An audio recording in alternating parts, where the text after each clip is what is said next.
Hey there, everybody. We are live. That sweet, wonderful music means it's time to watch some physical violence. It's Mallory Woods here with the man himself, Robin Black. Robin, how you doing today? Yeah, I'm good. We were scrambling around to make sure that we could have us a fun party today, and I think we got us a fun party today. Yeah, man, I'm stoked. I got my TV over here, and I've got DAZN up, and they don't have Bellator 254 up, but that's okay. We'll have the undercard here. We'll have hours to figure that out.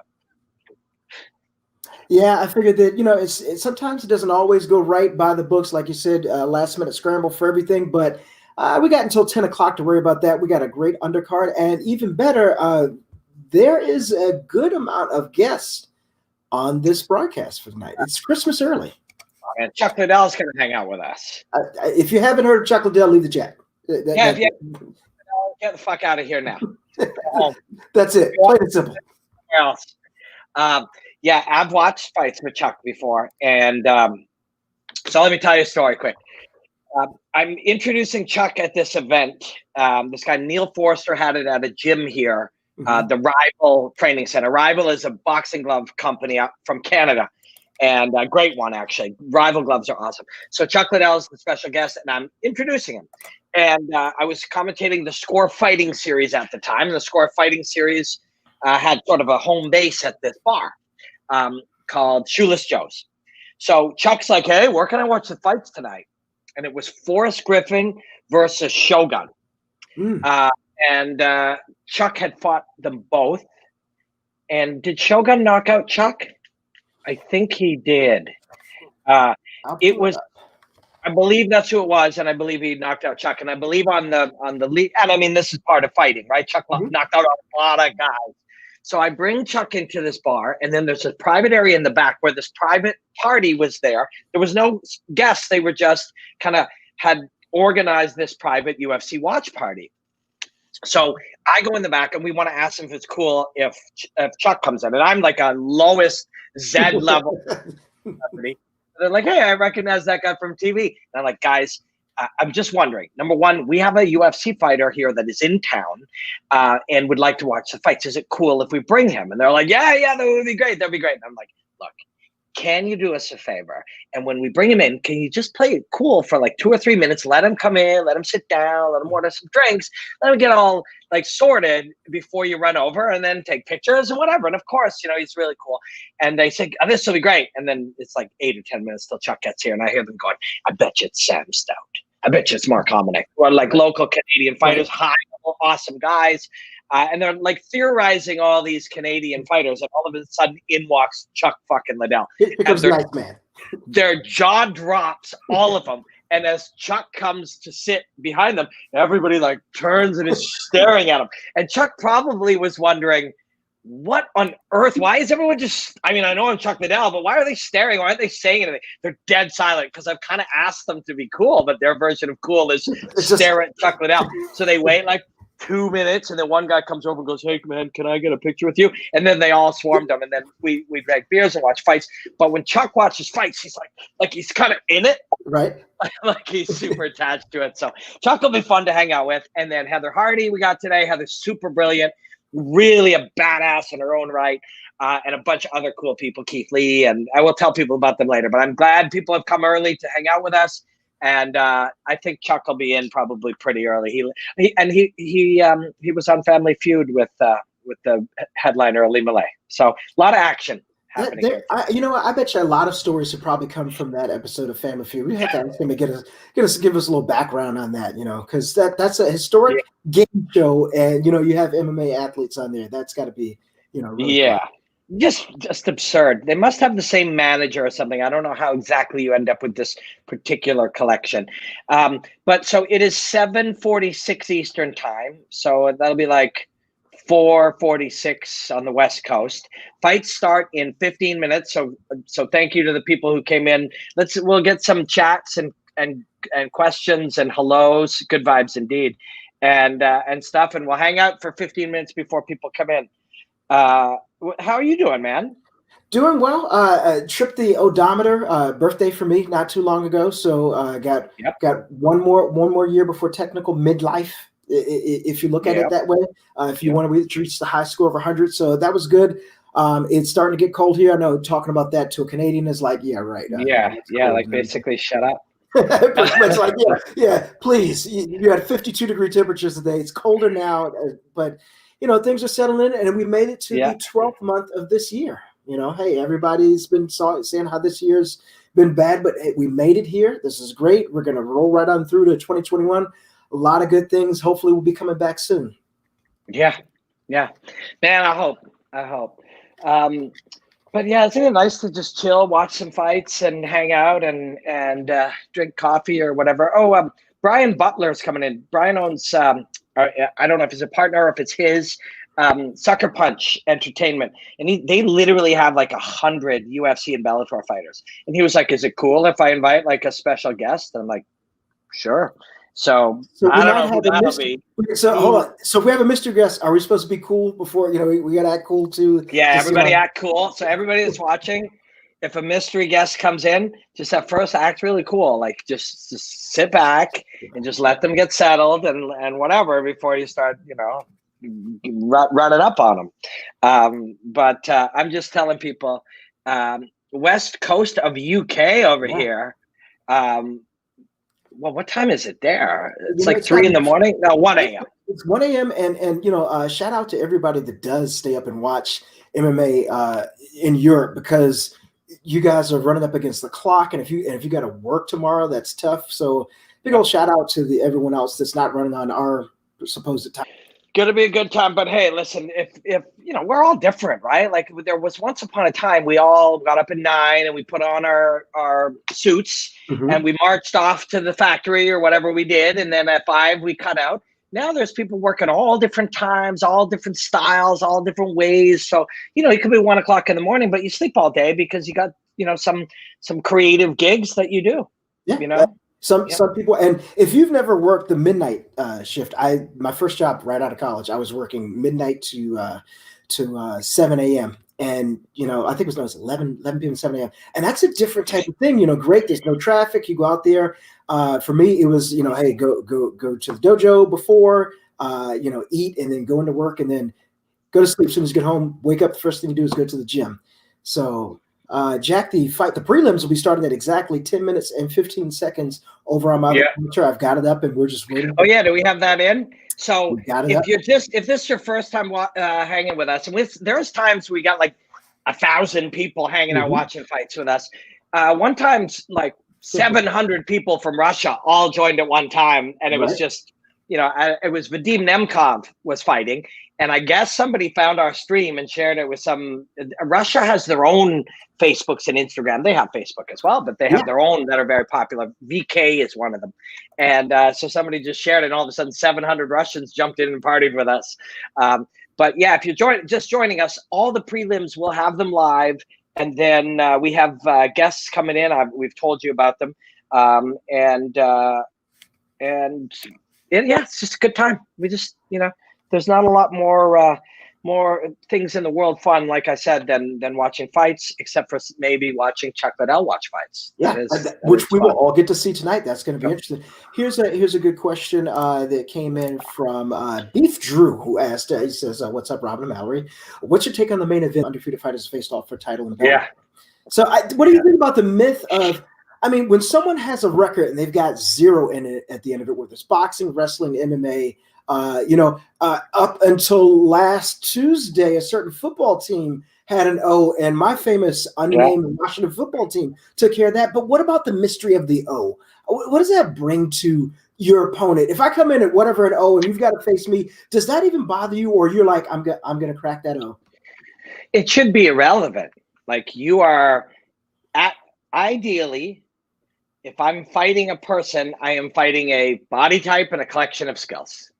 But at the same time, it's all relevant, so it's so tricky. And we've had David Mullins, and we've had Dr. Klonsky, who is a professor of psychology. We've had some high psych thinkers, and Mullins in particular will tell you both that it's irrelevant, but also real, right? It's very difficult to sort of come to grips with that. But in one hand, I'm not fighting your record.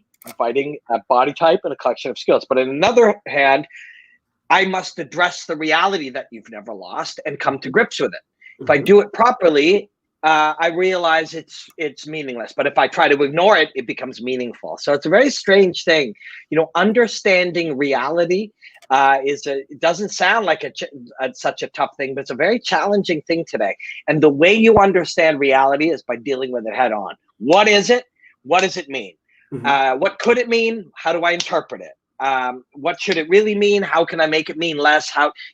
And deal with it head on. If you ignore it, if you say, oh, she can be beaten, I'm going to crush her. She ain't never fought me before. That stuff's not all reality. That's just nice things to say. The reality is nobody beat her, but that doesn't have to mean anything. She's just a human being. It's something actually I've talked to Ali Malay about before. And my buddy Bob, who I work with a lot, talked to her doing an interview off camera as well about that. And she's come very much accepted the truth that she will lose one day. Okay. And I think that's really important. See, a lot of fighters will be like, nobody will ever defeat me. I will go undefeated. God has decreed that I shall never be beaten. Weird. What Diego Sanchez? Remember, Diego Sanchez said that he had a dream that he would retire undefeated. Yeah, well, he didn't. He didn't. He also hasn't retired. So I remember that. I remember that distinctly. That he truly believed, but faith and belief do not necessarily have to connect to reality. And the problem with believing you will never be defeated is if that change, and it will change one day, all of your belief system has to crumble, or you have to put band-aids on it. You have to keep putting band-aids on it. We do a pretty good job of not getting political at a very political time, but if you don't believe you lost and you lost, what do you do? Or if you don't believe you will ever lose, but you will one day lose, and it does happen, what do you do? Reality is a very difficult thing to deal with. So the more you deal with what is, John Kavanagh, we haven't had him on yet, but we will. John Kavanagh, coach SBG. Of course, Connor was his most famous student, but he has many great students. John Kavanagh talks about the importance of what is. Try to figure out what is in reality. What is? What's real? The more you can do that, the better you can fight or live or be a dad or a friend or whatever. What is important, and it's malleable today. I see a lot of questions and comments and stuff. What are we seeing here?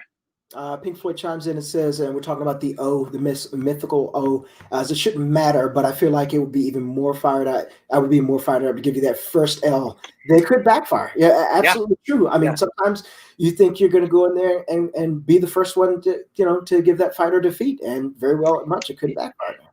For sure, and you being at your best plus being more amped up is no longer you being at your best. You being at your best, but kind of hesitant or nervous. Like, your best is your best, regardless of your emotion or intent, and those things can change it. Here's a really good one. From Big Kick Vosh says, do you think that a fighter losing their O can actually be beneficial in the long run? Yeah, it brings you down to earth a little bit, So there's a lot of fights and a lot of fighters where you see them perform not super well, but win. And then they don't change anything. It ain't broke, don't fix it. But then they lose and they make the changes that they should have made. Two that come to mind: Ronda Rousey against Betch Correia. She knocked out Betch Correia in like a minute and 40 seconds, but that was a bad performance. She got punched in the face hard by somebody very inexperienced. Now, title contender, beat some real people, but she was a lower level experience-wise. She should never have been hit so much. And then knocking her out actually gave her a sense of confidence in what she could do, to her detriment. Then when she lost, that was, her next performance, she didn't progress, and Holly Holm kicked her in the head. I don't know if that was the next one, but shortly after. Chris Weidman beat Vitor Belfort. Chris Weidman is getting fucked up by Vitor, getting busted up by him, and then knocks him out. That wasn't a great performance. You shouldn't get busted up that much. You shouldn't make the errors he made. Change nothing. Then he lost, and now it's time to change. So sometimes the loss will allow you to give you the permission to make the changes that you need. Facing when fascinating when an undefeated face an adversary. Yeah, it's another thing. Also, a great announcement this week. Anthony Rumble Johnson has been signed to the Bellator roster. Yeah. Now, I just saw a picture of Rumble, and he looks like he might have to cut weight to get in heavyweight. Yeah, well, he's going to fight at light heavyweight, but he's fighting 240 and he's big. Yeah. And just as interesting that there was an undefeated Japanese fighter, Watanabe, that's very, very good that they signed and then didn't sign Yoel Romero. Now, the big difference is and Yoel is 42 or whatever, but he's a stud. But he makes probably $700,000 or $800,000 a fight at 42. Now, does he bring you the value that you might want from that? Whereas AJ, and he's 185. AJ Anthony Johnson is 205. You got Nemkov, who's a monster. You got Bader. You got Phil Davis, my guy. On and on and on. You got to kill it. You got Corey. You got Corey Anderson. You got all these super badasses. You got an argument that you got the best light heavyweight division in the game, which shouldn't matter. Doesn't matter.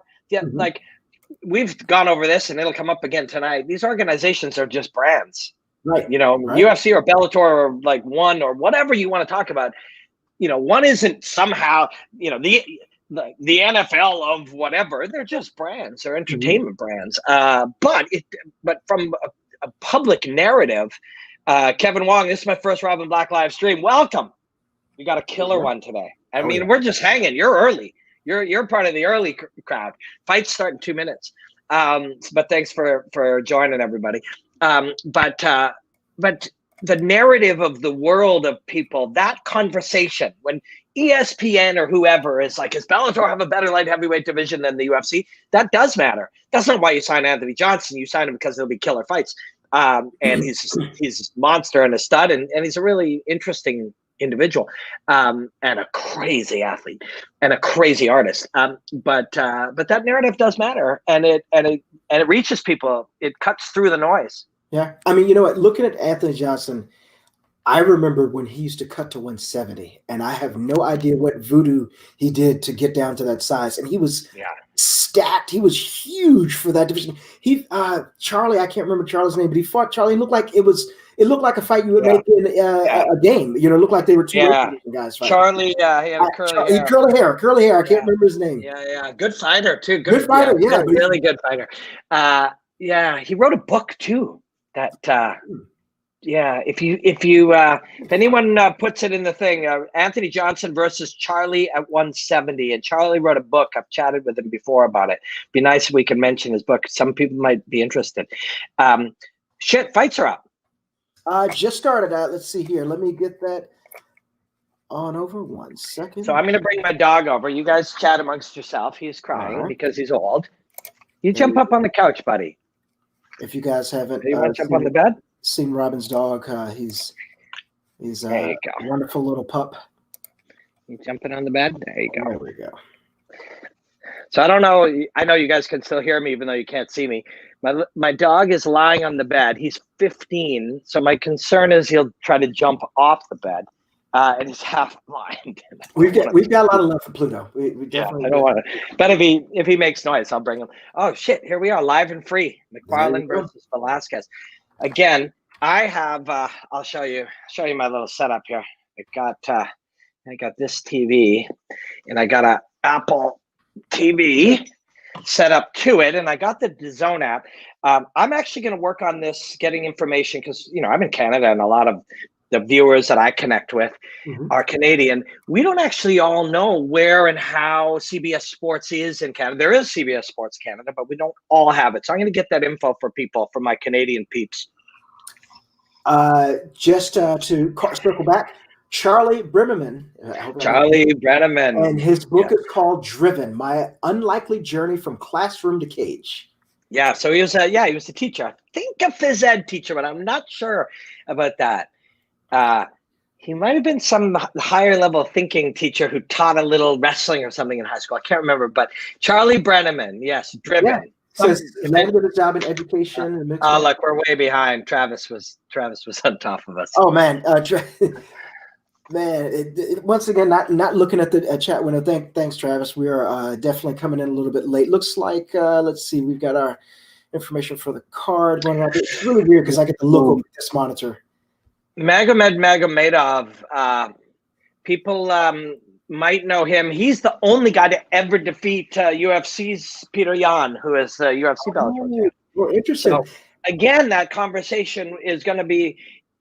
I'm not opposed to that conversation. I think it's great when people have these conversations, but it isn't as important as we think it is. But if people think something's important, let them talk about it. But, and if it's what it takes to get some of these younger fighters, Hobson Jr., killer. To get some of these fighters seen as people need to go, hey, wait a second. Some of them are better than the Bellator fighters. Well, then let those people have that conversation. Yeah. But the conversation I would prefer, I don't control what people say or think, but the conversation that I think is a better one is brands don't dictate the quality of the athletes, right? But if that were true, you would never, either get better than wherever you're at. You would never progress farther than something that is out of your control. So that's right. Perform the best wherever you're at. Yep. So I'm going to go maximize the screen. Pluto must have jumped off the bed because he's coming to visit. I'll pick him up. Charlie Brenneman, driven. Thanks, Edwin. I'm pulling up the Bellator card here. So I don't know who our first guest is today, but I think it might be Chuck. Can't remember. Start off with who? Yeah, why not? Why not start off at the top level? So we got Hobson Jr.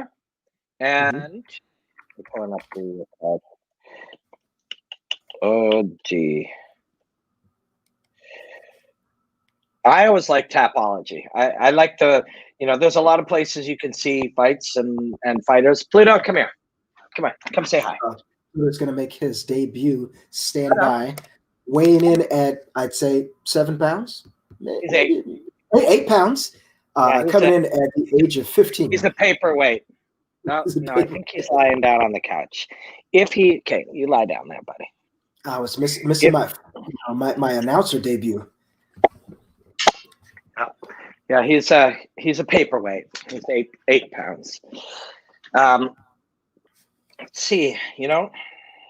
Who has responded here? I know Heather's coming.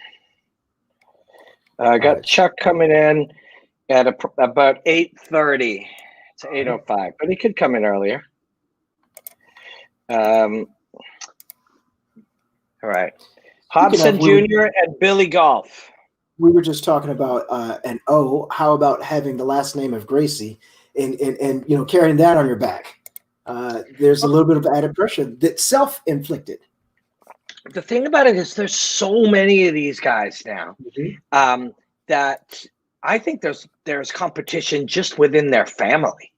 And this is I'm not talking out of turn here. Not all Gracies like each other. Some of the brothers and the cousins over the years have been competitive. So I think that never mind the judgment of the outside world, even within their own world, there is competition and judgment and pressure. So it's interesting, but it's always been there. That's the thing. And they get asked about it a lot. And they all seem to have kind of the similar answer.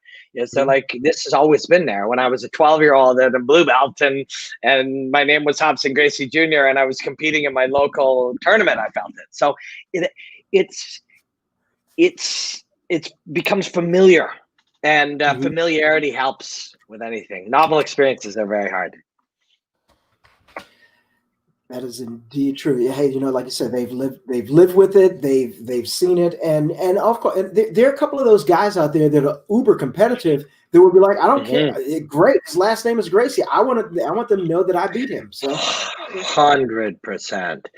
I was looking at that today, doing some breakdowns for, and one of the things that I was looking at was referee stoppages for a breakdown I got coming out next week.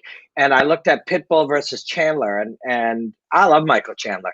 That Pitbull, like no matter what Chandler does at lightweight, if he beats the first guy he fights in the UFC and is one step from the title, Pitbull's like, I beat that guy. I knocked that guy out. First round with one punch. You know, actually there was a few punches on the ground. And that people do carry those things with them, you know? These are proud men and women, these fighters. All right, Pluto, you're coming. All right, we're getting that action start with Gracie as Robin's going to go scoop up Pluto. It's and there's a certain amount of that, I guess, that's also needed with if you're going to be in combat sports. Hey, there he is. Yeah, there he is. If you guys have never seen him before, this is Pluto. Yeah, living a good life, man. Yep. So that's the other thing. If you're Gracie, you know, these guys have to be able to throw their hands, you know, because you know what people are thinking, and you know what they're not thinking, right? You know what they're prepared for, and you know what they're less prepared for. And any amount of, and look, he's backing right out. Yeah. Ooh, nice left hook. Yeah. Just off the kick, that left hook is often there. You know, you throw a kick either side, and when you put your foot down, the left hook is often there. And a lot of love for Pluto coming up in the dog knows it's on TV. He's just he's just sort of. Well, you know what? I believe that Pluto is still a planet. I think so. Pluto was not a planet. I think he's been reinstated. Yeah, whoever does that, sure. I don't know if the commission. Great exchange. 3-0 versus 2-2. Like in your first 3-4 fights, no matter how good you are, you're busy thinking about what you're gonna do to the other guy. Oh, I'm gonna punch him. I'm gonna kick him. I'm gonna take him. Like it just fades. You haven't got to the comfort level where you are concerned with and dealing with and interpreting what he's gonna do to you, right? Oh, he was lucky he stood up. That looked like that up kick was illegal. I think if you kick into here, but you got to even be careful. Like that's a smart choice, but refs don't always see it right. Right. It reminds me of remember Anderson Silva got disqualified like that. I think there's been a number of them. Thanks, Middle of Nowhere Radio. Ooh, when a guy drops down like that, that kick is there. But I like this Goth kid. He's pressuring, and he's doing all the right stuff you want to do. Watch when he strikes, he doesn't move too far forward. Watch, see how he's staying at the track punch, back out. That's you just wouldn't have seen that even 5 years ago from a young fighter with, you know, like now inside tight punches, now, knees, back out again. You're worried about getting grabbed and taken down? Too close now. Yep. There it is. Too close now. Yep. So and then Gracie goes down and he backs out. Yeah, he's fought very smart. Billy Goff. Let's see. U.S. Northeast. We're gonna see who he's fought. 2-2 doesn't sound like much. I remember being 2-2. But he has fought, you know, and how little knowledge you have and how little experience you have. But he's fought some pretty good guys, I'm noticing. Yeah, he's got a nice little amateur record. Looks like 6 fights in amateur. Yep. Oh, he's fighting really well. But you know, round will come to an end. If they're both still in there, Gracie goes back to the round. He'll get to the corner. He'll get yelled at just enough to get him, like, you know, sort of back focused. And but I love the way Goff is fighting. Gracie will get caught in the feet, but don't think he has the wrestling ability to take him down. So it's not the wrestling ability necessarily. Sometimes it's that you don't want to just there it is. You don't want to just default to it. Now that little role, he's also younger and less, you know, sort of less seasoned, because you know how to wrestle. And I bet you in the room, you get all the takedowns, you get guys all locked up, and his left hook there was good. Grace is doing what you should be doing now, which is just fire, just throw. This kid's going to throw at you, so you might as well throw back. Exactly. And these guys are, like you mentioned, with a younger fighter, you think about, I'm going to do this, I'm going to do this. You forget that the other guy's got weapons too. He's going to fire back at you. No.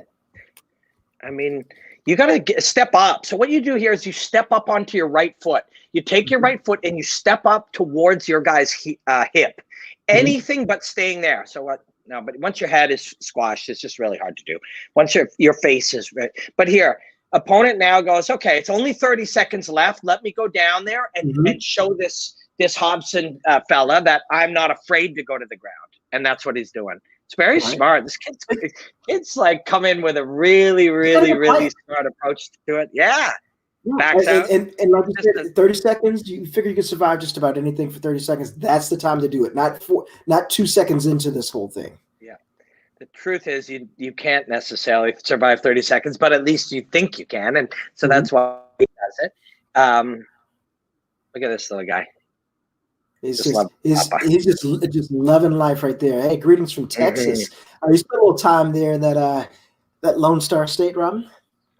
Yeah, I was just in Austin a few weeks ago, and I actually really love in Dallas. There's a little area. It's a little more commercial than it was years ago, but it's called Deep Ellum. It's a really cool little area of Dallas. Edwin says he's so tired he can barely stand up. But this is something that people who have done any kind of like really heavy competitive sport know, that you train your recovery. So a minute for a super athlete is different than a minute for Mallory off the couch, which is different than Mallory fit, which is different than a guy who is an endurance athlete or a sprinter or whatever. You train the actual. Bye, Pluto. Okay, he's had enough. I've got to get him to the couch. But you guys chat. Okay, come on, But couch. I agree with you. It's and that's why you see doing all these training videos of guys training, and you get your heart rate, get your heart level down, your heart rate down, so you can get that minute to recovery, because you don't get a full minute on the stool. You get maybe 40 seconds on your wrestling coach yelling at you, and somebody's putting an inswell on you and sticking ice on you, and there's an observer there right to your right, and then of course your jiu-jitsu coach is yelling at you. So you gotta breathe during that time. The recovery is trained, and we all do it different. Like that's the thing when we're talking about, and this is normal. I've been really thinking about this a lot in my own work. How to deal with this is we have a tendency to try to simplify things, and that's okay. When we do television in particular, especially with time restraints, we will really simplify things, and we'll say this guy's got good cardio or this guy's gassed. And that's okay. Those aren't incorrect. They're just highly simplified. The things that we'll call cardio or gas tank are many things. Aerobic, anaerobic, recovery, your ability to manage the spend of energy, how economic you are, your mental stress levels. All of those things are related, and they're all different. Man, this Goff kid, it looks so good tonight. But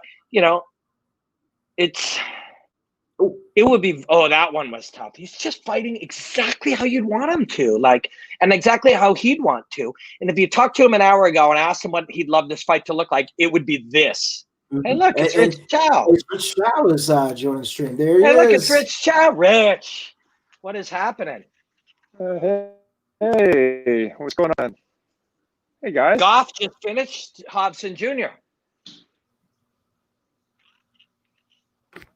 Yeah, I'm watching, man. That was a scrap. Yeah, that was a good scrap. As you can see, I'm not in the fight sphere. Yeah, so you're home. You're home. Yeah, home for this one. But still, absolutely fired up nonetheless. But yes, great way to start the card, man. That was a scrap. Yeah, those elbows in tight are brilliant. The way and look his little shuffle over to reset. Like he was just right, flowing perfectly. Who's Goff's coaches?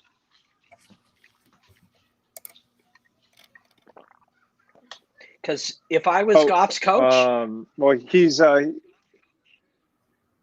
trains in Connecticut, and I can let me get my notes out. Sorry, we scrambled. We actually lost. Yeah, no problem. There's been a bout change like about 10 minutes ago. I don't know if you guys saw that. No way. No, I haven't. What's up? Yeah. Tell us. For anybody who doesn't know Rich, you should. But Rich is the Bellator matchmaker, so we've got him here from San Jose. So what did we lose tonight, Rich?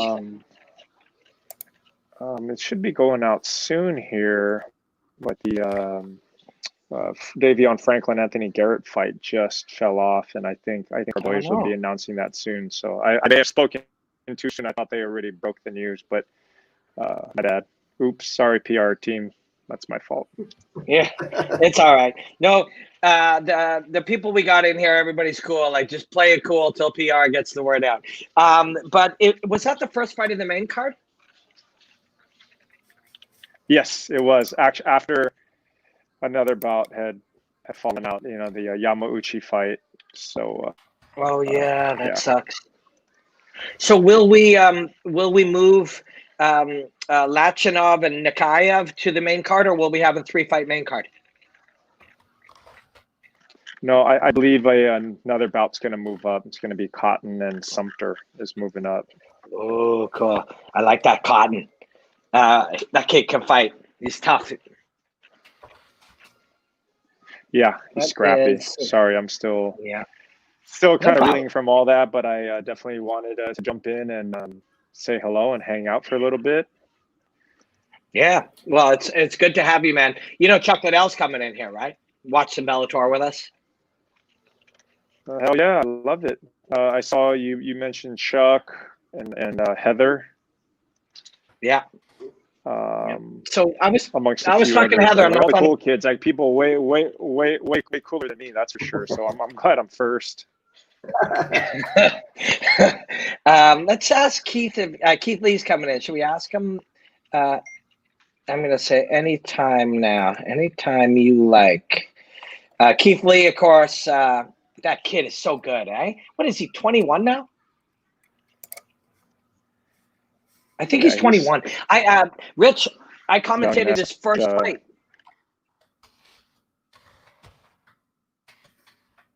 Keith's first fight. I commentated it in Montreal. Yeah. Hey, yeah, he was. You know what, Robin? I got to jump off. We got something happening, but I'll jump back in a few. I'll text you if it's cool. Yeah. Please do. Yeah, please come back. Okay. See you soon. Okay, bye. Rich Chow, matchmaker extraordinaire for Bellator, and I looked it up, and Keith is coming in at 24. Keith's 24 already. Wow. Keith's coming in 5 minutes. Sweet. Speaking of Keith Lee, so for people who are like watching now, so Rich is the matchmaker for Bellator. He's back at home, but obviously he's working. That's how their job is. So Rich is normally sitting cage side, but this, 1 out of 50, he's not there. And it's COVID and tests and false positives, and it's probably something to do with all that kind of stuff. Who knows? Maybe not. I don't know.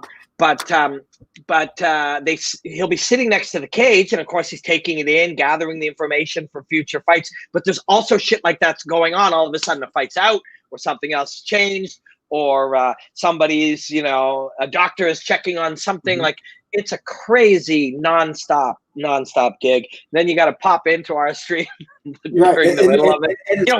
He does it because we're friends, and he likes hanging out. But he's a good guy, and I'm glad that he does jump on it and everything. Also, an active martial artist himself too, so that's really cool. I mean, Rich is a brown belt in jiu-jitsu, and as he's had pro MMA fights, and he's a very real martial arts, a very real part of his life. For sure.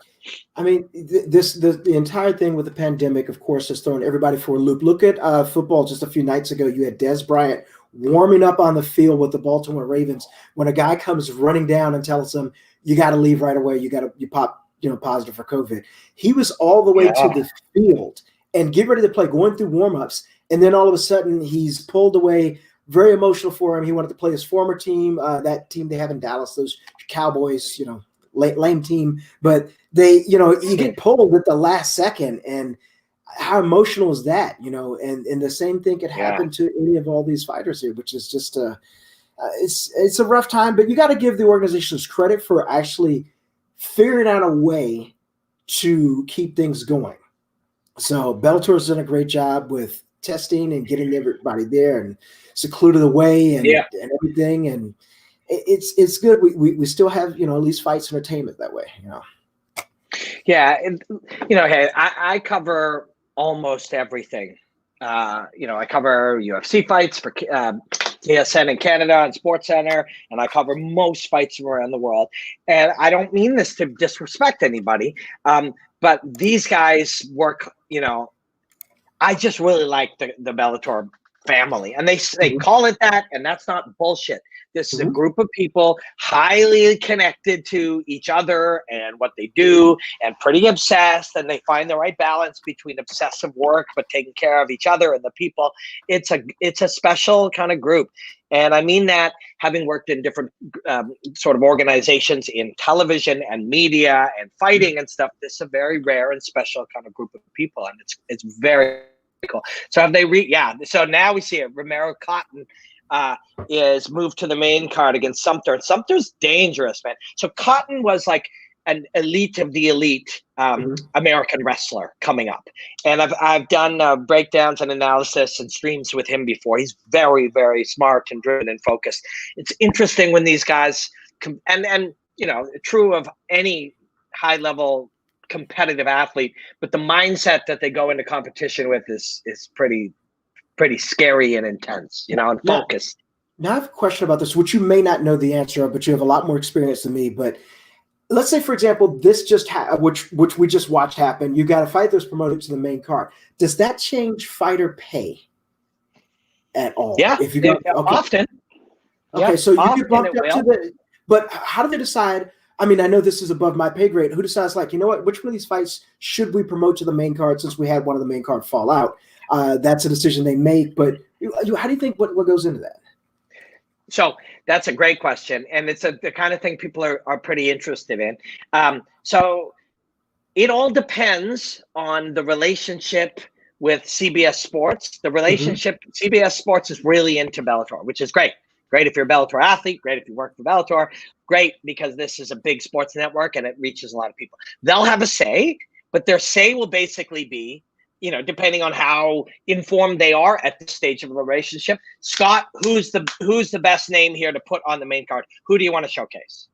Or please give us the best fight or the best fighter or something, the best, most meaningful fight you can. Scott, Mike Kogan, and Rich would make that call, and Sumter is real dangerous and can absolutely beat Romero Cotton, but it's because Cotton is sort of an accomplished wrestler. And anyways, the balance between it, do you have a star power? Do you have name power? Do you have internet power? Do you have star potential? What do you got?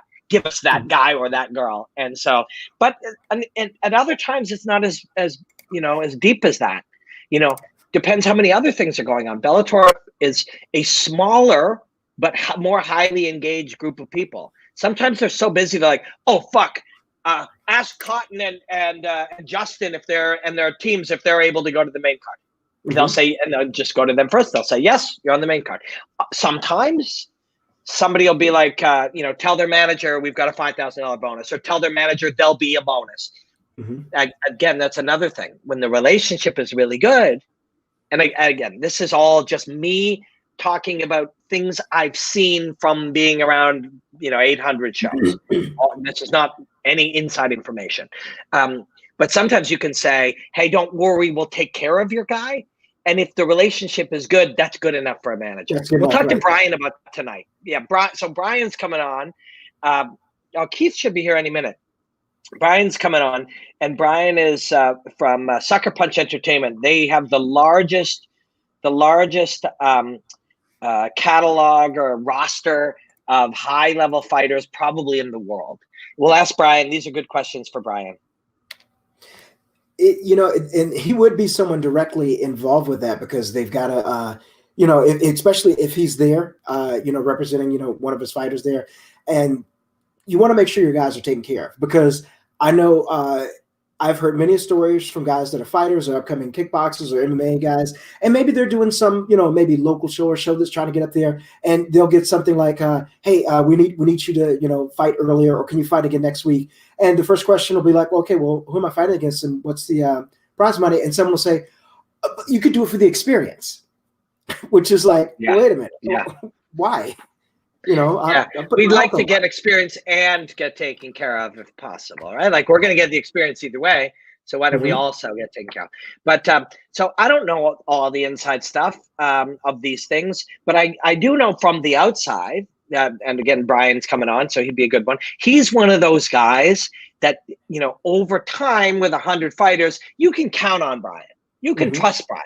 The fighters trust him because he's proven it with 80 other fighters they know, or 12 other fighters they know, and the promoters know you can count on him because they've had him in all of these different situations with fighters, and he's come through and been someone you can count on. So that's kind of a big thing too. There's only 10 or 15 very recognized. It says device not connected. Oh, it's still Rich Chow. I'm just looking back. Pop back in again, so maybe he'll have an update. Yeah. There he is. Okay. Pop back on in, and welcome back, Rich. Hey, look, it's Rich. He's back. What's up? Rich, are you back? Hey. Just touching base with the team real quick, and can come back for a little bit, hang out with you guys, and nice. I'll get back to. Oh, well, we got somebody else we're going to add right now. My fight ritual. Cool. Oh wow! Oh, shit. How many? We got everybody showing in here, Mallory. Looks like it's Ryan, it's Keith, so we're going to bring them all in. Bring them both in. All right, we've got stepping up to the screen. There's Keith Lee and Brian Butler of Sucker Punch Entertainment. There we go, man. The dude below me is ugly. He said the dude below him is ugly, Brian. Well, it's hard to compete with a super famous TikTok star. Yeah, I think we had fellas. Did we have Rich fall out? All right. There's a weird echo. Yeah, we got a little bit of weird echo. Yeah, if you got AirPods or earbuds or anything like that, that'll help. But so Brian, Rich was just about to leave because you showed up. I can't even see on this little phone. Is that Rich Show? So you can't see. If you look to the side, you got my friend Mallory above me. You got Robin Black. You got Keith Lee. He just disappeared.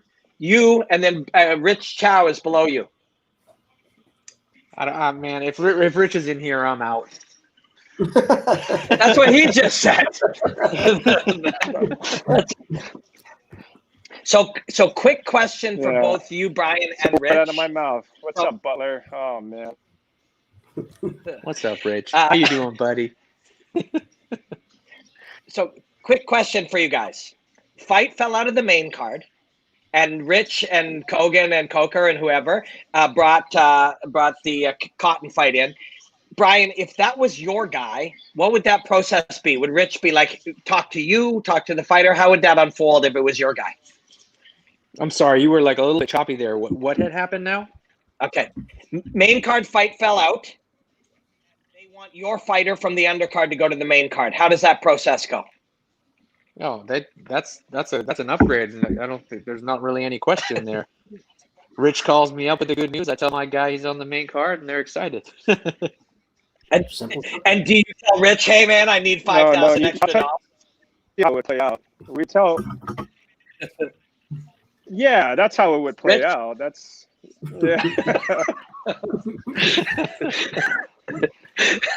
I knew it. Take care of it, guys. You got to put a little bit extra in their pocket, you know.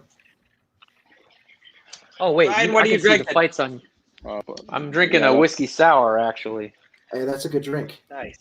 Yeah, that is a good drink. So, Brian, Rich just said if that happened, the way it would play out is you'd ask for more money. I mean, it's the same opponent. I wouldn't do that. You know. That's Butler. Just kidding. No doubt. Well, it's Butler. Well, I've had a situation where the person fell out on the as heavyweights. I think it happened with Tim, right? He stepped up and fought a different opponent like that day or the day before, right, Rich? With Tim Johnson, and we get more money. Big Tim. I believe it was in Bridgeport. Yeah. So he's opponent changed and everything, but we stepped up, fought a tougher opponent. You know, Rich and Bellator, those guys are always fair. It's not really ever a contentious situation. Wait, what was the question? Yeah, Keith. Let's say no. How are you, Keith? I was going to ask. You're good, Keith. What did you cook today? I just made some cinnamon roll apple pancake. Fire. If anybody watching right now hasn't seen Keith's on Instagram, Keith in the kitchen doing his thing, there it is, at Keith Lee 125 on Instagram. Keith, that shit you're doing in the kitchen, man, you in 6 months, that's gonna be massive on Instagram and TikTok. Oh, I made one of Keith's recipes tonight. I made the smashed potatoes. Except I didn't use the air fryer, Keith. What'd you say? I said I didn't use the air fryer though. Did that come out good though? Oh yeah, it came out delicious, man. Thank you. I need a 10% commission check. I like the way he's thinking. Brian, we gotta find Keith a sponsor for those things. They gotta pay him $500 a video. He'll give him 8 a month. That's $4,000. That'll cover his basics, and then he can bank all his fight money and buy a house or whatever. So funny enough, I had Brian, probably an hour-long conversation with a company today, and Keith was a big part of that conversation with myself and one of our agents, Chris Creech. We were talking to this company, 1DS, and Keith's TikTok was a big part of that conversation. So we're working on some things. I just don't like to tell Keith all early because he starts writing me every day about it. Yeah. Of course. at least you know me. Of course, he's 24 years old and he's hungry. You know, he's gonna ride you every day. So definitely follow Keith, his Instagram. I got a chance to watch some of that steak was looking real good, man. I had to turn it off because I don't eat before the show, so do the whole entire show without eating, and I had to stop watching. And a beautiful little baby in there too. Thank you, brother. That's a good sign if you can't watch it without getting hungry. I was hungry, but I really could not continue on because I wanted steak right away. It looked really good. So definitely follow me up again for everybody. The Instagram, really entertaining too. I appreciate that. Cody, so check out the wrist ride. Look at the wrist ride we got here. So the right wrist controlling, and you notice he's on the it's the right wrist on the right wrist, but he's on the left hip and he's stuck his knee in between. So it's like a dope mount with that wrist ride. Keith, this is nasty. Yeah, I think it's more the control on the bottom. The guy's not getting his knees up. I would like to see him actually fight the hands and get a little bit. It's about to be stopped any second now at this point. Yeah, ref will stop. And there you go. And great call. There it is right there. Yeah. And he should. So, but to get that up, I got to free my hip, and then I got to turn my knees down. Oh, he's on wild. There. Yeah. But to get out of that spot, I've got to get my hips out enough to get my knees under me. And the other guy on top is just stopping him. And you got to immediately fight the hands. The wrist control is very important there. Without your wrist, there's no stability to even get up to your knees. The wrist control is extremely important. But even if you see that double was gorgeous. Yeah, it's kind of solid. Hands, yeah, it's solid. What weight is this? 7? Hey, while we're watching this replay, I want to add something about Keith's TikTok. You know what impresses me the most is not the food that he cooks and all that stuff. And I said it way back when Keith had barely any followers on there. He's got a good camera presence, and then the way he edits, the way he zooms in and out all the time. Agreed completely. Yeah. He's got a good camera presence. That means a lot to me. I appreciate it. There's also like an innocence to it because that's actually Keith's personality, right? And he doesn't focus on being a fighter. The content is all. Oh shit! We've got our mystery. Hold on, what's up, man? There, Mr. one of Buckley, what's going on with you? What's up, y'all? How you doing, Mr. Buckley? I'm doing good. I'm doing good. Happy being. I'm watching the fight on YouTube, but I ain't got no sound. Who got sound over there? Oh yeah, we have to lower the sound so that we can hear each other talk instead of hearing the thuds in the commentator. Talk. Yeah, that's the thing though. I already got the fight on. I still ain't got no sound, but I'm on YouTube, so that's probably. I'm trying to be cheap. Okay. I'm on YouTube. If you guys have been living under a rock for some reason and just decided to watch MMA today, I'd like for you to Google the young man who just joined. He had sort of a nice KO. Definitely throwing a little taekwondo in there. I loved it. It was amazing. You got to give way more credit than that. Oh, it was absolutely incredible. And the thing is that I'm a point sparring guy, and I've seen this happen many times. People want to hold someone's leg, and then you're thinking, hey, I've got this in the chamber. I'm going to throw it. And you kind of looked at him right before you threw that kick, and he stood there for it. And bam, it was the slowest fall I've ever seen, but absolutely amazing knockout. I appreciate it, man. A lot of people just don't know. Like I trained and drilled that kick probably 1,000 times, and just loving the technique. You know what I mean? I just used to drill it over and over again. But it was amazing that I got to actually land in the fight. Yeah, super badass. You grew up doing taekwondo? Not at all, but watching a bunch of watching a bunch of movies and watching YouTube videos, man, you'll learn a lot. That looked like you had been a taekwondo practitioner for many years, because that is almost a staple move, and the athleticism and skill level it takes to pull that off was just absolutely amazing. So I am a high level athlete, but it's just about practice. You know what I mean? Just doing it. So hey, a little bit of shout out to Chris Cyberg. That's great. Yeah. And then just kind of being aware of where you are in space, right? Like where you are and your weapons and your body parts are connected to space, connected to the other person's targets. Right. Well, it's not even that. It's just sounds simple when I say it. In fact, no, it does, but it ain't even that. Like, it's just having the courage to throw it. You know what I mean? Having the confidence to do it. I didn't know what type of space I had. You know what I mean? I just was just like, I'm just going ahead and throw this kick, and it just turned out perfect. So it was just all glory to God that everything just turned out perfect. So. Because it could have been, it could have been a major, all I say, it could have been a major disaster to me for that kick. You know what I mean? That's like, him taking my back or whatever. You know what I mean? Me missing, completely just making an ass of myself, but we didn't. So it was, it was a blessing. Hey, do you know Raymond Daniels? Do you know? Yeah, I know of Raymond. That's why I started doing that kick. No cap. No, you know what? Hold on. Yeah, Raymond's the guy. I'm going to text him right now. Hold on. Let me see if I can get him on here. Hold on. Yeah, let's get Raymond on. Yeah, we'll introduce you. Raymond's our guy. Yeah, no cap. Yeah, I seen him do that in Glory? And so I seen him do that move, and I seen that actually work. But I just started training on the bag ever since then. And then here we are now. Raymond to come on right now. Raymond's our guy. Him and Mal are old friends, and Raymond comes to people. Yeah, we love him. Do you know Keith Lee? Do you know Keith Lee? I was about to say, Joaquin Keith is one of our guys. Oh, what's up, Keith, man? What's up, man? Pleasure to meet you. I was definitely gonna point that out when y'all start talking about. I can't hear him, though. I said I was definitely gonna point that out when y'all start talking about. I can't hear him personally, Keith. You can't hear Keith? Yeah. Keith, do you want to go out and come back in? Sometimes that happens. Let me see. Keith will be right back, and then he'll chat. All right, cool. Keith's a good kid, man. He's a good kid, great fighter. His brother, Kevin Lee, do you know his brother? Oh, come on now. That's his brother? Yeah. That's his little bro? That's his brother. Is he little bro or big bro? 135, young, 24 years old. Keith is the little brother. Okay, that's what's up. Yeah. So I'm assuming that he fights for Bellator, though, right? Keith fights for Bellator. Right, okay. He's a sucker punch fighter as All well. Right, cool. There's a couple brothers that fight either for the UFC or for Bellator. You either got, the Limas, or you got what's his name? What's Leon Edwards' brother that fight for Bellator. Right. So you got a couple guys that that's cool. Lima's a sucker punch to fight for Bellator. Oh, for real? Yeah, that's true. Yeah, of course, yeah, Lima. Yeah, Lima's a sucker. Brian, how many fighters do you guys handle?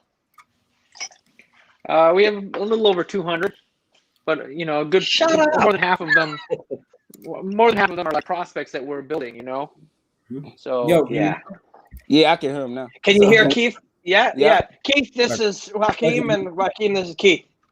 Pleasure to meet you, Joaquin. Hey, what's up, man? Hey, man, I hope you ain't getting in trouble, man. You weren't at UFC, dog. You work for Bellator, don't you, dog?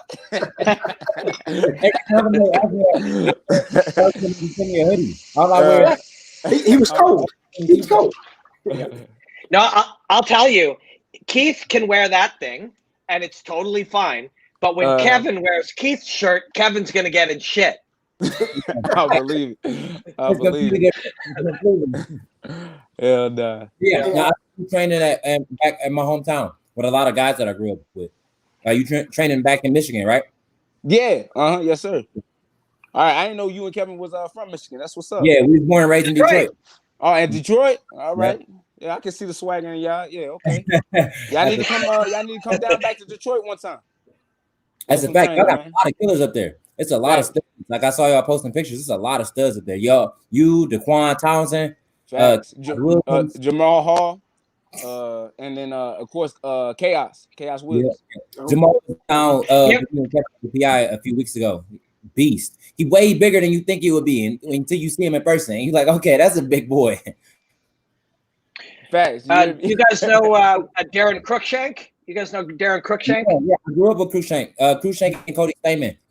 Actually, crazy story. My very first time going to MMA gym was going to Cruikshank gym when I would say 10 or 11. And I saw him throwing hook kicks and flying knees back in 2008, 2007, before anybody was doing any of that. And I looked up to him like he was a superhero. It was his spin hook kicks that made me watch him. I was like, this is the first only guy. I think it was before you had the knockout with Edwin Barbosa before you got that real quick knockout. And it's one of my favorite kicks to do. I'm like, why is anybody doing this? Nobody was throwing spinning techniques. Nobody was jumping in the air. Man, it was crazy. I was like 10 or 8 years old, and I vividly remember that. So, I was just stuck on the part where you were 10 years old when you started training MMA. Like, what the fuck? That did also stick to you. I started watching it when I was 10. I didn't start taking it serious until I got out of high school. I was like 18, 17. And then as soon as I actually stepped into the gym, that's when I started training. I only had a year amateurs, then I went pro. Oh, wow. Robin, I commentated your first fight. That's right. Yeah, I did. My first professional fight, I was 19. Yeah. That's cool. Yeah, man, you were a badass. How old are you now, Keith? 24. 24? Oh, man, still young, bro. 5 years now. 24 and a fully domesticated daddy. Completely. And he's enjoying it. He's out there cooking. He is enjoying life. Let me mention one thing real quick. Brian, I wanted to say congratulations. I don't know if you work with him directly, but he's a Sucker Punch. He's a member of Sucker Punch, Dean Barry. Dean just got signed. I've known Dean for a number of years. Love the guy. Love seeing that he got signed the same day his son was born. It was just like almost a storybook type of event. Son's born one day, contract in hand, a couple hours later. So congratulations. Man, thank you, man. Those are like the best moments, to be able to tell someone they got a deal with a major show. And Dean is a super exciting fighter, and he's been with me for a few years now. And it's hard to get him fights because he's in Ireland and then with COVID. But he went out to UAE Warriors, or was it? And was it UAE Warriors? I can't even remember now. But he had a that's nice crazy to out there. Ryan called me the day that my wife found out she was pregnant and told me that. No, an hour before. Really? Oh, you got the magic touch there, Brian. That's he got a weird thing going on. Brian a weirdo. He got like a. Well, hold on. Joaquin, do you have any kids? Yeah, I got one. He's right here by me, actually. Okay, so if Brian calls, you might be expecting another one. I'm just saying. Don't answer the phone. I'm not with She planning on it. She planning on it, man. I'm gonna give it more like 3 more years though. Don't answer the phone, Brian. You can have any doubt about a baby. Don't answer the phone when Brian calls. Hey, that's hilarious. I get excited to deliver that news too. I deal with enough drama every day to where delivering good news, I'm gonna jump on that. Facts. I heard that. I don't want to be a downer at all when we're talking about good stuff, but Brian, how a fighter interprets what that phone call means and what it actually means really, really different, right? They think it's something massive has happened, but it's really only the beginning of a long trip with a billion twists and turns.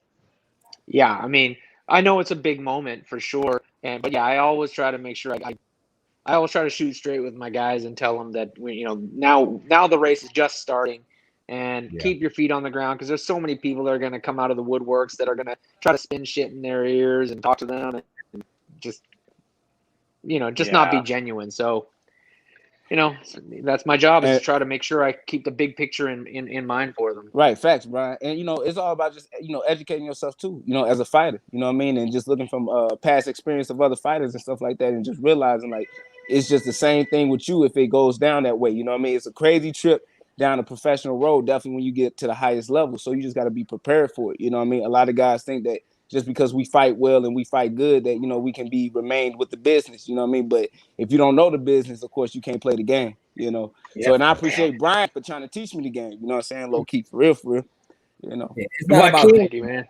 there. It's about getting there. Joaquin, if I go ahead. No, go ahead. I was saying it's not about getting there. It's about getting there and performing and getting there and really playing and making a name for yourself. Yeah, that's true too. A lot of people get to the game. A lot of people get to the biggest levels, but not a lot of people. You don't know every single fighter that's been in Bellator, every single fighter that's been in the UFC. Right. It's a couple people that make their name known, and I think that's the goal more than anything. Hey, but Keith, I fire you with this one, though. But how many fighters do you believe that perform but still don't get their name out there? You a know lot what I of mean? Too many. It's too many. You know what I'm saying? So you got to learn the business. You know, you got to learn the game and how it's played. You know, so that's all. That's all I'm saying. If we talk to you 3 days after that kick, your feeling and your interpretation of it would be really different today. Like on some level, it would feel like there's going to be 1 billion followers and we'll have that attention forever. But a couple months later, there's whatever 160,000 followers or whoever decided to follow you, and then it calms again, right? That buzz of a big moment calms back down, doesn't it?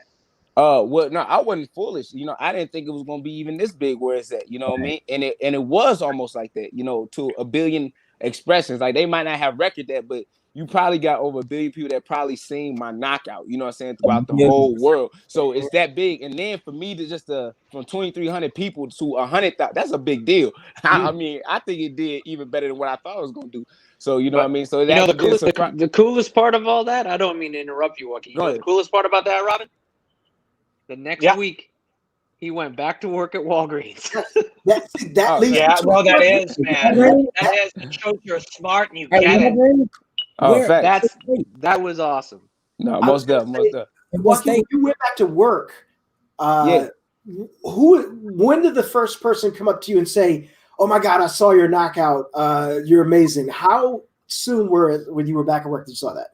Of course, man. The dude that hired me, because I went to go visit him first. It's from a different store in Clayton. I went to go see him and everything, but like, cause he's the one that was telling me. Cause I told him I fight and stuff when he hired me, and you know what I mean. When I went to go see him, it was just out of respect for hiring me that day because I was going through a lot. Like I was trying to find a job, like low key, like I was straight hurting out here. You know what I mean? And he gave me an opportunity, even though it's just working at Walgreens. I couldn't find a job nowhere else. You know, and he gave me that opportunity, and he seen that I fight. He looked up videos. He like, man, you don't need to be doing this. Like we need to get you on the top. So when he found out that I needed, like, so my LFA fight, he was working with me like, hey, take off whatever days you need. I got you. I'm gonna make sure that somebody cover you. So he was helping me out, trying to, you know, so he actually kind of helped process this as well because he gave me the opportunity to take off my job, whatever, in order to pursue my dreams. And now that he sees me where I'm at right now, like it's just unbelievable. So he definitely showed me a lot of love when I came back to work that day. So I hate to interrupt, but this party just got a whole lot better.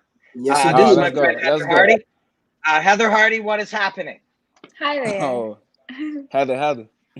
How are you guys? How are you? So, hey Heather, on the top is Mallory, and there's me, and then we got Joaquin Buckley, Keith Lee, Brian Butler, and Heather. Everybody say hi. What up, How you doing, Heather? Hi. Yeah. How are you, Heather? I seen you a long. I'm doing... Say that again. You blipped out for a second. As soon as I said something. Yeah, sure did. But no, I met you a long time ago at the Mohegan Sun back in like, I don't know when that was. Yeah. And you had fought that day, whatever, you know. But yeah, it's good to see you again. You know. Nice to you as well. In fact. So it's always good to get nothing but respect. Mm-hmm. I was talking about Joaquin. I said nothing but respect. To be humble enough to go back to a job and actually go back to work after killing somebody on TV is insane to me. Thanks, man. I appreciate it. It does say something a lot about your character, and it was really good to have you had someone in your corner like that, a manager that said take off whatever days you get. That's somebody that one of the first people that believed in you, and you know it comes back. To me, it shows your humbleness, and you know, like you said, 1 billion people watched it. And yet you're like, I'm just going to do my shift. I'm going to do what I'm going to do. It also shows that just because that happened, that doesn't mean like, oh, I made it to the big time now. Everything is, you know, you still got to keep working. You showed that with your last fight. Boom, got the dub again. And the journey continues to go on. After I fought Venetia Zani in my second Bellator fight, so I was doing Postmates to like get food on the table and in between fight card right before I started doing social media, and I was doing Postmates, and a lot of people start walking up to me like, "Aren't you a fighter?" And I can't do this no more. After I started getting like people walking through, I was like, "Okay, I can't do this no more." Hey Keith, and hey, no, not even but me though, I seen Walgreens as how I could promote myself. You know what I mean? Because I see so many people every day. I could promote myself within, even though I'm working at Walgreens. So even with you working at Postmates, that's a good opportunity just to promote yourself. Like, yeah, catch my fight this date, da da da da. So it's like just a low key way to promote yourself too. I feel like we gotta respect every level of it. You gotta embrace every level of it. Facts. It's true. Heather, when's the last time you had a fight other than fighting people, or a job other than fighting people? I have a job right now. I'm a personal trainer. I give boxing lessons, like women's boxing. I haven't had an MMA fight in a while. I ain't living it up on my fight paychecks. We can't. Yeah, but you have fought boxing. You fought a lot of fights at a high level. Yeah, like that's not enough these days. No, I guess it's all relative. It is, but I won my world title on HBO, and I still made $20,000 for it. So women's boxing don't pay like men's boxing does. Facts. That's why Clarissa Shields trying to get on that PFL, get that $1 million. She was talking about that. She ain't playing. In boxing, it's worse than any other sport. Boxing is the dirtiest sport in the world, and it does not like. That's a whole nother conversation right there. Yeah. She get. Hold on, you made $20,000 to fight for a world title on HBO as the co-main event, and me and my opponent sold out the show. The main event. The main event was Danny Jacobs was doing a tune-up fight before he fought Triple G. So they needed the girls on the card to sell all the tickets and sell out the Garden.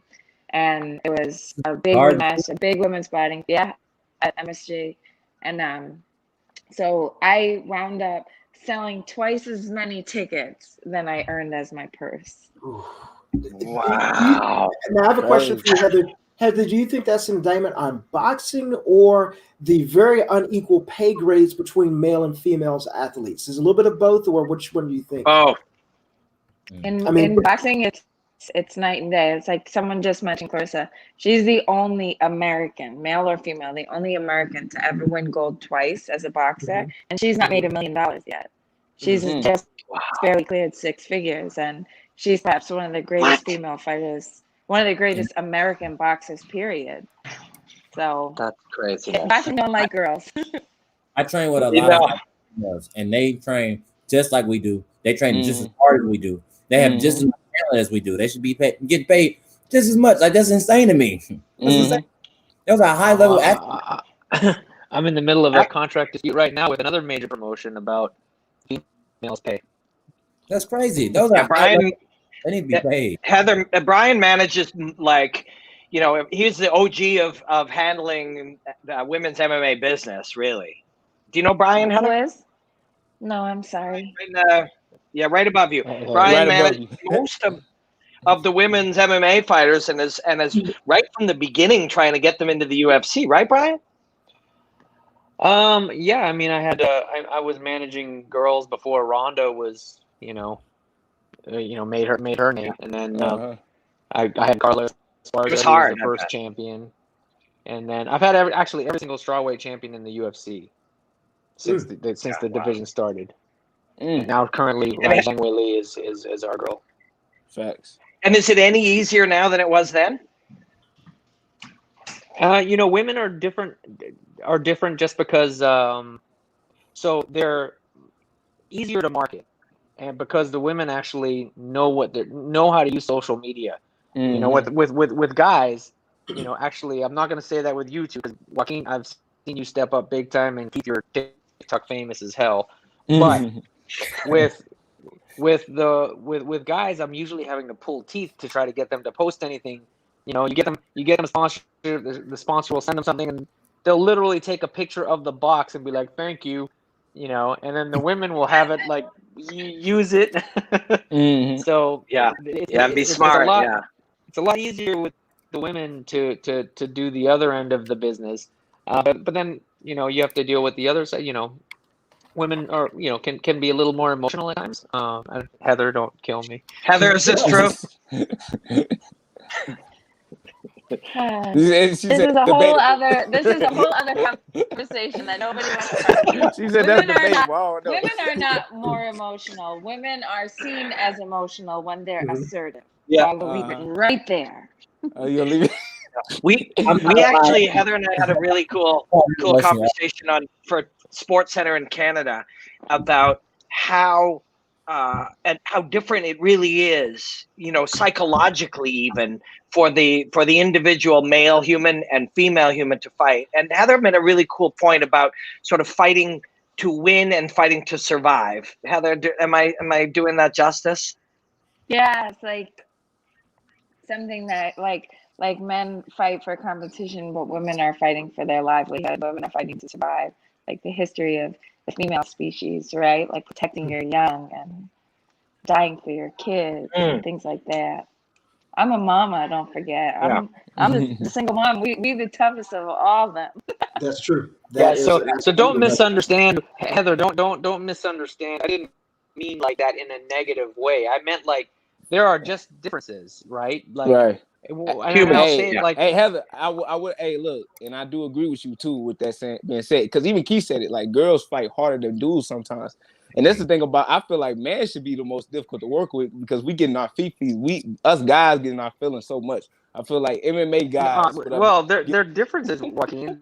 Like for real, I swear, I feel like I met so many MMA dudes that's so sensitive. You know what I mean?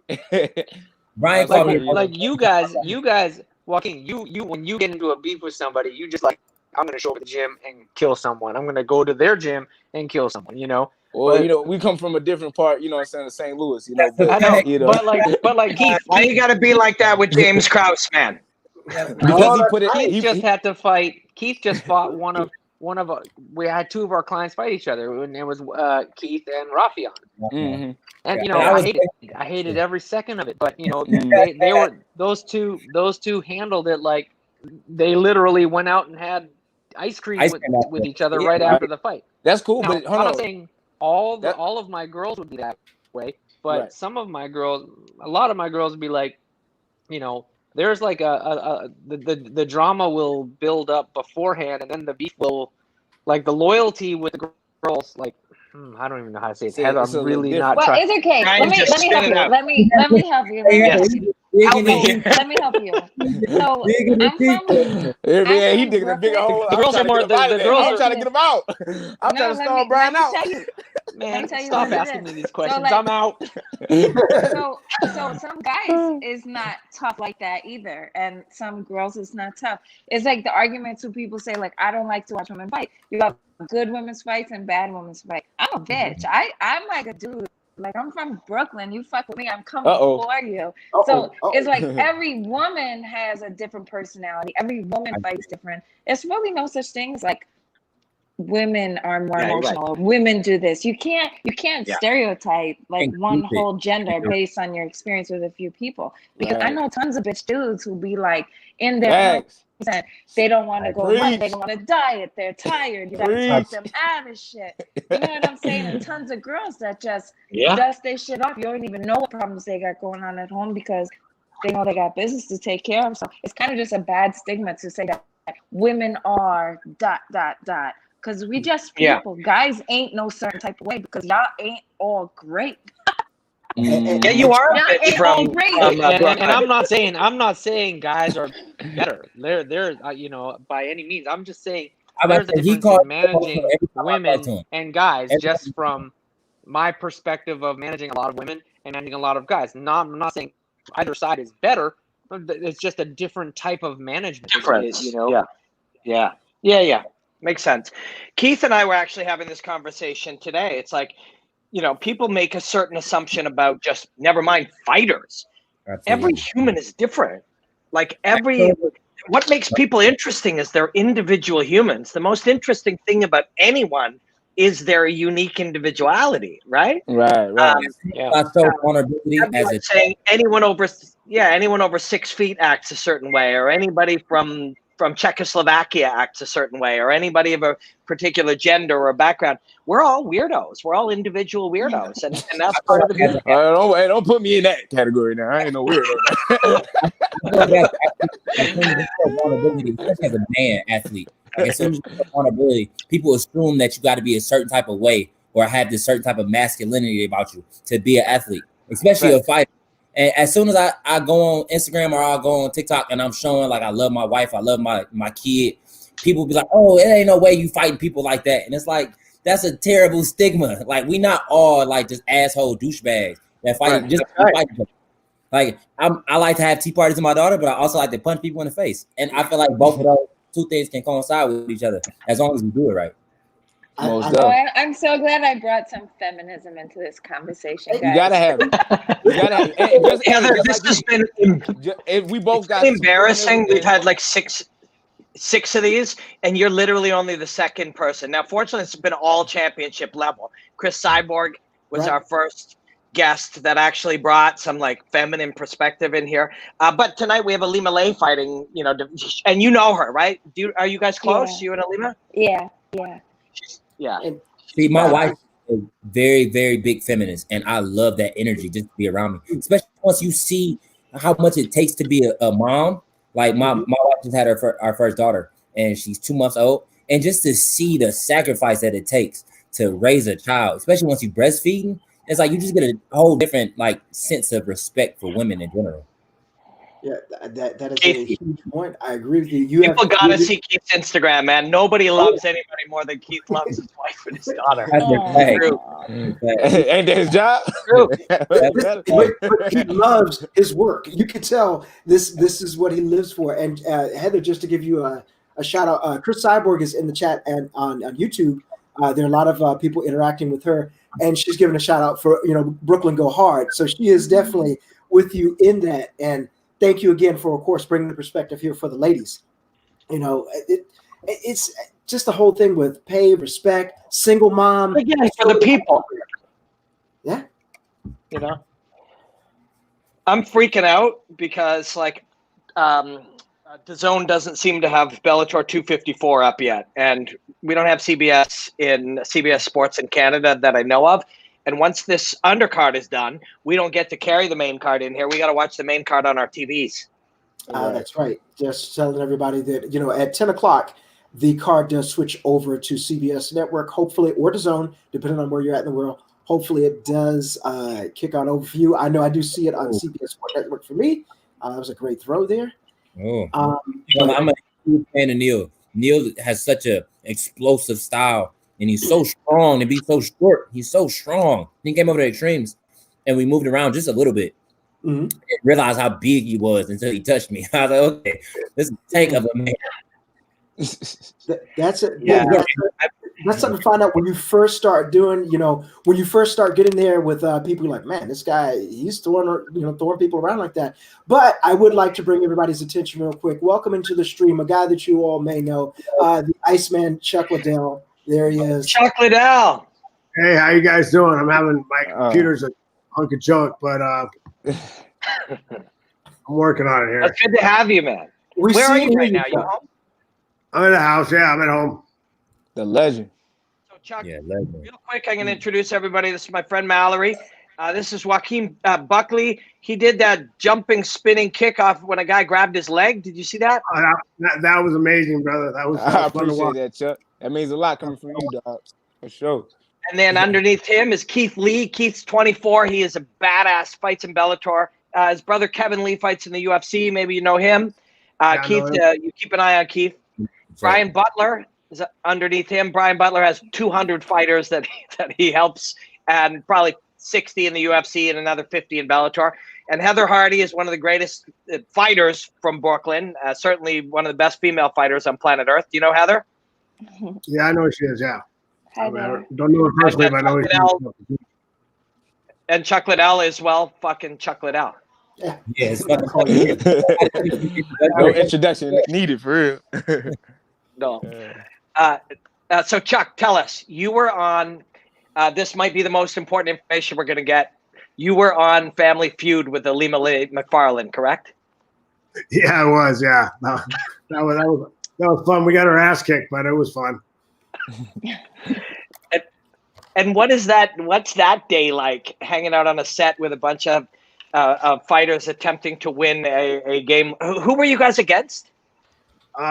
They were the Bella twins and some pro wrestlers. And you lost? Oh, it was bad. I mean, it was a bad, one of the bad points, bad. I don't know. We should have won. Yeah, well, I did good. So hey, next time put me on there. Put me on the team on Family Feud. I got y'all, bro. I swear. We watch Family Feud all the time down here with my granddad. Oh, yeah, for sure. We would have got y'all that win, bro. When I was a kid. I'm gonna date myself a little there, but I used to watch that when I was a kid. So I was a big fan. It was fun to do it with all these guys. It was a good experience. But yeah, I would like to win. Just recapping that, Robin, I'm going to mention everybody that was on there. It says Team MMA included UFC Hall of Famer Chuck Liddell, Randy Couture, former UFC middleweight champion Tyron Woodley, and Bellator champions Ryan Bader and Elimelech Farah.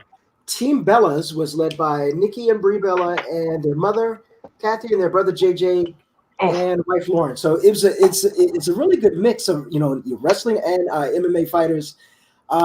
How long did that taping take, Chuck? Was it an all-day thing, or was it like just all day? It was a few hours. I mean, it wasn't too bad. It was pretty quick, actually. We just went because they go in and you go out and you do it. It's like you're sitting in the back for a while, getting everything set up, but it's a real game, so they just go out and it's not like a bunch of retakes and stuff. It's just here we go. Here's the question. It's hit it, go. Okay, next question. Get out there and go. So it's a live show, so it's really kind of goes pretty quick.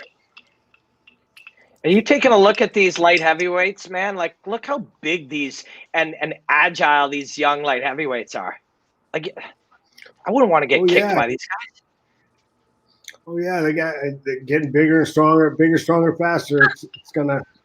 That's how it goes. That's how the sports progress and athletes in general. Look at football. Over the years, the guys bigger, stronger, faster every year. So it's a and like I said, it's kind of like nowadays. You got guys are starting from scratch from doing mixed martial arts from the beginning. It's not like a bunch Keith of us went into an MMA gym when he was 10. Chuck. Keith Lee went into an MMA gym when he was 10 years old. This kid down here. Yeah, I know that, and that's awesome. I mean, I think it's gonna create great fighters and more technical guys able to do everything. Because when I came into the sport, we were all trying to figure out how to train it. Like guys, I was lucky. I was a wrestler and a kickboxer, so I came in with two of the three disciplines. You need kind of striking, you need wrestling, and then you need ground fighting, right? So I came in with two and had to learn one, but then we also had to learn how to mix it together. How do we train this? How do we work wrestling with striking, and how do we do? It was a big learning curve in the beginning. Those of us that did really well were the guys like Randy and me, a lot of other guys that evolved as we went. We just kept trying to learn and kind of combine and put it all together. Yeah, y'all established a path for all of us new MMA guys because we can just go back and watch y'all. You know what I mean? And we can learn from all the the legendary fighters that came before us. So yeah, facts. It wasn't too long ago we had John Hackleman on, and he was telling us a story about he went with you to Japan, Chuck, and then a couple weeks later you gave him a check for cornering you, and he was thinking like, wow, I can actually make money at this. This is amazing. He was in it for the sport and to help you and to do everything else, and all of a sudden he's getting paid. What was it like getting that first check? That you could get paid for fighting. Oh, it was awesome. I mean, well, it just kind of exploded I went from I got a 10 and 10 to fight Randleman. Mm-hmm. And so I got 20 grand for fighting Randleman. That was that probably doubled what I made. That doubled what I made at any fight my whole career. And then I was offered to fight Guy Metzger 3 weeks later in Pride. Mm-hmm. So and they doubled it. So 20 and 20. So I got 40. So I guess made 6 grand. And the most I made in one fight was 10 grand before that. Now I made 60 grand in 1 month in like 3 weeks. You know, so it was it was awesome. And I was like, we were stoked. I was like, it's crazy. I mean, we had a deal when we started. He worked through a bunch of kickboxing shows and all that stuff. He worked for 10% of my my purse, and when there was no chance of me making anything, so I had people go, "Hey man, how can we keep paying them that all through my career?" I mean, that's the deal we made. When we started 20 years ago. So why wouldn't it stick at the end? Like, why do I change him later? I was there because of him. He's one of the reasons I made it there, and the reason I made that transition and was able to be that great. Hackelman's a cool dude. Yeah, he's an interesting cat.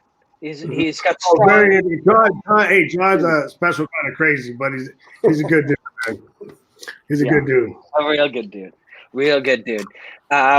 Do we have? Is this one done? And that was a great finish. I just choked. Yeah. Oh, he did. Yeah. I saw him kind of riding there for a bit. He switched his grips a couple times, which made it really tricky. He switched his grips. I think he went palm to palm, and then he tried to go behind the head, and then I think he ended up finishing him with the palm to palm. He went belly down for a second when I thought it was rubber. Yeah, that's tight. Yeah. Keith, I have a question for you. Obviously, you've been watching this as we've been talking. Mm-hmm. How much of a fan? This is your work industry. This is what you're doing for work. This is how you put food on the table. But how much of a fan are you of MMA? Are you watching any and everything about combat sports is out there? Because you get some guys that, some basketball players like, I can't watch anybody else. I can't watch anybody else. But how much are you a fan of the sport when you're not doing your thing? I'm a huge nerd when it comes to fighting. Like, I watch any fights. Like, they don't have to be UFC. They don't have to be the high level fights. I usually learn more from like the small amateur shows. Like, I still go to amateur shows. Well, when we could have crowds, but I go to amateur shows. I will watch. I'm a huge fan of the sport. I'm a fan of a lot of people. I humble myself to really realize that I'm no better or no higher than anybody else, and I can be fans of a lot of people in the same sport that I'm in. I think that a lot of that comes from arrogance, where a lot of high level athletes don't like watching other high level athletes. It's like you can learn from other people like that. Like, you learn from watching somebody perform doing the same thing that you're doing. And honestly, that's what I just really watch, and I just like to learn and like to really pay attention to the small details of the game. I feel like that's what elevates us in this new generation, is that we pay attention to the smallest detail and the smallest thing, because MMA changes so drastically in 4 years. Like, it's a completely different game in the next 4 years. So if you're not paying attention to the curves and the small details, like the calf kick came out of nowhere. And if you've been kicking legs since Chuck was fighting. Chuck been kicking legs since before I was born. But somebody made it. I'm dead, bro. Chuck, you ever kick any calves in your day? It was never. That wasn't something that you were taught to. It changes so fast. We were taught to go after that. It changes so fast. I feel like you have to pay attention to that, or you're gonna fall behind the curve. So to answer your question, yeah, I'm a huge nerd when it comes to this. I sit and I watch the fights. I'll text Brian sometimes while I'm watching them. And like me and Kevin, we text every time a good card is on, and we sitting and politicking about the whole card. And I agree with Keith for sure. But my biggest thing, I like to watch stuff that's from the past even more. Things that people forgot about. You know what I'm saying? And try to re-establish that, because I know Chuck Liddell, man, I'm a big fan. I'm not gonna lie to you. It's cool being on this with you. But I remember when you when y'all was doing traditional martial arts as well, because you was doing traditional martial arts as well, if I'm not mistaken, right? So you know what I mean? Sure. Y'all was hitting bare knuckle type, you know what I mean? Different little techniques like that, and stuff that can still be established within MMA that a lot of people just don't believe because it's traditional.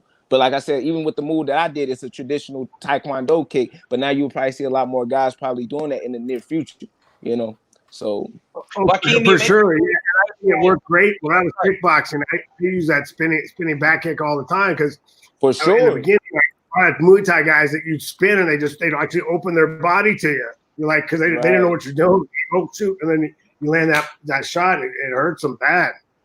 One thing that people really pay attention to is that it only takes one person to do something. Like the 4-minute mile was thought to be impossible to do until one person did it. And now you have kids in high school cracking a 4-minute mile. You got kids. Or rotations on the You skateboard. can't try to think about. A quadruple spin in figure skating. It's always the same. Once it's done once, it can be done.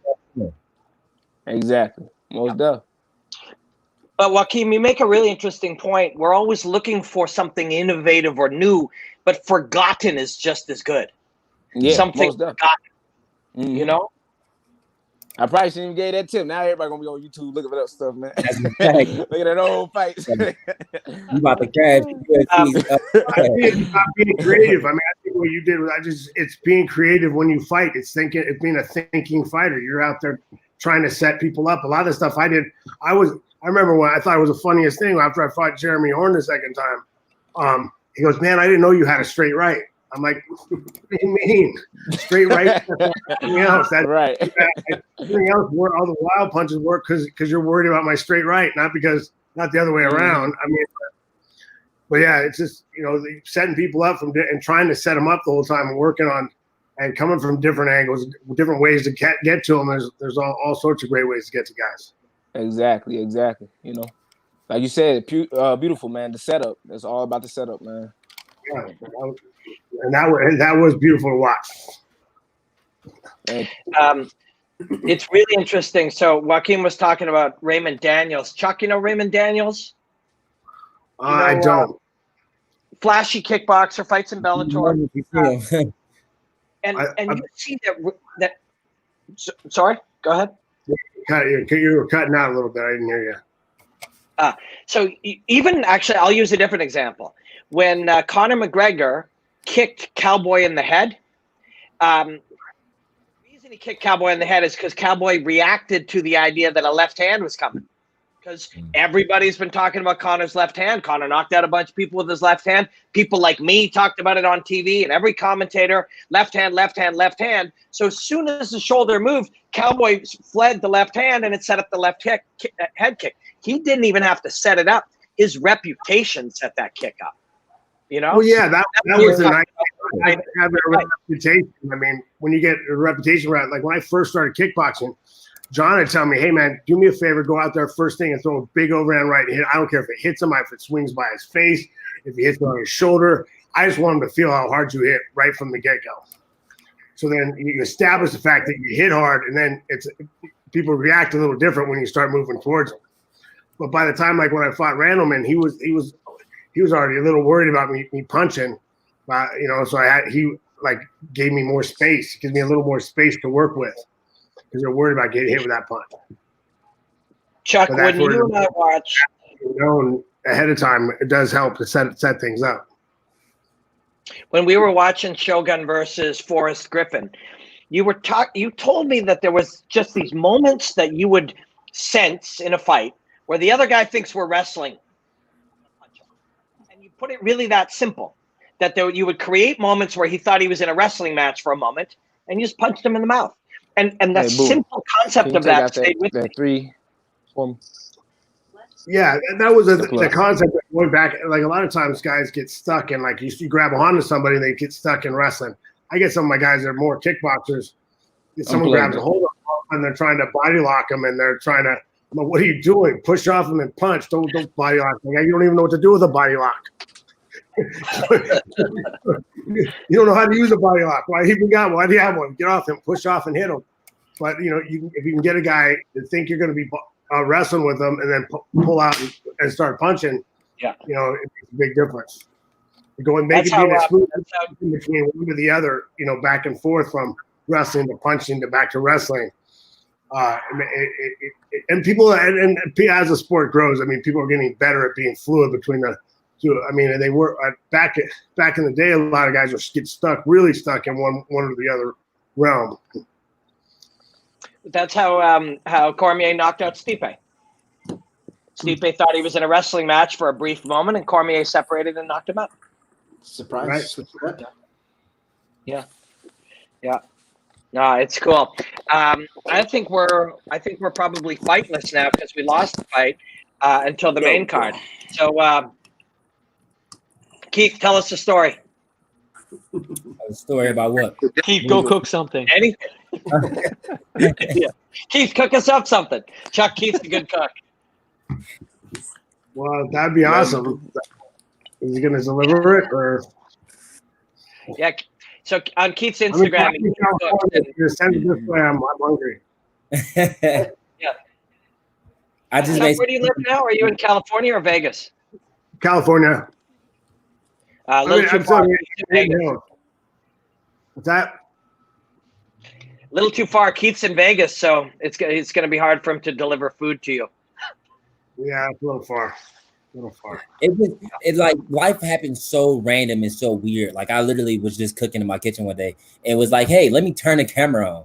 And now everybody's talking about me cooking rather than me fighting, which is a breath of fresh air. And even though I just fought 2 weeks ago, I'd rather talk about pancakes than me fight personally any day. I did that with my dog on TikTok, Chowder. Thanks. All I would do is film him walk into my pool, and then he would sit there. And then he got millions of views on TikTok. It's ridiculous. It really just shows how random it is. You know, you've got super random. Chuck Liddell, are you on TikTok? Chuck, are you on TikTok? No, I'm not. No. Chuck ain't. Chuck ain't on TikTok.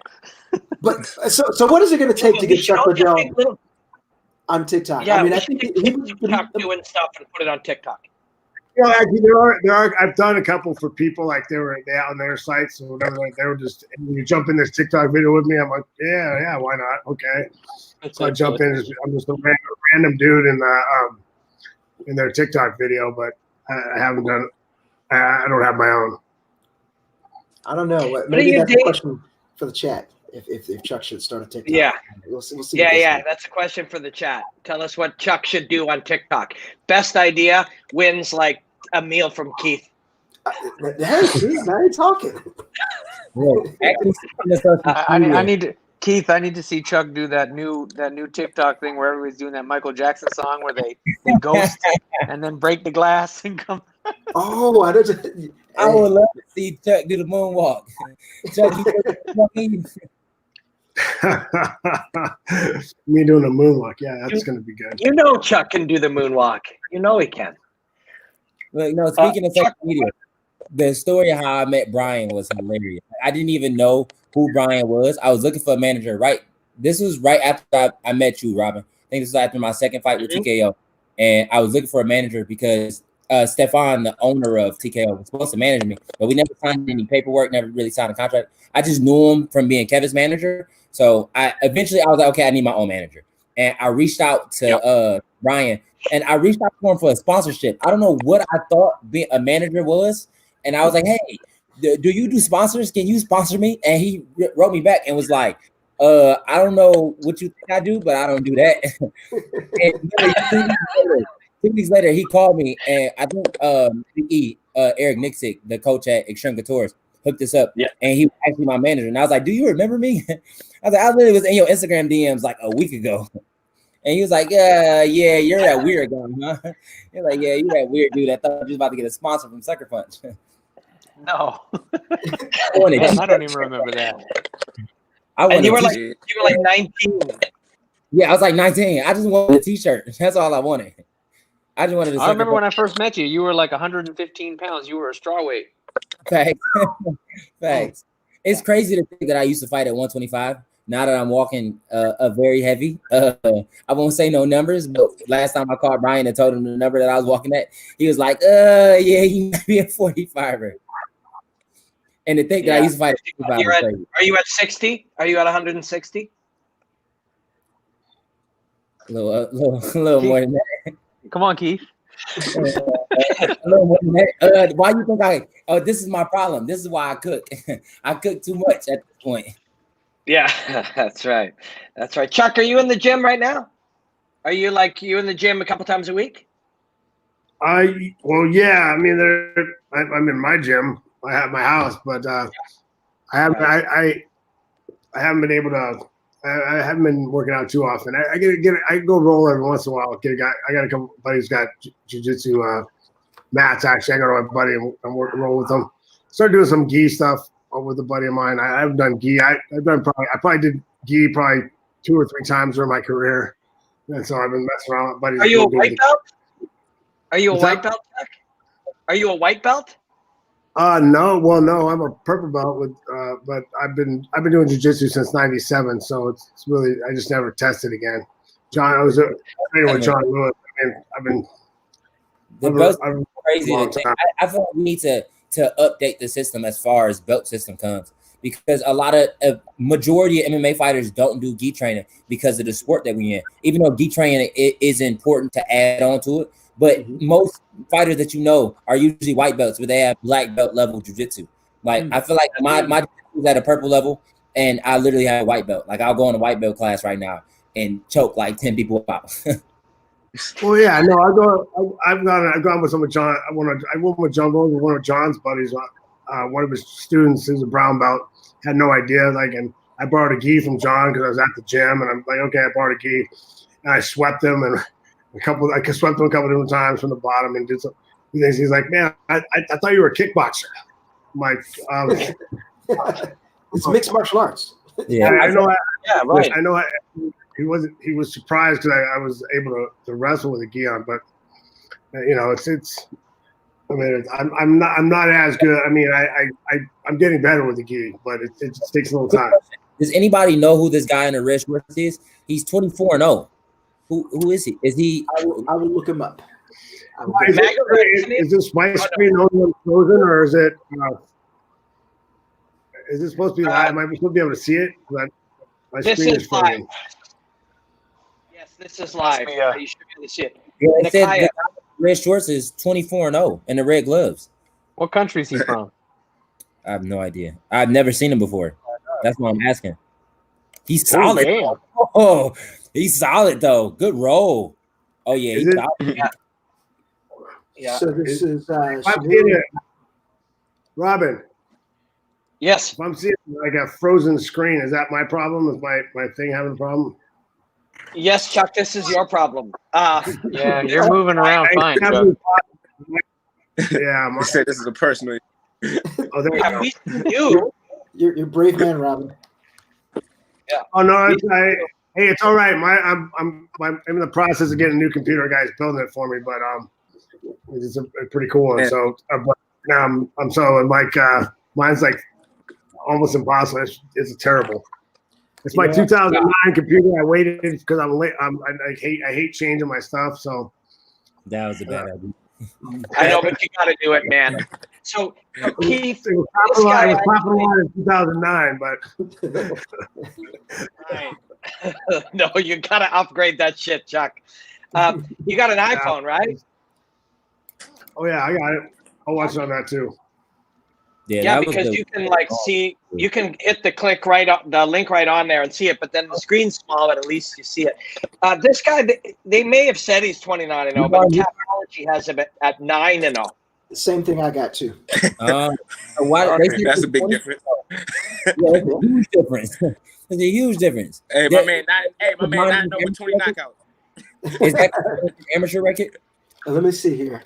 No, the all I see is just his professional record. So, what country is he from? I have no idea. He is from. I think Belarus, maybe. Hey Chuck, remember back in the day when you were fighting, there'd be a guy, and on SureDog it would say like he's 8-8. But then he would say that he's got 40 fights that weren't recorded, and he's 48-8. Like nobody ever remembered the ones they lost that weren't recorded, right? Oh, yeah. A bunch 100%. Of that. Right? Like, yeah. Like you can be 20-19, but really it's 60-19. Yeah, right. He is. Looks like he's fighting out of Russia. His nickname is the Chechen Wolf. Yeah, I was gonna say if he's Russian, he could have like 100 fights. Right. Yeah. Which explains. Popped up and said he was 24-0. I just want to know who he was. I mean, 9 is still impressive. I can see why. The kid's solid. He's decent on the feet. He's really good grappling. His pressure on top is really good. Combat Sambo, and some of those guys had 100 fights, and those are real fights, full contact fights. You know, it's different when you get in with a contact Sambo guy, like the guy that's fighting in the co-main event, Magomed. I trained with him for my last fight, the fight before my last, and it's different when you get those Sambos guys. It feels like wrestling. Well, it looks like wrestling, but it doesn't feel like wrestling at all. It doesn't feel like American wrestling. It feels like something completely different. Like when you go to the Montreal Wrestling Club that you took me to last time we went back to Montreal. It feels completely different. Like the hip manipulation, the joint manipulation, the way that they're able to move on their feet while they in close guard, it's insane. It's weird. It's very weird.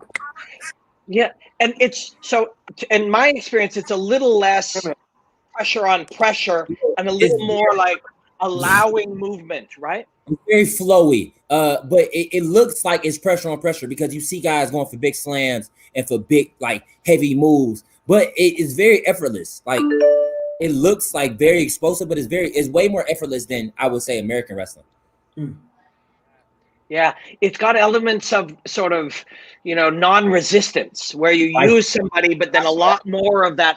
Yeah, that philosophy of non-resistance, which is how you deal with judo too, right? If somebody with judo, my resistance sets up what you're going to do to me. And wrestling to a certain degree is that too. The more resistance I give you, the more opportunity I give you. So it's interesting. It's a really good observation, Keith. It's scary to get into the upper body battles with guys that do judo. Like you can feel like, okay, I'm about to get thrown. Like you can feel it as soon as they hips move or their shoulders get to moving. You're like, okay, I'm about to get thrown on my head in front of everybody. not a good round. Yeah. This is actually an interesting question, Brian. Since you do have so many MMA athletes under your roster, do you train yourself, or has that encouraged you to start training? Hey, I might have to roll out, man. He getting frustrated out here, my little boy. Feel free, but also feel free to come back, man. It's really fun hanging with you. So please feel free to come back. I'll be back. I got Daz too, so I can probably watch it on Daz. You know what I'm saying? If it's able to hook up, but I ain't got no cable. I don't do cable. That's a fact. 2020, man. You don't need that shit.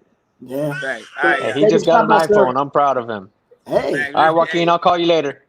Hey, these are some fight bonuses, baby. Pleasure to meet you, bro. Yeah. Cheers, man. We will see you. Yeah, look at this choice here. That was gorgeous. He let control go. Most guys they'll in that position, but most guys they'll hold it until you get to the ground. He chose to let the complete control go and only go for the leg trip. Which could have, if the guy in the blue gloves was a savvier grappler, it could have got really dangerous and he could have ended up on top. But I think that the guy in the blue gloves kind of knows that he has the guy in blue definitely has to swing. Yeah, swing. Are you seeing this? Department. They Chuck, swinging. You seen that? Well, I just got back on, so I got off and change the internet thing so it works. Now I'm seeing that jog bounce up and down. Versus Randy. Those guys were going full Chuck versus Randy, just swing, and throwing and moving their heads. Yeah. So, Chuck, are you having a beer? I saw you have some there. I'm just having a energy drink. Nice. And Brian, you're having whiskey sour. Whiskey sour, number 2, I think, or 3. Is that Gilbert Burns? I think that is Gilbert Burns in the corner. Yeah. Sharp eye, baby. It's hard to say with a mask on. That's a strong corner. If that's Gilbert, that's a strong corner. Gilbert's grappling is high. Oh yeah. Let me ask a question to Chuck. Chuck, since obviously you were an MMA pioneer, you had the background in wrestling and kickboxing. How much of a threat did jiu-jitsu specialists present to you? I know you fought Babalu, won that fight, but how much of a threat did jiu-jitsu specialists present to you at the time, since it was such a young sport? Well, I mean, I trained a lot with John Lewis. Really helped me, and I trained a lot. I spent a lot of time on what I needed to know, like how to get off the bottom, how to stay out of submissions, how to stay in control on top, stay in good position on top, and just how not to get taken down. And that I think that's one of the advantages back then. A lot of really good jiu-jitsu guys didn't have great takedowns back then either. So, but I really kind of concentrated. I came to the sport and learned jiu-jitsu late. I was already fighting in the UFC as I was learning it. So I came in and I really concentrated on about 20%, 30% of jiu-jitsu for the most part. When I worked on getting out of bad positions, I worked on getting up from the bottom. And, I did a lot of stuff in the half guard. I did a lot of stuff, ways of getting out and standing back up. And I look like I'm going for a roll through the knee bar or something. And then instead of rolling all the way through, I just pull my leg out and hip ice out and get up. So, I spent a lot of time on that stuff, but I really concentrated on learning what they're trying to do to me. Because for me, everyone asks me a lot, how do you stop takedowns? Well, you have to know what they want.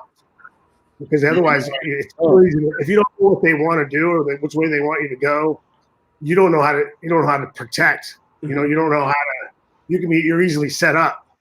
I don't know what if I think he's going that way.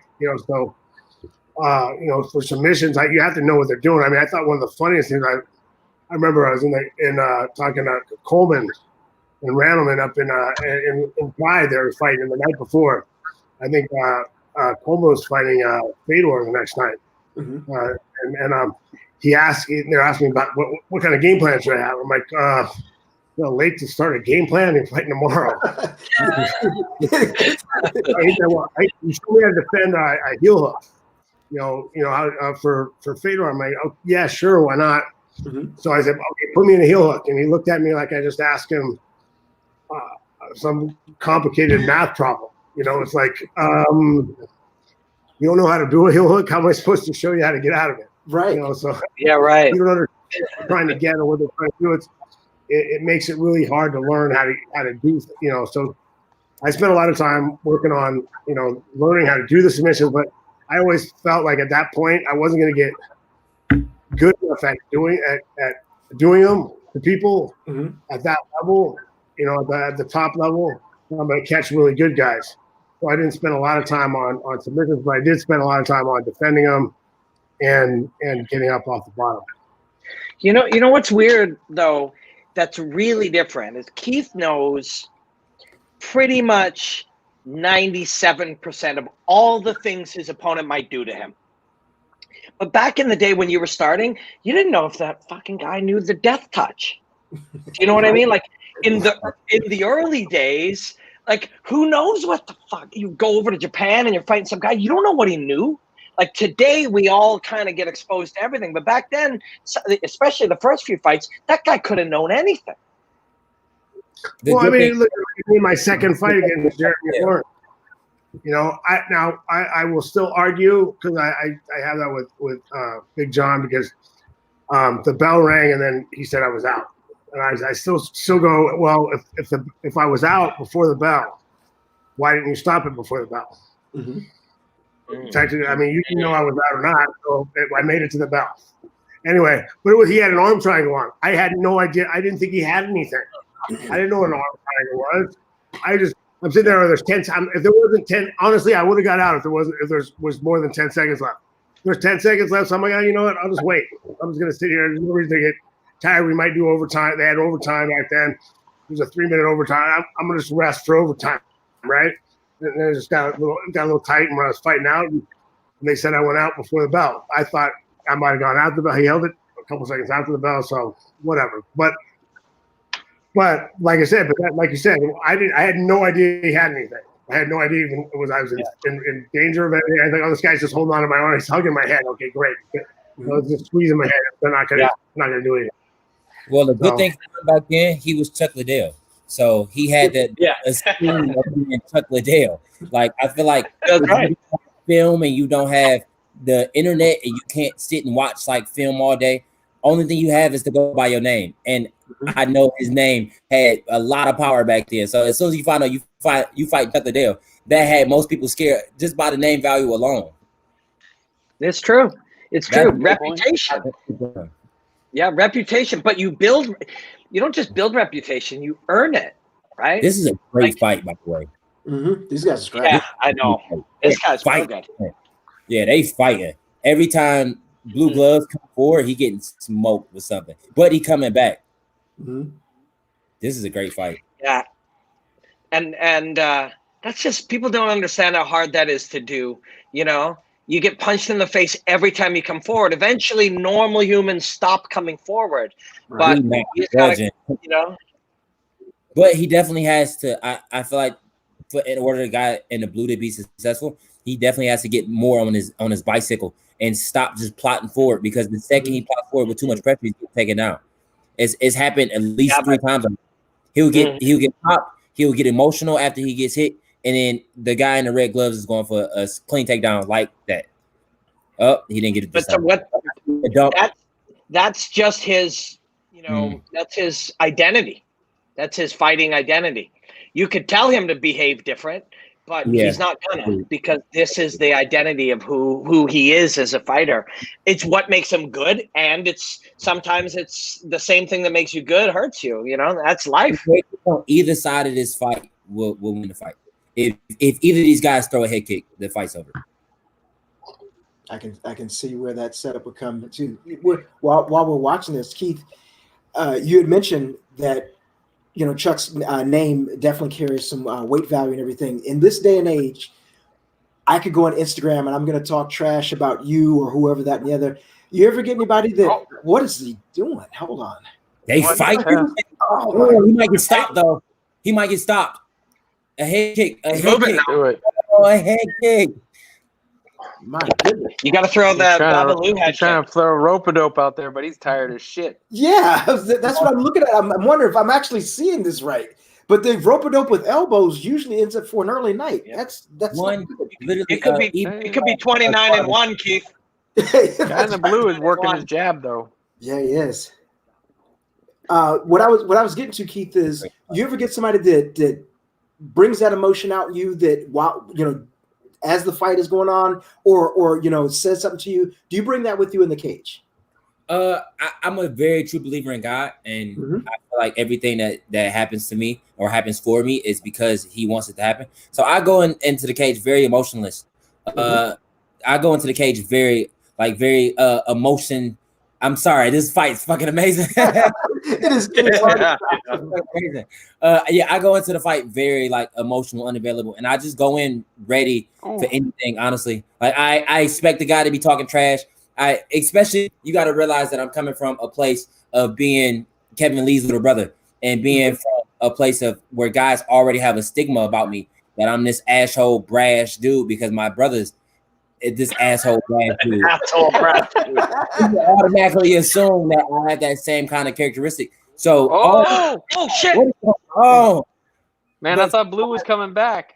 So guys come into the fight with that aura and that stigma, and they come into the fight with that kind of energy. So I feel like I can easily play into it, but I feel like that would knock me off of my game. And my game is about being calm and cool and relaxed and really. I like the way you put emotionally unavailable. I like that. That's very, very, very smart. Chuck, do you remember the weirdest conversation? Oh, Chuck's gone.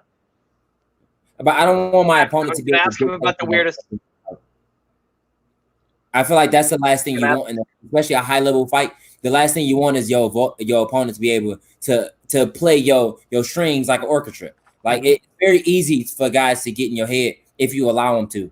And I feel like mentally, the game is way more important mentally than it is physically. Anybody can go out there and fight, but it takes a different kind of mental to be able to do what these guys are doing right now. Like anybody can go out there and fight. But most guys will sit down. Most guys will be like, okay, I'm not getting punched in the face no more. This is all mental. It's one thing to throw punches, but it's another thing to sit and take punches like that and keep fighting. They are scrapping. The blue guy is gonna win. Gosh, I feel like he got wobbled too. Yeah. That was an amazing fight. Man, I hope Chuck saw the end of that too. I will watch. I didn't know neither of those guys before. He left it all out there. He's exhausted. I didn't know either of these guys. I watched them in a heartbeat. Man, but they, like you said, that was a scrap. A scrap, but that's all mental. Those guys are gonna sleep good tonight. Can you imagine? But yeah, Keith and Kevin are two totally different people for sure. And it's crazy because Kevin is really like me. I'm not gonna lie. Kevin are very similar, but we polar opposites at the same time. It's like, but he only shows a certain part of himself to the media, and he only shows a certain part of himself to the outside world. And I feel like I'm the complete opposite, where I show my full heart on my sleeve. That's always kind of been my problem as a person, is I give my all to people. And I give my all, my entire, what you see right now, if you get on Instagram is what you get on TikTok is literally what you get in person. Like I'm the exact same person. at all times. And in this game, it is good to have a personality that you can switch on and off. But I feel like I'm playing it the old school style, and I'm gonna just come in myself and be my authentic me.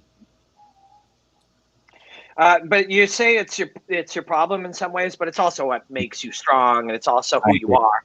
I agree. I will add a thing from an outside perspective as a friend. Kevin seems like like an arrogant asshole, but he's a real good human. Kevin's a real good human being.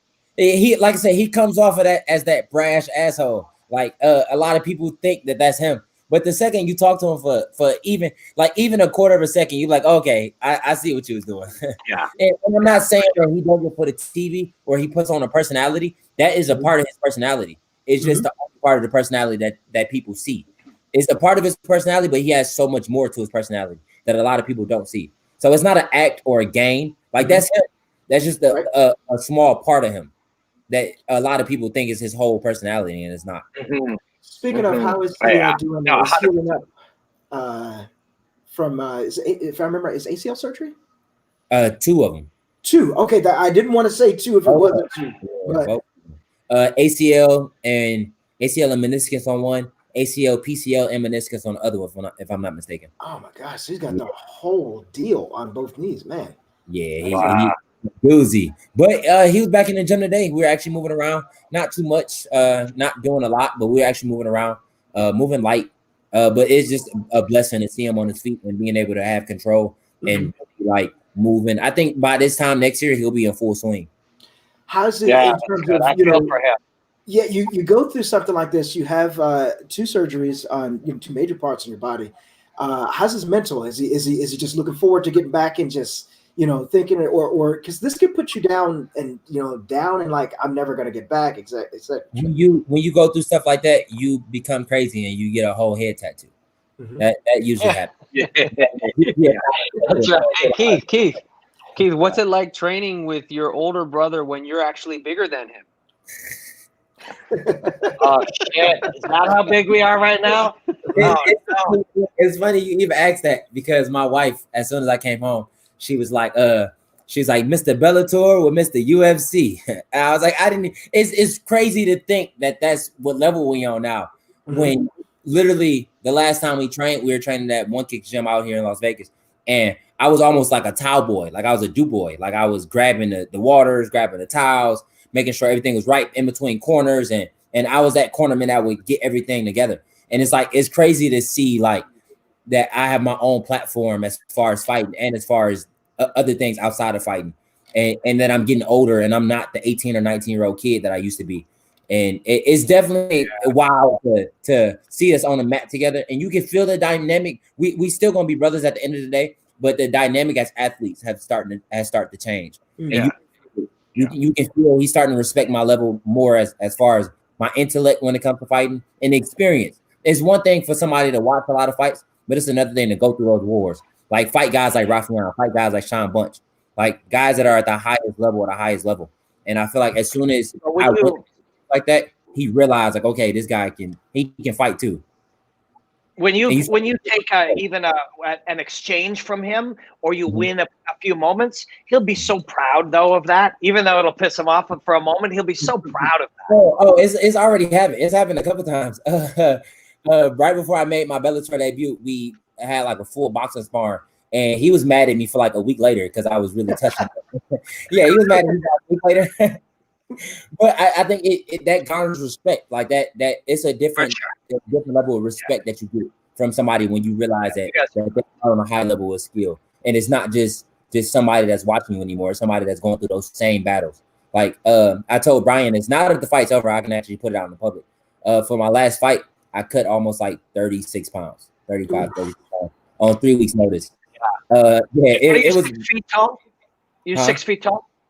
You Am 6 I 6 feet feet tall? No, I'm only 5'9". I'm 5'10", 5'9". Yeah. You look tall.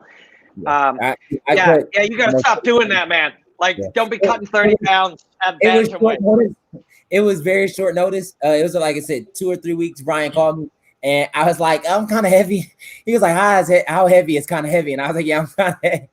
I was like, yeah, I'm kind of heavy, and I got it done. I didn't tell him how big I was. of course, because I didn't want him to stop the fight or pull the fight. Because it stresses me out. Yeah, and it makes him panic. But Kevin watched me go through that weight cut, and he watched me like go through those like mental preparation that you don't get unless you be in those situations. And I feel like that garners a different kind of respect than just me being his little brother. And he's like, okay, I've been in that spot before, and I know what you feel like. And not a lot of people know what that feeling is. Like knowing you got 10 pounds left and you completely dehydrated, and you got 4 pounds left and you, like bone dry, you can't even swallow your spit, but you got to step on the scale, and you got 4 pounds left. Like knowing that feeling of desperation and knowing you only got 2 hours left to do it, it's a different feeling. It's insane, and I feel like that garners a different kind of respect. For sure. Chuck, back in the day, you guys didn't do salt baths. You didn't, like, you literally just sat in a sauna until 29 pounds came off you, right? That's Well, the problem Chuck just failed. He's like, fuck all that. but the problem is that Mohegan Sun don't have Chuck's razor phone failed him. Oh. The problem is don't have tubs. So we was doing it the old school way, like sitting in the garbage bag and sitting in the sauna. We had portable saunas, not even the dry sauna. It's That's portable. Right. Yeah. So it's old Bellator school. hooks every fighter up with a portable sauna now. Yeah. So it's very old school. Like I fought very close back to back. So I brought my old sauna that they gave me from the first fight, and I use it in my room. And I literally had the shower going, the door closed. It's pitch black. I'm in there by myself. And you just see this like bony statue of what used to be me come out of the bathroom. I'm still 2 pounds over, and I got to go back in. And I feel like that level of hard work is insane.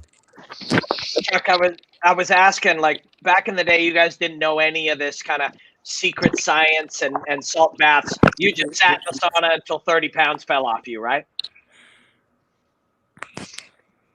I'm not sure. Let me see. Chuck, can you hear us? Let me check. I think he's got a little bit of an audio issue. Let's see. I tell you, we had it down to a science the other week with Paul Felder, man. He put 22 pounds in 3 days. That was, and he's already training for a triathlon at that point. That so scared the crap out of me. Pretty good. Let me tell you this. That's gonna scare you even more. Hey, pour another drink. Pour another drink, Brian. You know how I said 36 in 3 weeks? Yeah. Like that last 4 days. 4 was the week of. Come on, man. You can't be bullshitting me like that, Keith. Yeah, like that last 24. Now we get the truth. Yeah. So I came in the fight. I came in a fight week like. Yeah, I can hear you. There we go. Okay. Nice. Yeah, Chuck, what did you cut down, Chuck, from down to 205? What did you weigh a week out from a fight? A week out from a fight, about anywhere about 217. A week out. I didn't like cutting a lot. That's nice. I walked around my lean body mass. My last fight was 204.5. So nice. There wasn't too many people bigger than me at my weight or stronger than me, and I never really been muscled at my weight, so I never worried about it. But I didn't like. I walked around off season 230, but I'd walk around during camp, get down to 25, 20, and then week up. I mean, I usually cut about 8 or 9 pounds a morning out. That's crazy. That's easy when you weigh 200 plus. Keith cut 30 pounds the week up. 200 pounder, yeah. And Ryan's mad about it. Yeah, and that's the thing people don't understand. It's a whole different thing when you're a smaller guy and you're when you're cutting down at 170s or 155s. Or I mean, I remember Alex Karalexis used to cut down to 45 sometimes. Man, sometimes he'd be walking around like 200 pounds. Like, what are you doing? Karalexis, holy shit! Have you seen it like the where is he now type of pictures? That's a big boy now. Oh, he's lost a lot of weight. Like he got up to like 275, something like that for a while. 280. I call him like Prince Nassim. Oh, that's right. You really need to lose some weight, bro. Like, as a friend, now I'm saying it was all fun and games before now, but he's actually in fairly decent shape now. He's got his weight back down and he got a hold of it. So 275, Karalexis. Yeah. From 2, it was like within like 2 or 3 years after he retired. It was like He fought 245 for those of you who don't know. So 245, 255. So, But when he was WEC, right? yeah. Yeah, he was like a lightweight, right? Yeah, 245 or 255, yeah. As low as 245. I mean 145, 155, sorry.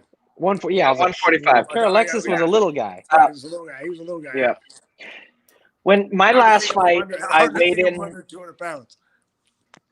Yeah, right. My last fight, I weighed in on the Friday at 135, and I walked into the cage at 157 pounds the next night. Yeah, that's me. I like 50. Same. Yeah, I like the cage at like 56, 57. That's my comfortable weight. My most comfortable weight is like 56. Yeah.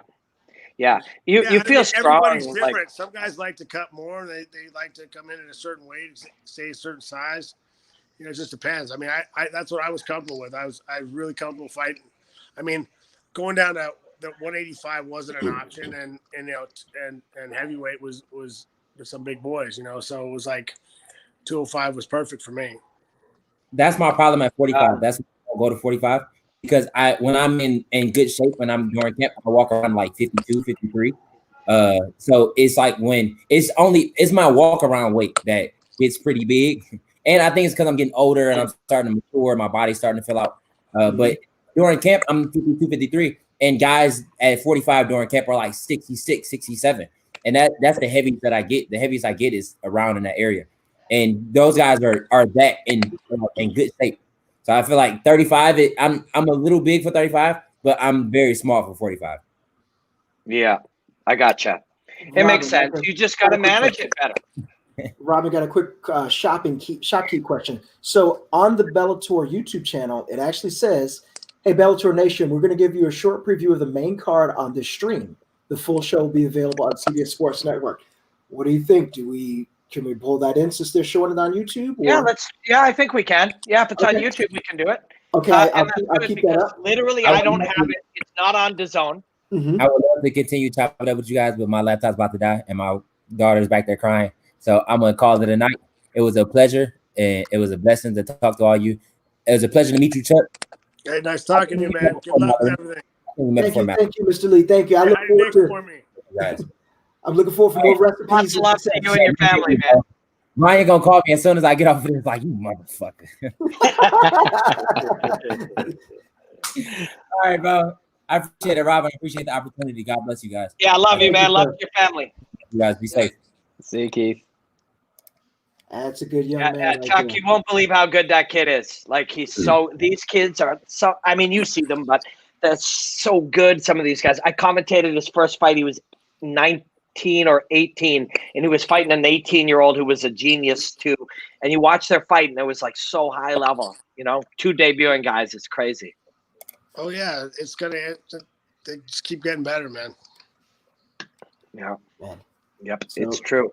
I'll pull that in when it comes on up, so I'll keep that. Yes, please put it on. Mm-hmm. And if it's on YouTube, then we're allowed.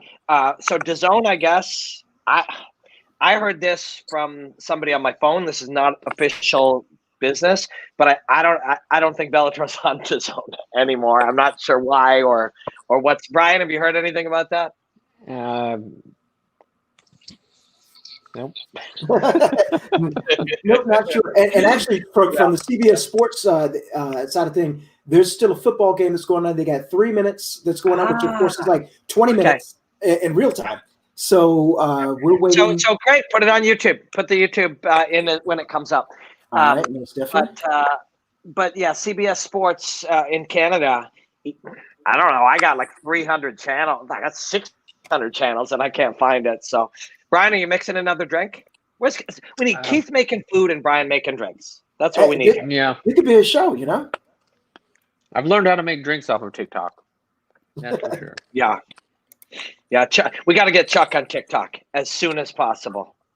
Oh shit! I got a buddy sending now. I was about to talk about getting a stream.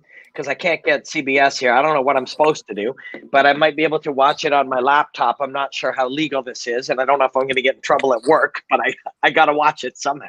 But at least we got this. You got to cover the sports, so. Are you going to crack stream? I don't know. No, like not officially.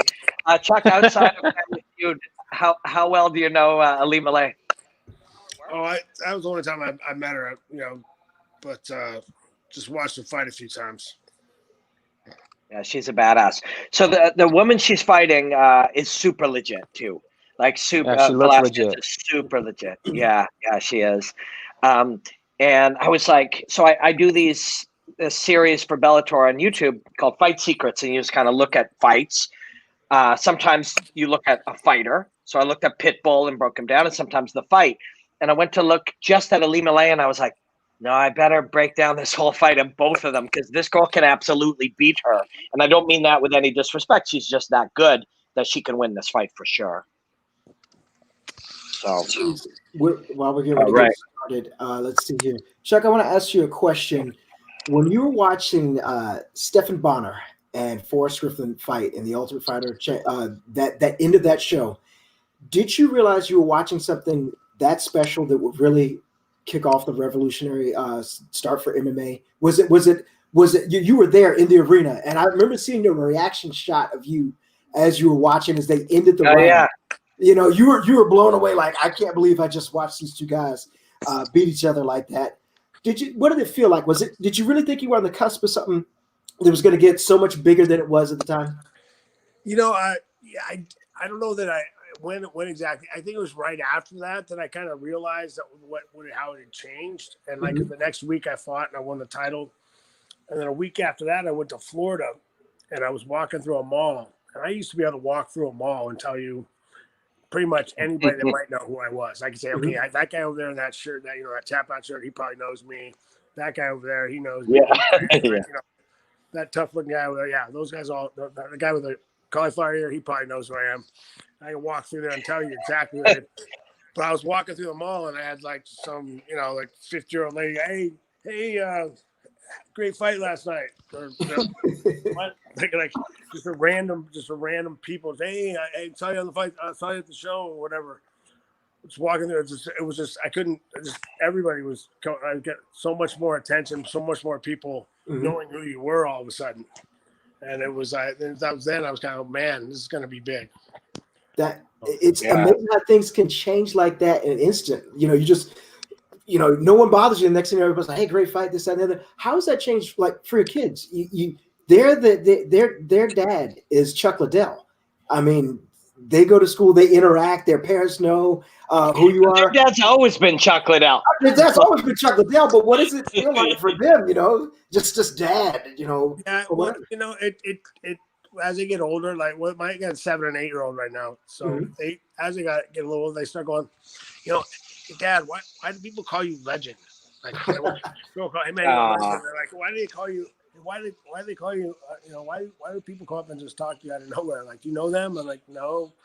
And but they start to realize that there's some reason why people are talking to you. But to me, I'm just dad. To them, it's kind of normal.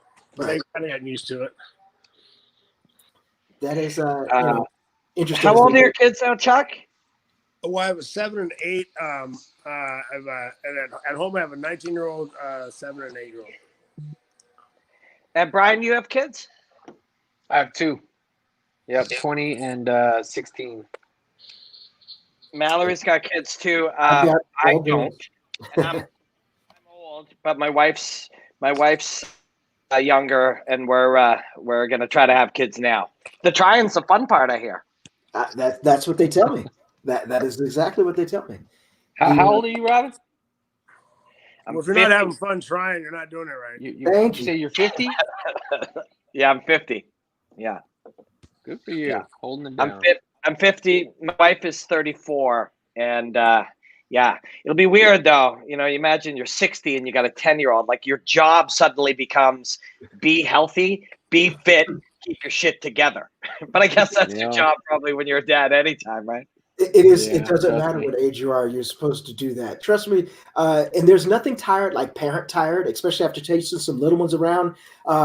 Chuck, you probably can go and do 10, 12 rounds at a dojo and you come home and the little one wants to run around and it's like, why is this more tiring than fighting people? I don't understand, but it does, and you enjoy doing it too. You enjoy doing it, and yeah, oh yeah. I mean, you could be dead. I could be dead tired. I'm like, oh, okay, baby, let me sleep a little longer. It's like, come on, Dad, let's go. All right, let's go. All right. Yeah, right. Here we go. Let's go. I thought the idea for that TikTok, Chuck Liddell, be it Dad Chuck Liddell. There you go. There's the winning formula for TikTok. Yeah, actually, yeah. Papa Liddell, Papa Iceman. Yeah. Oh, there you go. It's brilliant. Billion subscribers instantly. Dude, that's your TikTok. You just nailed it. We need people in the chat to get behind this. Papa Iceman. I think that'd be killer. Almost nothing to do with MMA or martial arts, just doing dad stuff. Like Chuck hangs a picture. Yeah. Chuck goes to a PTA meeting. There you go. Right to self. It's funny. People do get. I'll be at Costco. People are like, what the hell are you doing here? My wife buying shit stuff too. I'm buying a 20 pack of paper towels. What are you doing? It's the same thing. But it's a pandemic. I'm buying as much toilet paper as I can handle. Exactly. And I'm stocking it up at the house. Come get it. So Chuck, this kid coming in here, Romero Cotton, he was like a very, very, very high level college wrestler, killer athlete, and these guys, they just perform when it comes time to fight, they just perform so well. Look at him. Look how focused that dude is. I want to fuck with him. Seriously. He's real dangerous though. So as we get I'm sorry, go ahead, Rob. Go ahead. I know what I was going to ask you earlier, Chuck, and you went out. Keith was talking about people getting into shit. Do you remember the weirdest conversation you ever had in a fight with a guy while you were fighting him? I never really talked to anybody while I was fighting them. I never really Did they talk to you? Did they try to talk to you? Really? No, I've never really had anybody really have that conversation. Have a conversation with me, really. I mean, I know some guys that do, and I think it's funny. I think some of those guys that love to talk in some guys' ears and get them going, and I think it's hysterical. But I know. Never happened. That's so weird. I remember the first time. So it was my sixth pro fight or something. And I hit this guy, just everything I have. I turn my hip and I hit him as hard as I can. And he goes, "Oh man, Robin, that was a good one, man. Wow." And it freaked me out. It freaked me out. It completely threw me off. I've had guys go I've had guys like Overeem when I hit him with a straight right before I hit him with the overhand, and he went he shook his finger at me oh no, that was nothing. I'm like, oh, that means that means that hurt. That one hurt. That's why Steve hurt. So I came in and threw his hand, but so after that, because it did freak me, and I thought about it after. I remember how much it freaked me out. A couple of fights later, I was fighting again. I've got his arm, and I'm trying to Kimura him, and I literally go to his ear and I'm whispering, "Just tap out, man. Just tap out. Don't break your arm." Because I remembered how much it freaked me out. I figured maybe it would freak him out. Right? That's how you learn shit. That's how you learn shit. If somebody does something to you, you don't like it, you do it to somebody else. Did the Khabib thing. Just give up. Just stop. Stop this punishment, Actually, my favorite Khabib one is he's punching Conor. He's like, "You want to talk? Let's talk. You want to talk? Let's talk. Time to talk now." Let's that's got to be a little bit weird. There's a question that came in. Someone from the chat asked, Chuck, what's your favorite win? And I'm assuming they're talking about in the ring, maybe not a couple hands of blackjack or something else. What is your favorite win in the ring? It's hard to say. I mean, most fun was knocking Tito out the first time. I knew that would be the biggest win for me was knocking out Randy after the show. It was all the build up for it, and I'd lost to him before, so it was avenging a loss, and I knocked him out the way I like to do. I hit him with a shot and knocked him out clean. So it was. That would probably have to, if I had to pick one, that would be the biggest one. So evidently, obviously, if you're an MMA fan or MMA historian, I didn't hear anything. Okay, I was going to say, you still got me? Do you have me now? Can you hear me now? Hello?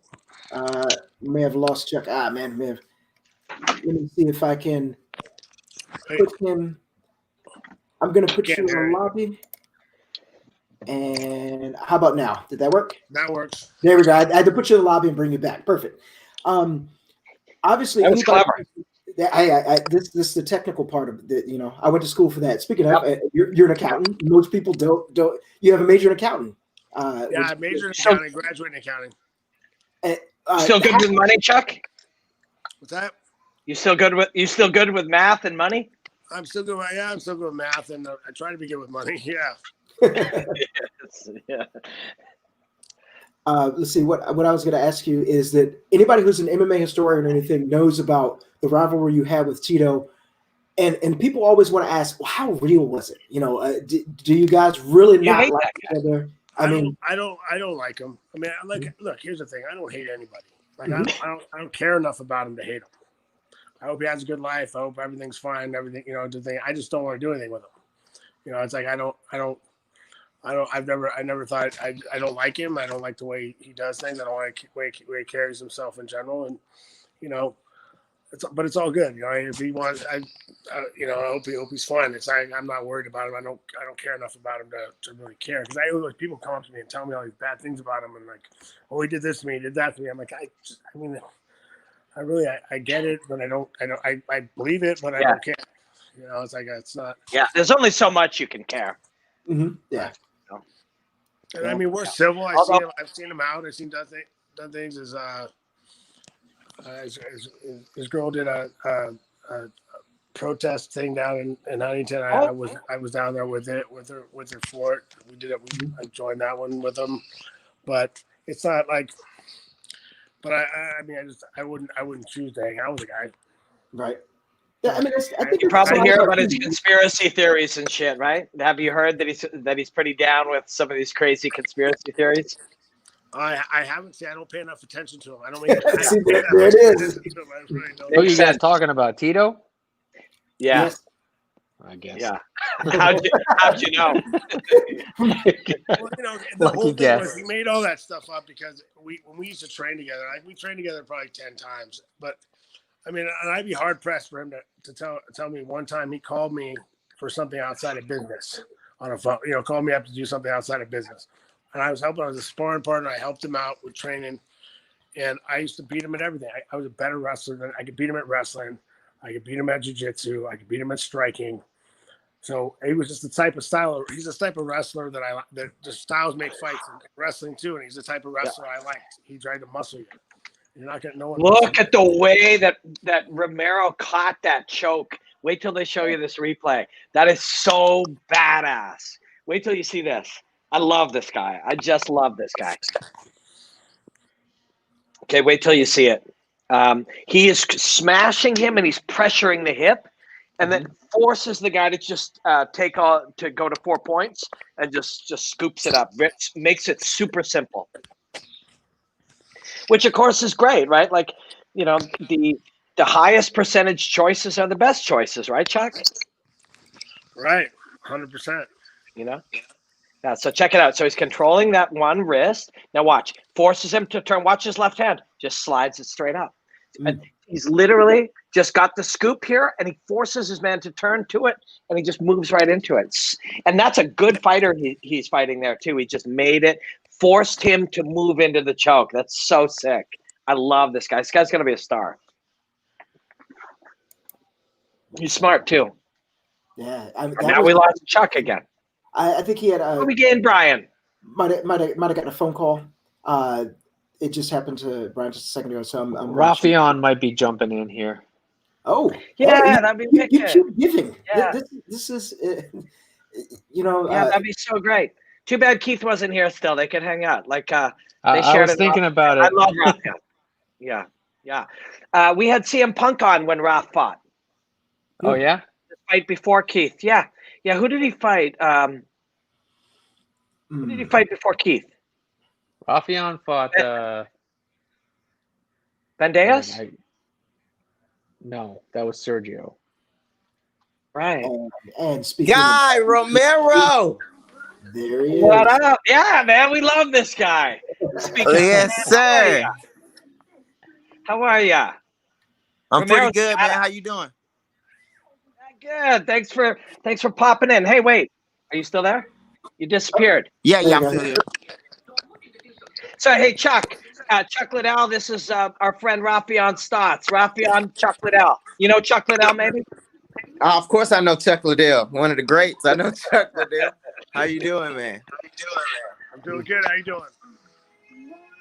I'm doing good. I'm doing good. So, Chuck, Keith, For some that you reason, I just can't met, really hear. just fought. If you got AirPods or earbuds, put them in, Raf. Oh, okay. Bet. Let me do that. All right. Chuck, Keith, who you just met, just fought Rafion. I think it was a main event, the two of them. Oh, Mr. The Keith main Lee? event. Yeah, he was on earlier. Yeah, Keith was just here. He had such good things to Yeah. say about you. I like Keith a lot, man. He's a good dude. He's a genuine person. Great fighter, too. So, do you want to know how I ended up meeting Rafion and managing Rafion? Was through another legend, Jens Pulver. Oh, Little Evil. Yeah, Lil Evil was my first coach ever. Jens was the one that was pumping Rafion up to me for the longest time, and finally, because Jens and I worked together for the longest time, and so here we are, Raf. Here we are. Brian, text Jens, invite him to come on. He was my first favorite fighter ever, and then my second was Jens was actually going to come on because I told him Chuck was coming on, but Jens has a commitment on his Twitch thing with UFC, so he's stuck on there. He's super pissed. He was trying to get on because I was going to surprise him with Chuck. So man, I'm proud of Ro. Ro killed it, bro. I wrestled with Ro in college. You guys are like 3 weight classes apart, no? Yeah, I wrestled on the same team as him. Same team. Yeah, he was at 197 and I was at 149. Yeah, he's a badass, man. See the way that he just pressured that guy straight and forced him to go to 4 points right into the choke? Exactly. Yes, sir. Yes, sir. Yeah. Plays no games. I seen Romero. No, he doesn't. I seen Romero one time beat the hell out of somebody's arms. Instead of like chopping, like regular wrestlers, he just like was punching somebody's arms into oblivion. And I was like, man, this is a scary dude. Yeah. I like this guy too. I like this guy. So your boy CM Punk came on when you. So who did you fight before Keith? I fought Cass Bell. Oh, that's right. So when you were fighting, CM Punk and I become friends, and I was like, "Hey, man, Rafion's fighting," and he came on our stream and hung out to watch your fight. Hey, that's what's up. Yeah, that was a good friend, man. He's a good Punk dude. is awesome. Yeah, he's a good dude. Chuck Liddell, do you know CM Punk? I don't know him personally, no. Good dude. And a guy like that comes in late and takes the challenge of fighting and gets pushed to the limit and loses in front of people. I walk that path. It's very, very difficult to go and step up and get beaten and everybody look at you and still continue to walk as a martial artist. I got a lot of respect for that. Yeah, especially when he had all those eyes on training alongside of him, and he wasn't asking for no favors. He wasn't asking. I mean, he stepped up to the highest level, or one of the highest levels. He stepped up to UFC, and he trained. You know what I'm saying? He came in the door. He know what I'm saying? He showed up on time. Tried his best. You know what I mean? And went out there and gave it all and put his body on the line when he didn't have to. So I respect him. So anybody, you know what I'm saying, that got something bad to say about CM Punk, I take it as a personal attack. You know what I mean? But people don't understand. Like regular people don't understand. They'll judge somebody who will go and take a giant risk and fail, and they'll take that as proof that you shouldn't take risks. Failure is not proof you shouldn't take risks. Failure is part of the process of eventually becoming anything. You have to fail. Right? You have to try and fail. It's better than not trying. Here's the thing. It's tough.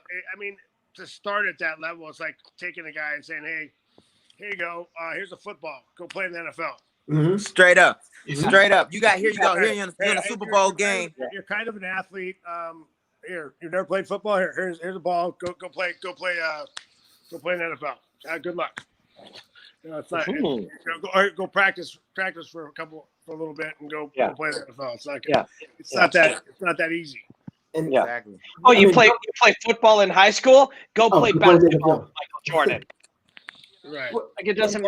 It's hard, right? But Yeah, it's and a even risk. if you have try. even if you have like 6 months of training, you're training against people that's been doing it for years. You know, some people have been wrestling since they, could walk.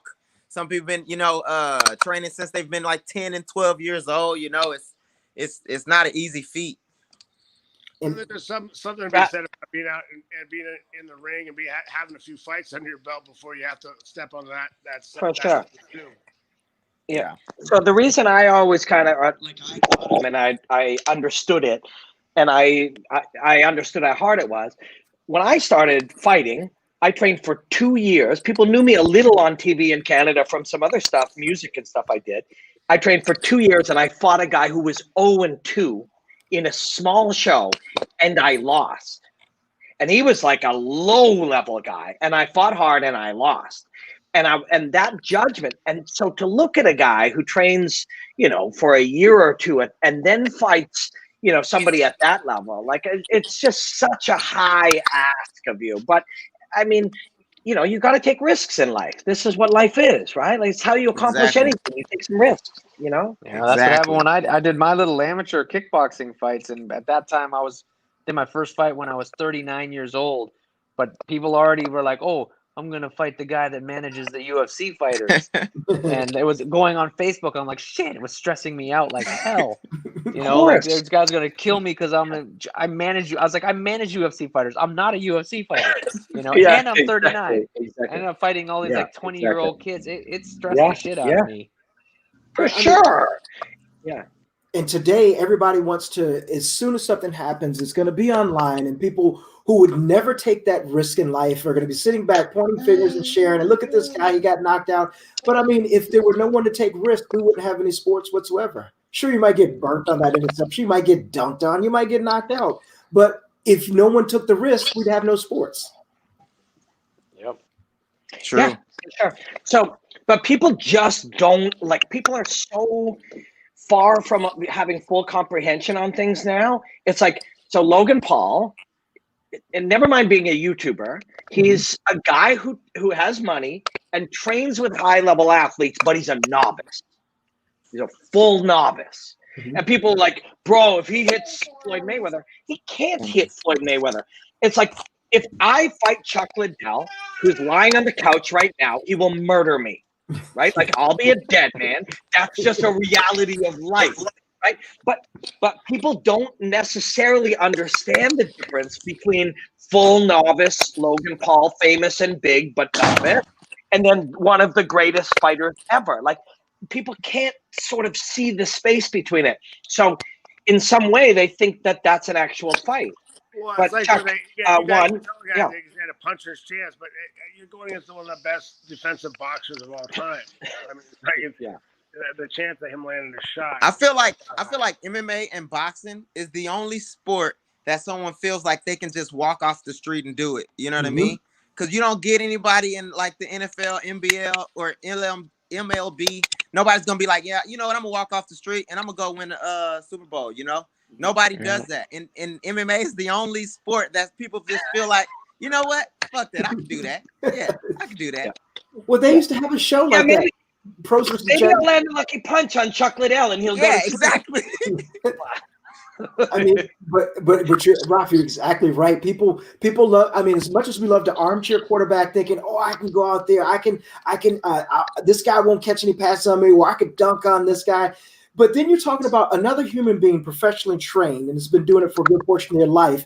I'm going to go out there and I'm going to tag them, and then what happens? Get money. I don't know what. But that's not how it's going to turn out. Yeah, you're going to end up. It's going to end up bad for you. And Brian will never sign you to his to because it's just terrible for you.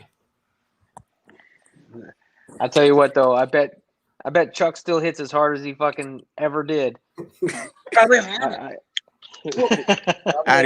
I'd agree with that. I moved around with Jens when he came over here to my house a few weeks back, and that fucker hit me in the body. It was his left hand is still as hard as ever. That's the last thing to go, huh? I heard. Yeah. In those earlier days, do you remember guys coming up to you in bars and saying, "No, Chuck, listen, I know Kung Fu and I could show you some things." Like, was that a real thing? Oh, I know there's a story for this. I didn't get that much at all, but yeah, I mean, I used to get back in the day before I even fought in the UFC. You get people come up, man, yeah, my instructor would do this, but what he does kills people. We had a guy come into the gym. This is actually a funny one. A guy came in. He's talking to Scott Adams, and Scott Adams was like, yeah, why he's gonna go fight. He was gonna go fight somewhere, and he wanted to spar with me and train. And Scott offered, "Hey, will you spar with this guy? Help him out a little bit?" And I said, "Yeah, sure, whatever." And the guy goes, "Well, and he doesn't show up." And my buddy goes, "Hey, how come you didn't show up twice? Chuck was offering to work with you for free. Like, what are you doing?" And he's like, "Well, the problem is the stuff I do really hurts people." Yeah, and Chuck with the overhead fucking right doesn't hurt nobody.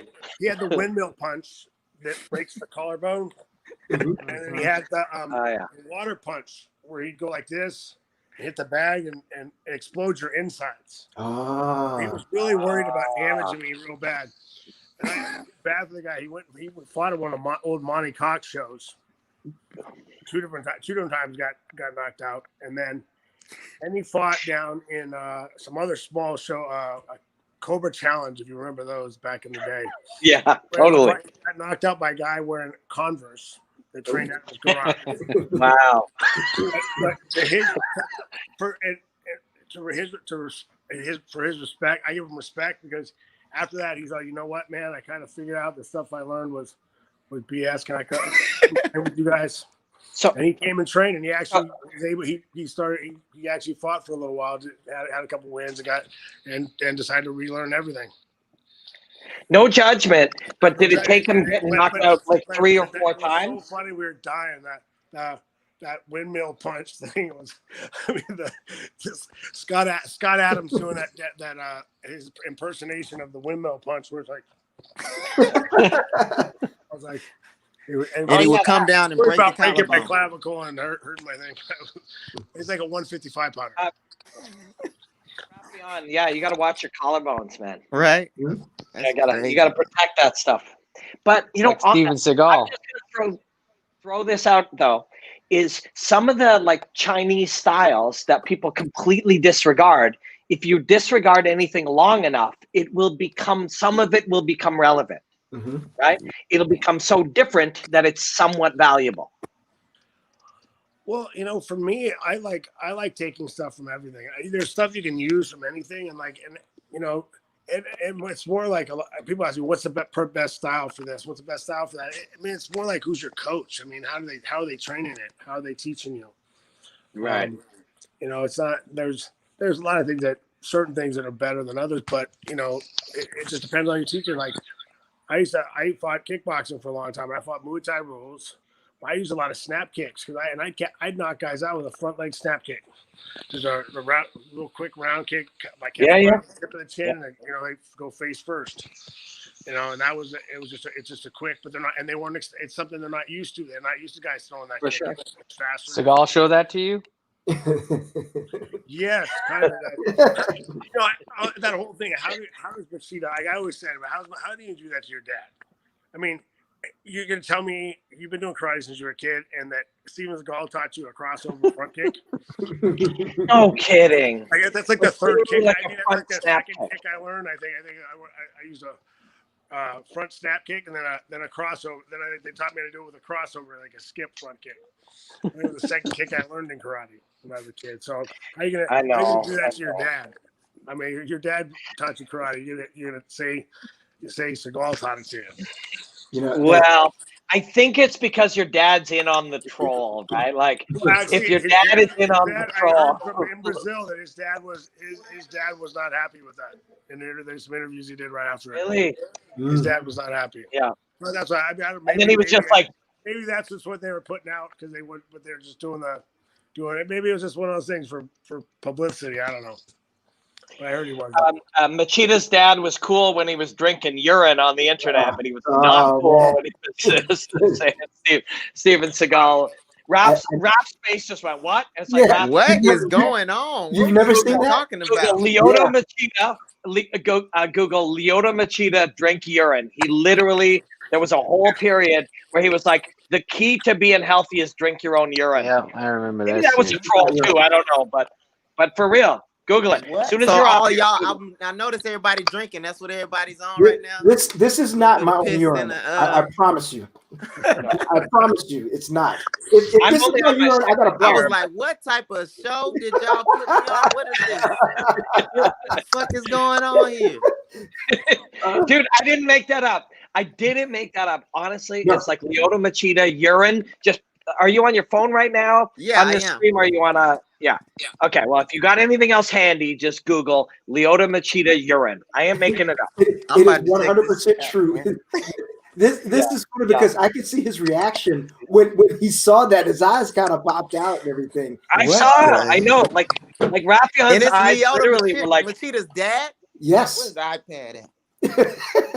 yeah. No, you got to see that. Chuck, right? The Machidas were drinking urine, correct? Yeah, I saw that too. And if Chuck says No, it, thank you you. know it's true. No, thank It's like No. it's like the 2 girls, 1 cup. Like you gotta see it once to Oh, see Oh, if You it's know, real, nobody's you know. got to see that. No, Oh, right? man. Now my eyes. Yeah. Never again. Never again. I gotta Oh, see it I once. can't even believe you mentioned that. Also, Raph, how old are you? I'm 31 now. Because so 2 Girls, 1 Cup came out in the 80s. So No, the Was that you the even 80s? born? No. It was the 90s. Must have been the 90s. Must It have been the has late been the 90s. 90s. I remember Yeah. being maybe Yeah. high So school, middle you- school probably. Yeah. That was the worst thing I remember ever Googling. That is Anybody who's watching and commenting in the comments or whatever, Machida urine, that's cool. Google that by all means. But do not Oh snap! someone said it It's made it real. 2000s. And Leota's father drinks just his watch own his urine. face. Just watch his face. He's looking at it. What And the hell? I know, right? I know. Why? that is I didn't know Ronnie Marks got signed to Bellator. Yeah. yeah. That's a badass. That's a real good fight. So I'm way behind you It's guys. like a shot glass. Yeah. So, Rapion, I'm just saying. Oh, On one yeah, my hand, bad. the karate champion. On one hand, the karate champion. On the other hand, drink urine. Causation or correlation? I don't know. Man, that's what it takes, man. God damn. How bad do you want to be champion, man? Yeah, how bad do you want to be champion? I don't know if I want to be it that bad, man. I was gonna say, hey, championship, take a shot of your own urine. What do you do? Gun to your head. What do you Oh, do? that hurt my heart. Yeah. I don't know if Listen, I can do that one. It's the hurt game. It is the hurt. Ralph? Hey, You know, Rob, I'm a big fan of yours. I believe in you. You're going to go a long way. Yeah. Raphael, turn your phone sideways. Oh, like this? There you go. Go. Look Oh, at you. look at that. Yeah, you're full you now. Nice. So, yeah, I'm a big fan of your work. Always have been, always will be. I believe you're going to be a champion one day. I'm not saying you got to drink your own urine. I'm just saying when you go to sleep tonight, wake up tomorrow and think about how bad you want it. Oh man. Can I drink some apple juice and pretend I did? Will that be the Hey, You know I get what? the same I think results? so. I think so. If I Yeah. believe it in my mind. it's the apple's pee. That's what it is. You're drinking Hey, apple pee. hey, there you go. Yeah, you didn't say whose urine. You didn't say whose urine. There you go. Fruit urine. It's funny. So is everybody watching? Is everybody watching the fights on CBS Sports right now? Yes, indeed. Yes, there it is. Brian, Hey, somebody what's tell me what their clock is at. Where's your clock at? 3:15. Same thing with Brian. Matching Brian. Oh God, you guys are like 40 seconds ahead of me. This is gonna kill me to watch you guys Really? respond. 40 seconds. I'll try not to react that much. Oh my God! No. Hey, that's what we do all the time, Brian. See, you jumped in. You know how the game is played. When Chuck was mentioning about the guy, coming in and training, That's you got to give a shout out to Rob and McDojo Life because they cover stuff like that on his YouTube channel, on his Instagram, and Rob just got the clearance. He's going to be doing his documentary and going out and covering. Okay, hold on. I'm going to invite McDojo Life on right now. Oh, McDojo Life. That's one of the best IG follows I got. Yeah, he's a cool dude, man. He is a cool dude. Hopefully he's in. He could jump on here real quick because he covers some stuff, man. That, like you said, like someone will say, "Listen, I'd love to train with you, but I'm gonna." Chuck just put his razor down and just went to the bathroom. Yeah.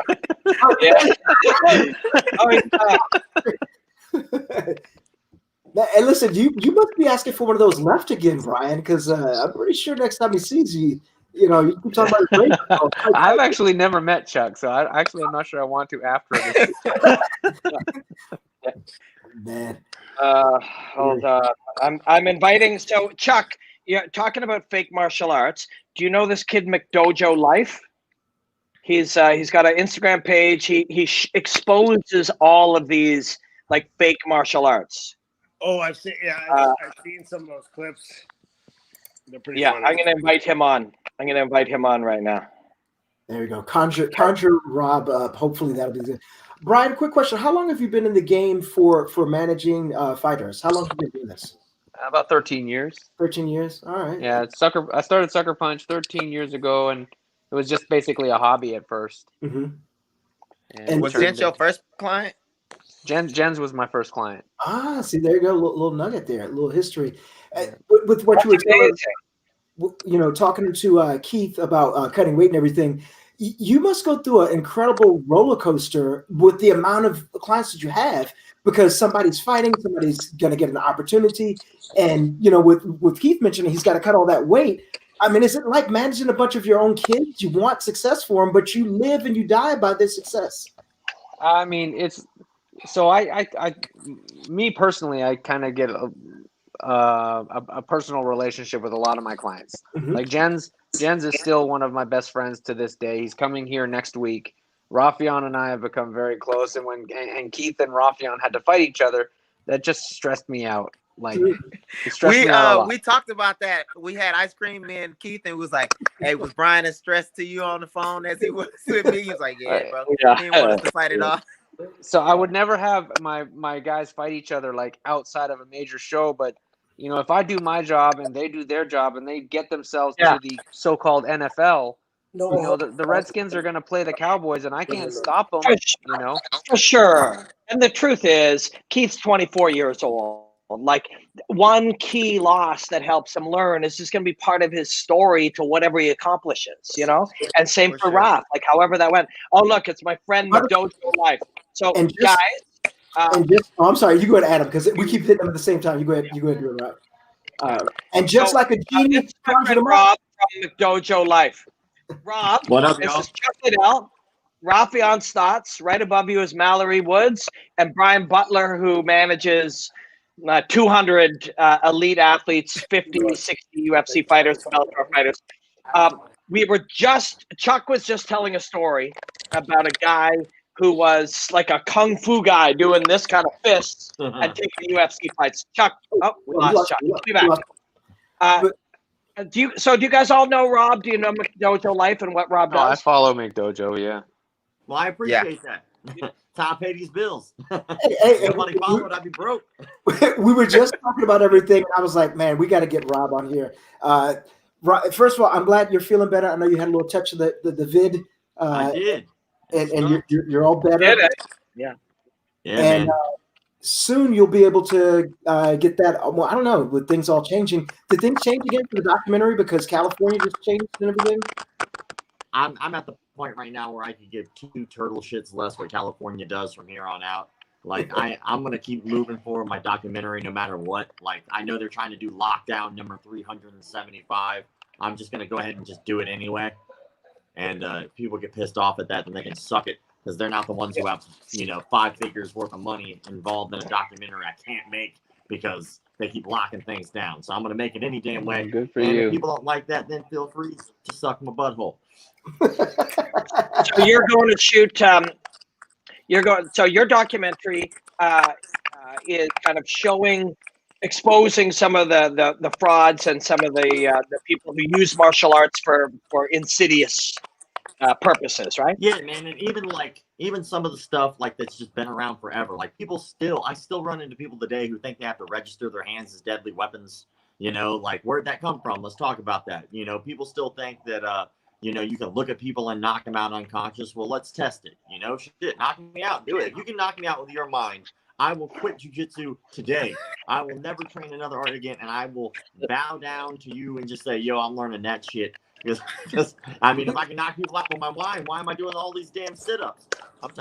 I'm trying to eat cheeseburgers and knock people out with my mind. That's where I want to live.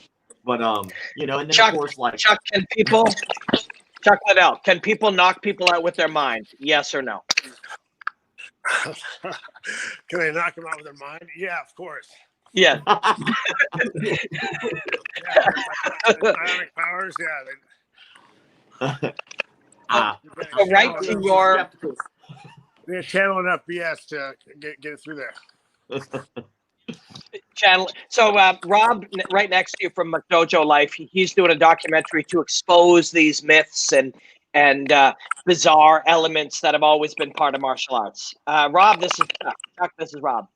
Yeah, man. Man. Yeah, it's good to see you. I saw you at SHOT Show. It was pretty cool. Hopefully, I sucks they don't have it this year, man. I was ready to get back to it.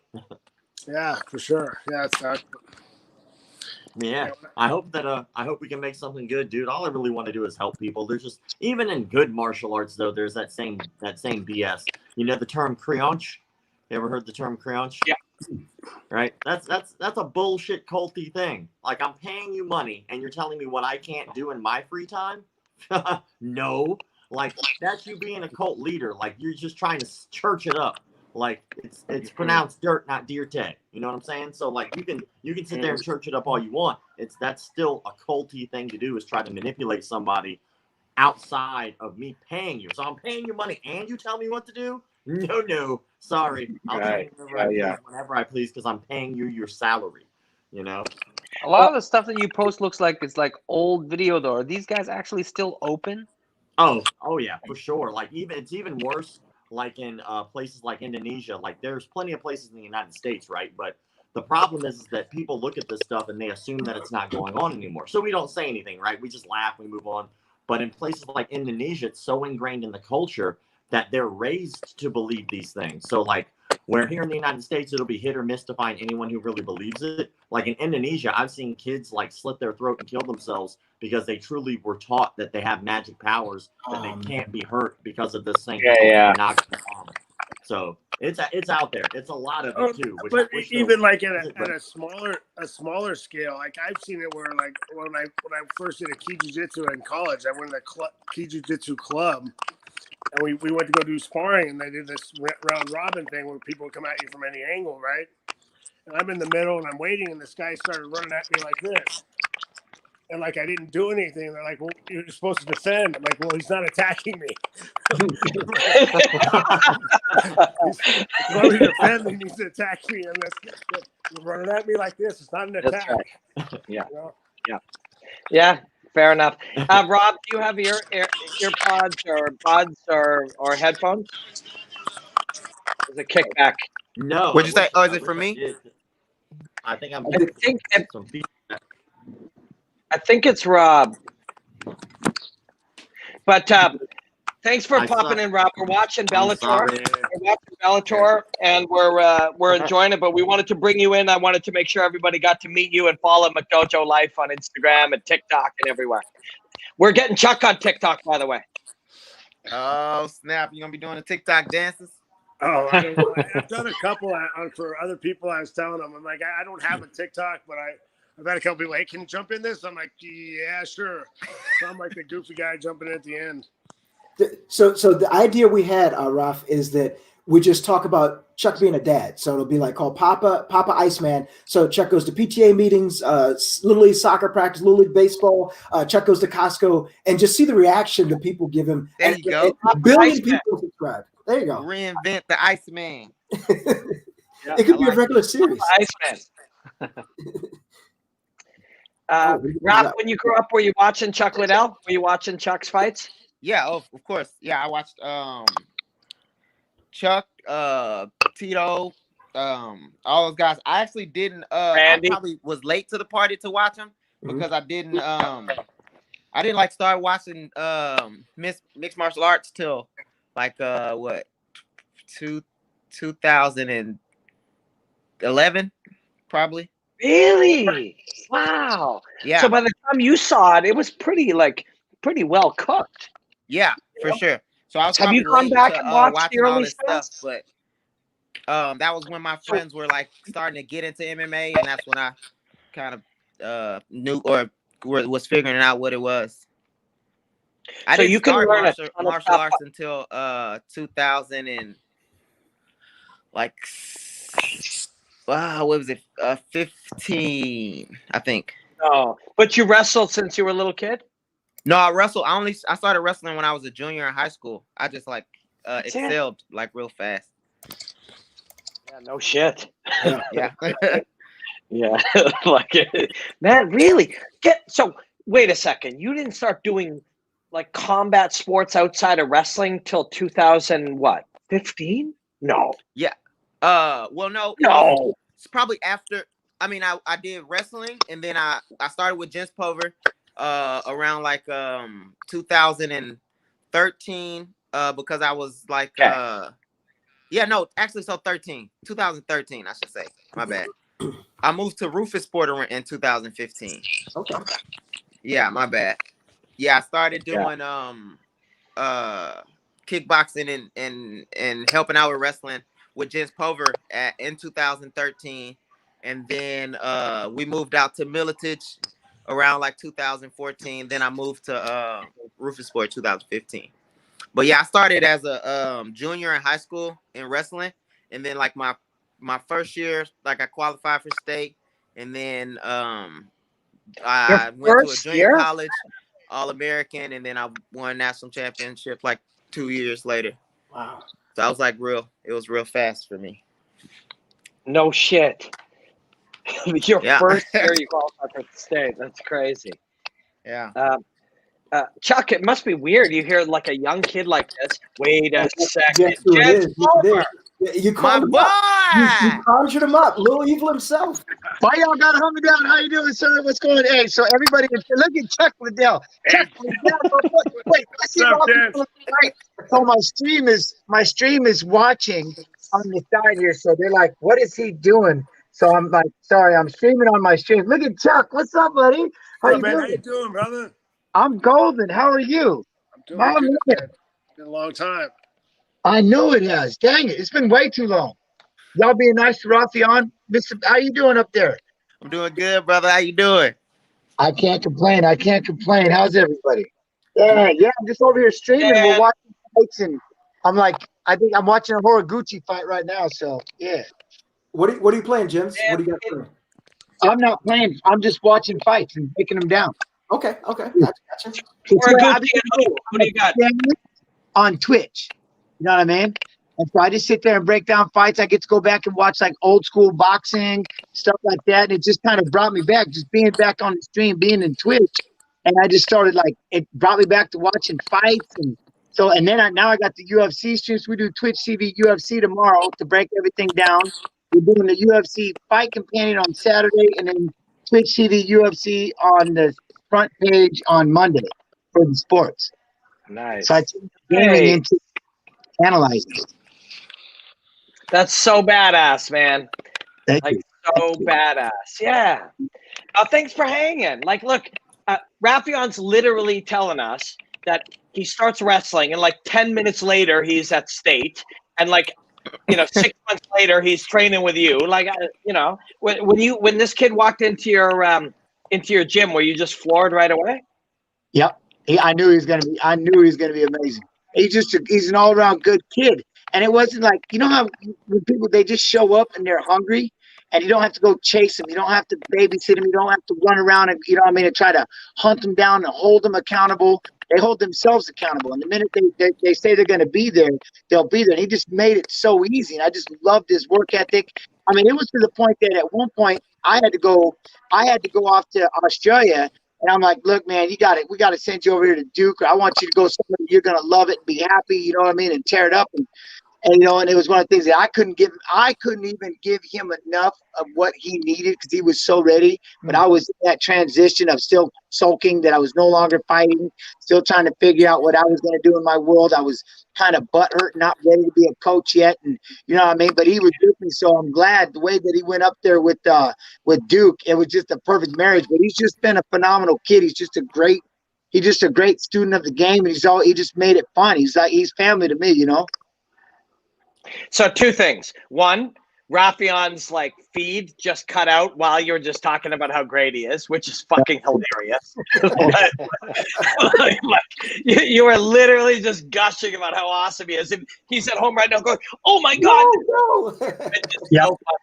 But I wanted to ask Chuck, and Jens, who I just love. Like Jens, I've been your fan since I was a kid. I mean, not a kid because I'm old, but VHS to Blu-ray. We all are, aren't we? We're not youngsters anymore.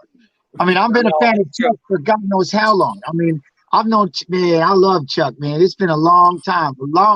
Yeah. I mean, it's because my first fights when I was in there with Shamrock, way back in the day, the California fights. I did a small time at the circuit before I moved back to Idaho and then off to Iowa. So I mean, I've known Chuck for a long, long time. It's awesome. It's cool to see him. I keep staring at him. I can't help it. Jens, that's Chuck Liddell, for fuck's sake. I know. I'm Come on, man. I can say it's Chuck. I don't know what to say about that.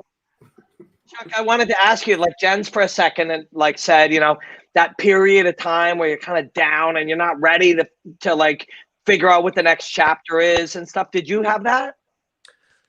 Yeah, you know, it's tough to make that transition. And you know, you talk to a lot of athletes, they have the same thing, you know, because they've heard me talk about it. And it's like, you know, you go from that, you had something, that goal and that thing driving you your whole life.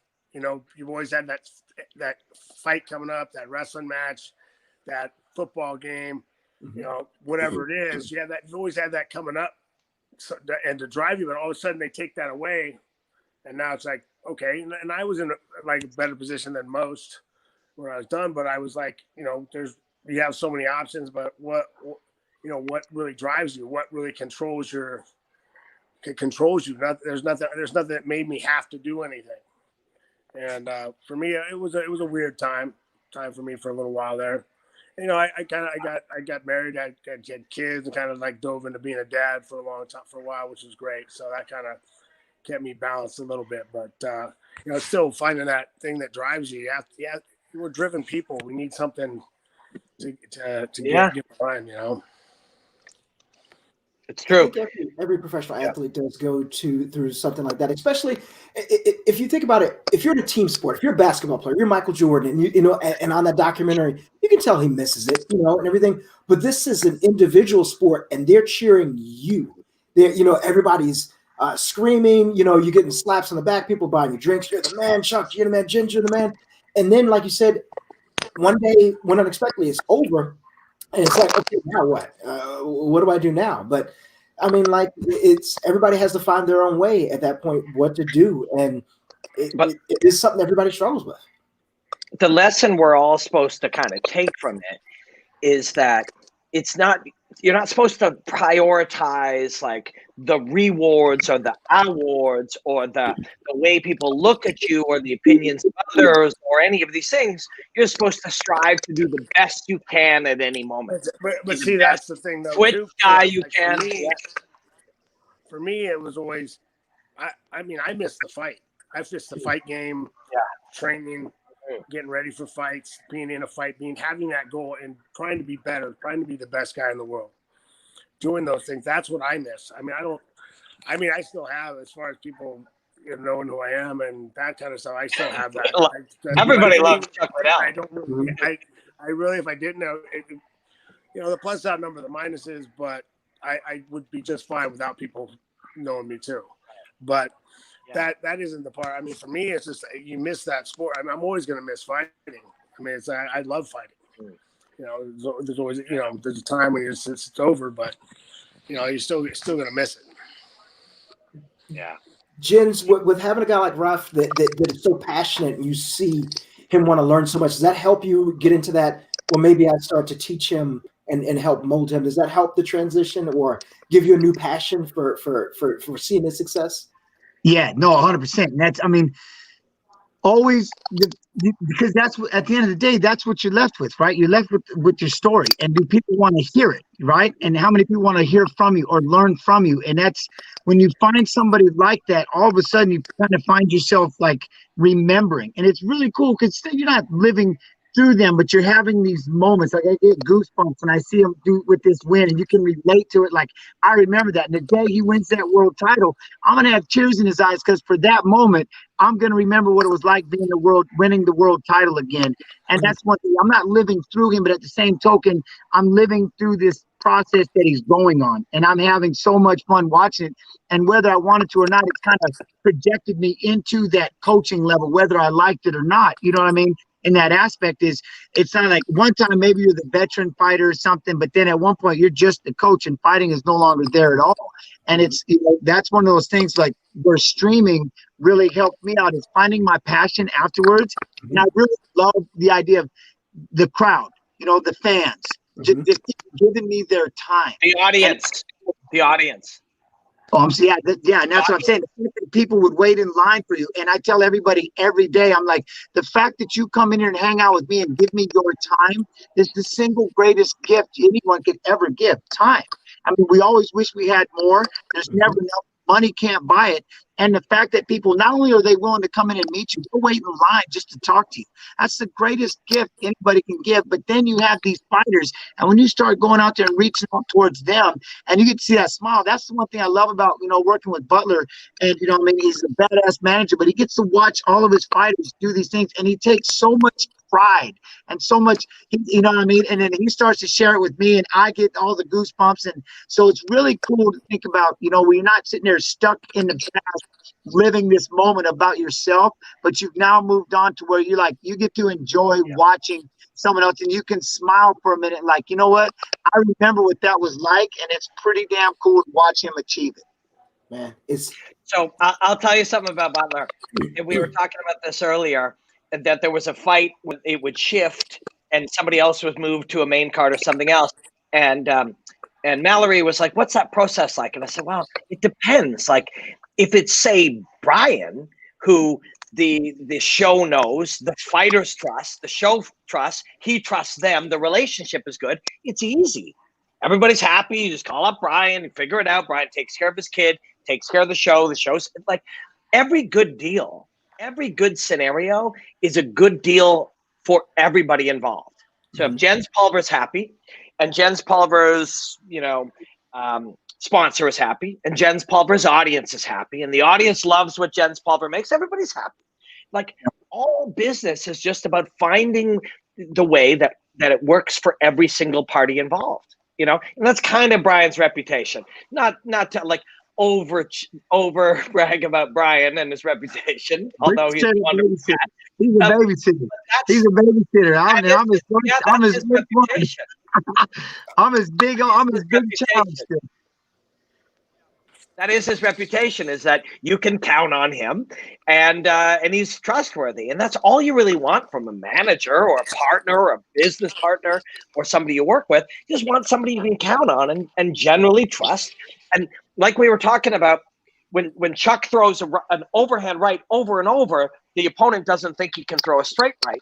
Your reputation precedes you to the point that it sets up everything that kind of unfolds after. Like reputation, you earn. You know, it takes a while to earn it, but when you earn it, it's something real. Yeah, it's interesting. It's 11 o'clock at night, and listen to Jens talk. I'm ready to go kick pads. I mean, he's got me motivated. I'm sitting there like, and my brain's like, you got to go to sleep. You got to work tomorrow. And just here, I love hearing your passion about that, Jens. It's just. I mean, it's coming through this monitor. I feel that. Thank you. I love it for that. I'm in heaven. I mean, it's one of those things that I'm very lucky. I'm very fortunate to have an amazing, you know, like I said, it took a while, you know, but I've been doing this stream now for a few years, and it's just been, I tell them all the time, they're saving me, because that's all you really want at the end of the day is people just still giving you time and you still want to feel relevant. Where people used to wait in line, and stuff like that. I loved fighting, but the thing about fighting was I loved putting a smile on people's faces. I loved hearing the cheers because at the same token, I wore heavy when I lost. And when I went on that losing streak, it wore heavy on me when I'd see not disappointment, but just I didn't want to have to, like I said, I always run to my team and apologize. I'm running to the fans and I'm apologizing. I'm running to the coaches and the promoters and and Ryan Butler and stuff and apologizing. But really, they're like, what are you doing that for? It's like, I'm not worried about me. I'm out there. I'm there doing what I love. I'm just out there trying to figure out the game. And as I got older, you know what I mean? Obviously, I was still holding on to something because I didn't know how to let go. And at the time, you're sitting there and thinking, well, that you're like, well, what am I going to do now? And that's the one thing, finding this process, being able to sit here in this stream and still be able to find people that are willing to give me their time. That's really what's put the smile on my face. And that's why you see it. I'm loving it. I'm having a blast. I'll be on here till 2 a.m. and I get on every day and I get to break down fights. I get to watch all these old fights and then, and I get to watch old boxing matches that I normally probably wouldn't have paid attention to during my career. You know what I mean? And it's a lot of fun to just to be relevant and have people say, hey, would you watch my fight? And again, having a Rafi on, kids like that, being able to watch them start, I get it. I get where a coach feels whole. And that's kind of what I'm telling people is right now I'm enjoying my time hanging with my kids because my retirement's going to be different than most. My retirement's going to be really busy because I plan on coaching world champions till the day I die. So I'm just right now enjoying my time with my children. You know what I'm saying? And kind of this is my transition before, and that's where Twitch has really given me the opportunity to kind of, the best of all worlds. I get to watch fights. I get to sit here and talk. I get to rap and chat. I get to have a good time. I mean, I love it and I eat it up. And it gives me like those things that I was missing, right? People's time, which I love and appreciate. It's interesting when you think about it, that period of uncertainty where, a part of your life changes and you don't know what's next. It was the uncertainty itself that was so hard. Now that you know that there'll be exciting parts of your life, now that you interact with people and create things and train, now that the uncertainty is gone. But the difficult part of transitioning from fighting till now was the unknown. Yes, sir. Let me put this up really quick. There we go. Since that is the Twitch stream for Jens Pulver. If you need to, wow, thank you. So I've got one. I'm not sitting here. I'm just sitting here on it. Like, you can just see me talking. The chat's like, wait, what? Half of them already dipped because they're getting impatient. But yeah, they're just sitting there listening. So it's cool. Right. I see it. Hey, Robin Black is awesome. Everything that's all cool. So it's really weird. It's Inception. I can see you on this monitor, and I'm seeing you right here. So if you don't follow, I'm going to give them a follow myself. So I appreciate it. Thank you very much. Most definitely. Hey, Jen, get back to your stream, Jen. What? Get back to your stream if you're committed. Appreciate you coming on and saying no, hi. it's not doing anything for you. That. Plus, I want to say hi to Chuck, man. Yeah, all the best, brother. Man, I love you, bud. It's good to see you. Good seeing you, man. Robin, very great to see you. All you guys, thank you very much. Hey, you too, man. Love you. All right, guys. Have a great day. Have a great rest of the stream. I'll see you guys. All right. Man, he is a just a ball full of energy, just like I said, I'm ready to go 1 miles for him, man. Yeah. It's bullshit. He's not in the Hall of Fame. Well, he will be. He will be.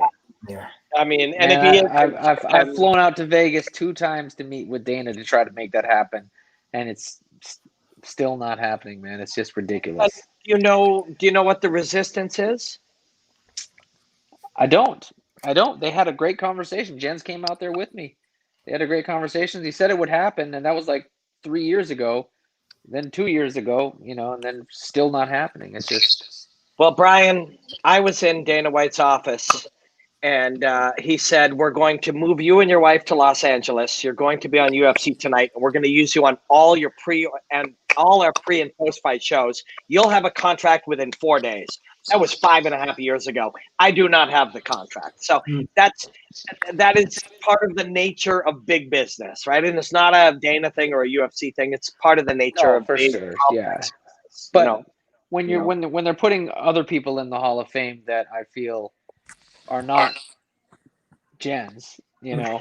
I mean, Chuck Liddell's right here, Brian. Like, I don't know why you got to talk about Chuck Liddell like that. I'm not talking about Chuck. Chuck's obviously in there, and you know, but I'm talking about they opened up they had a pioneer division, and they put who'd they put in? The Japanese guy. I'm having a brain fart. I forget. One second, I'll have it up for you, but I think I know who you're talking about. And he fought in the UFC once. He only fought in the UFC once. No, I'm struggling myself. Chuck, can you believe they put that George St. Pierre in the Hall of Fame? I mean, that's ridiculous. Yeah, I don't know what that was all about, but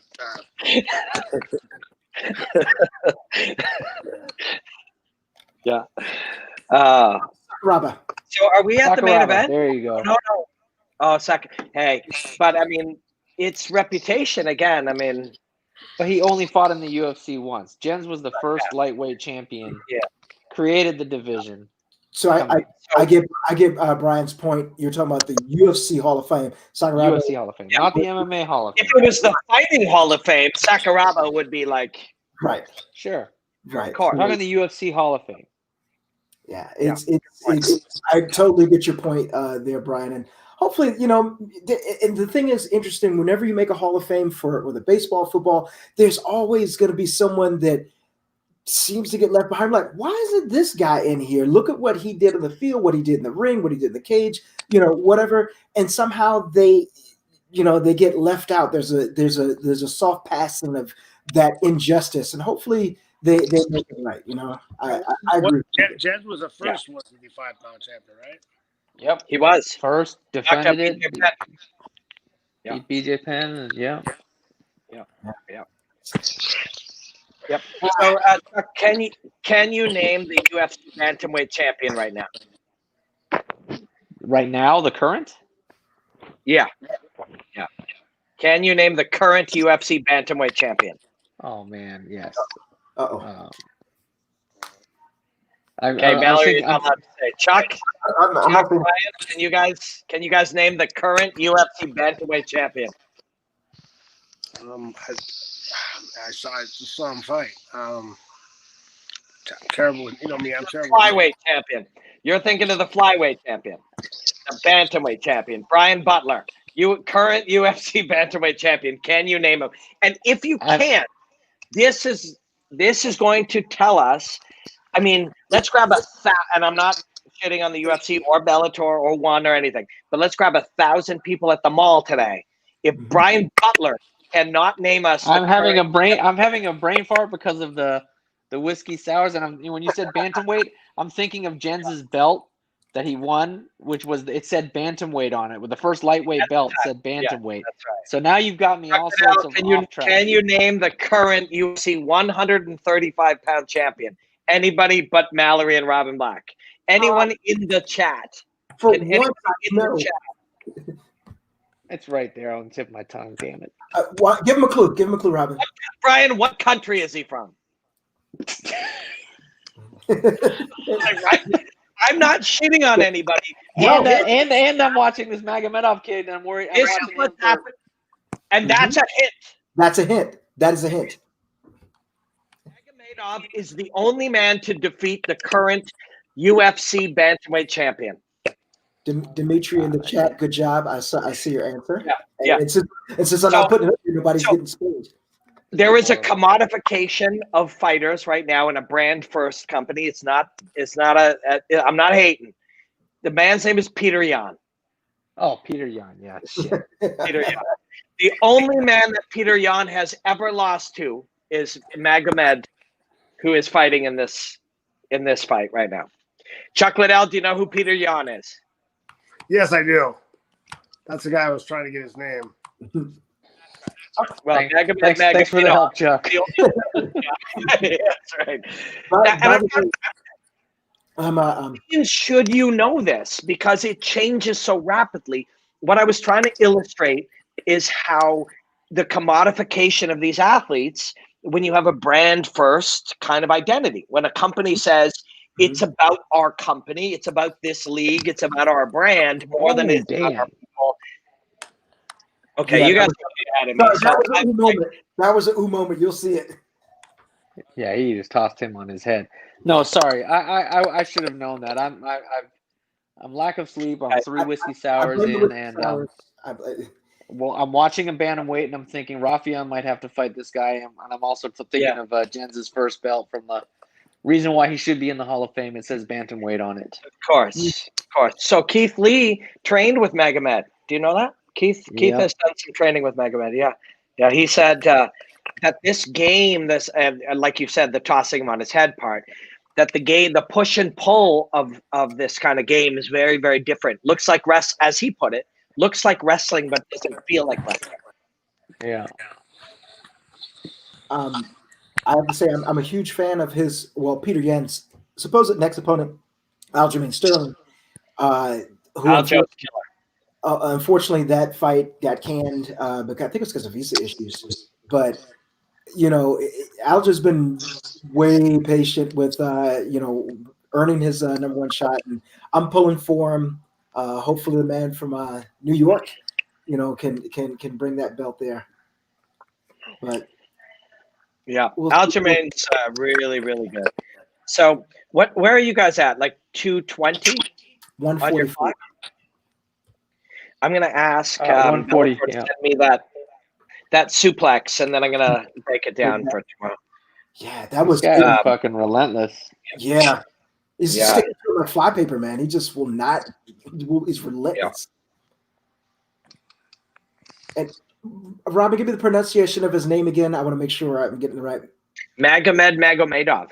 I mean, it really sounds like a name that you would write for a character in a movie. It's got that type of feel to it. Yeah, a dominant Russian physical specimen. Magomedov. It's true. Your next opponent is Magomed. Who? This is him. It's really, really interesting when Chuck's camera is currently pointing up, but I'm going to ask him about this. Hey, Chuck, the idea when you look at these guys, and some people are like, how exciting they are, or, how exciting their style is. I mean, you just got to beat guys and dominate guys. Do you agree, or do you think the flashiness has to be a part of it? Oh, I look. I mean, I like watching exciting fights. I like watching guys that like to try to finish a fight. But when it comes down to it, I still want to watch the best guys in the world fight each other. Mm-hmm. So if you're the best, I don't care if it's boring as hell. I want you to be the best. I want you to win. I think if you can. I mean, it makes sense though, like promoting fights and doing that stuff. I get it why guys want to be more exciting, more whatever it is to bring in more fans because that makes more money for everybody, right? But when it comes down to it, as long as the best guys end up fighting each other, I'm fine. I'm good. I think as long as it stays where, if you're the best, if you can beat everybody, even if it's not that exciting, you should be the champion. Brian, your facial expression showed it all right there. You and I had the same. You'll see it right slow mo. That's slow mo. Oh my god. That was like a pile driver spike. Yes. Oh, that looked really scary. Man, at first I was worried whenever you see guys reach their arms out like that, you worry that one wrong move and you're gonna break your arm. Yeah. Trying to save yourself, but there's a spike. Yeah. Chuck, have you ever had a separated shoulder from a guy spiking you into the mat, or? I had one in college wrestling. I had a separated clavicle. Bad. Clavicle. Oh, it's awful. That did not feel good for a while. No, the pain when you wake up in the morning is so bad from a shoulder separation. You can have a lot of different injuries, but the pain in the morning from that one is just excruciating. Well, guys, I gotta jump out of here right now. I got a couple calls to make. So thanks, Brian. Have a really good time. Brian. Appreciate you. Okay. Thank you, guys. Yeah. See you, Chuck. And thanks for inviting the others. That was good. All right. See you. Yeah, I just saw the slow motion. I'm way behind you guys.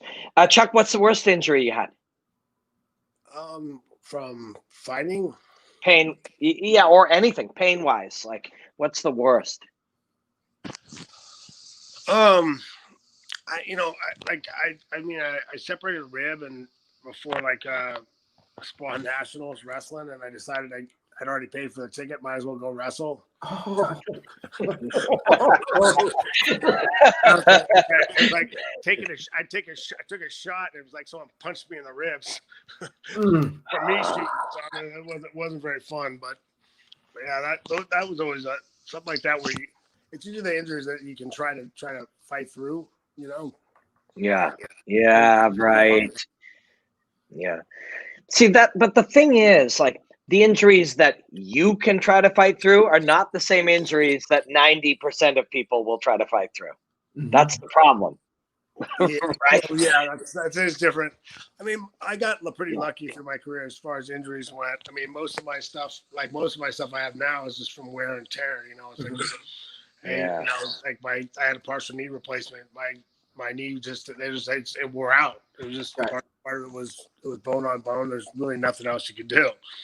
You know, so but I mean, it is what it is. You know, I put my body through a lot, and it gave me a lot back. So I'm not complaining. Yeah. And, yeah. you know, I mean, it looks. Go ahead, Mal. I was going to say that brings up a kind of a question. Like, for example, today, your organization, whatever you fight in, usually tries to take care of your medical bills if you're injured, training for a fight, or standing safe. But back then, you're kind of on your own. If you go out, you win a fight. Let's say you get paid $20,000, like an example, but you did something that requires medical attention. Well, during the fights, when for the fights, you had coverage. Okay, for the fights you actually had coverage. Okay, see, I didn't know that. Fights, that's part of the commission. I think they have that, but for actual fight. But if it's afterwards, you have to, if it's during training. Let's see. Lost you for a second, Chuck. I'm going to put you in the lobby and bring you right. Oh, there we go. But yeah, but if you get caught, during training, it could get, training that you didn't have coverage if you didn't have your own insurance. So, and unless you've got a wife that has their own, coverage, you're coming out of pocket for stuff. Right. Or if you had your own insurance, I mean, but yeah, it's just. That's how it was at the time. Yeah, for sure. Man, so I mean, let's take it back a little bit as we watch this fight wind down. But by the way, do you have it up on CBS Sports? Are you able to watch that? I'm having problems finding it on my TV. Man, let's see if I can figure it out for you while we're looking for it. Going back when. Like, to use that example that Mr. Hackelman gave for us, you guys flew to Japan, you fought, you made money. Did you ever think, like, hey, this is what I'm going to do for a career? This is you can make money at this. You can make a lifestyle and a living at it. But by that time, yeah, I was stoked, to make that as my living. I mean, since I was a kid, I wanted to like, my dream was kind of to run a martial arts school. That was kind of what I went to school got an accounting degree because that's what my grandparents kind of wanted me to do. So I went and got my degree, and I probably would have got a real job for a little while, but I'm sure I would have been back to teaching martial arts anyway, or I would have at least done it on the side. Right. I always loved martial arts. I love being involved. So. Did you ever have to have that conversation with your parents or grandparents? That's like, well, Chuck, or maybe I don't know if they call you Charles or they're like Charlie. Charlie, you got this degree in accounting. Are you sure this fighting thing is going to pay out? Did you ever have to have that kind of conversation? Honestly, I was having that discussion when I was like at the end of my kickboxing career, right before I started doing mixed martial arts, and I was kind of at the point where I was like, and I even talked to John and said, hey, I don't know if we're not gonna really try to make a real play at this, like to make real money. I really got to go get a real job. We didn't have. But was there even a way to make real money? What's that? But was there even a way, like a route that had already been pioneered to make real money at the time? Well, it was back.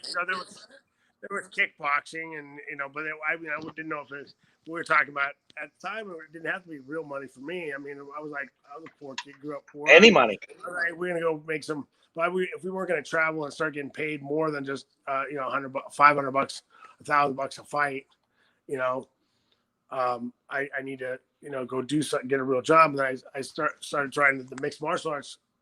I just fell into it. John, One Kick Nick actually called me up and asked me to do like a mixed fight on his card. He's like, "Hey man, Alfie says you know how to wrestle. Do you want to do a mixed fight?" I'm like, "Sure, why not?" We were going to do an open hand strike fight at the Orleans in Vegas, actually. Mm-hmm. Wow! And it was like I was on a kickboxing show, and I was the first fight of the night. He was going to have 3. They didn't do another one after mine, but I went out there and went against a guy who was supposed to be a jiu-jitsu guy, I guess. And went out and when we started, it was supposed to be open hand strikes like pancras on the ground and standing. But by the time the fight started, open hand slaps, and then and once turn you hit it the to ground, it was this. just wrestling, no striking. Hmm. So I went out. Who were your slap? I kicked him in the head. I mean, it was one of those knockouts where he just his head went straight to the ground, out cold. And a guy came up to me and said, "Hey man, you want to fight in the UFC?"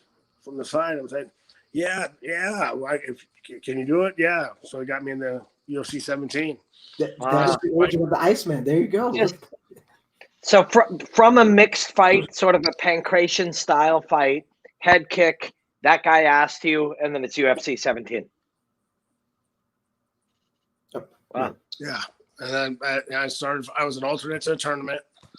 I got $1,000 to show up, but it was like I think they said they'd used 5 out of the last 7 alternates. If I got in, second place was 10,000, and first place was 20, I think. Wow. Dan Henderson actually was funny. We were in the back with Dan, and Dan was in the back after his first round fight, and I was the alternate. And he got kicked in the leg a bunch. He was limping a little bit. He's like, "Man, hey, what do you do for these legs? I got to fight one more time." I was like, "You know what? I don't think you should fight. You probably should just stop." I wouldn't do it. If those leg kicks are bad, you don't want to fight.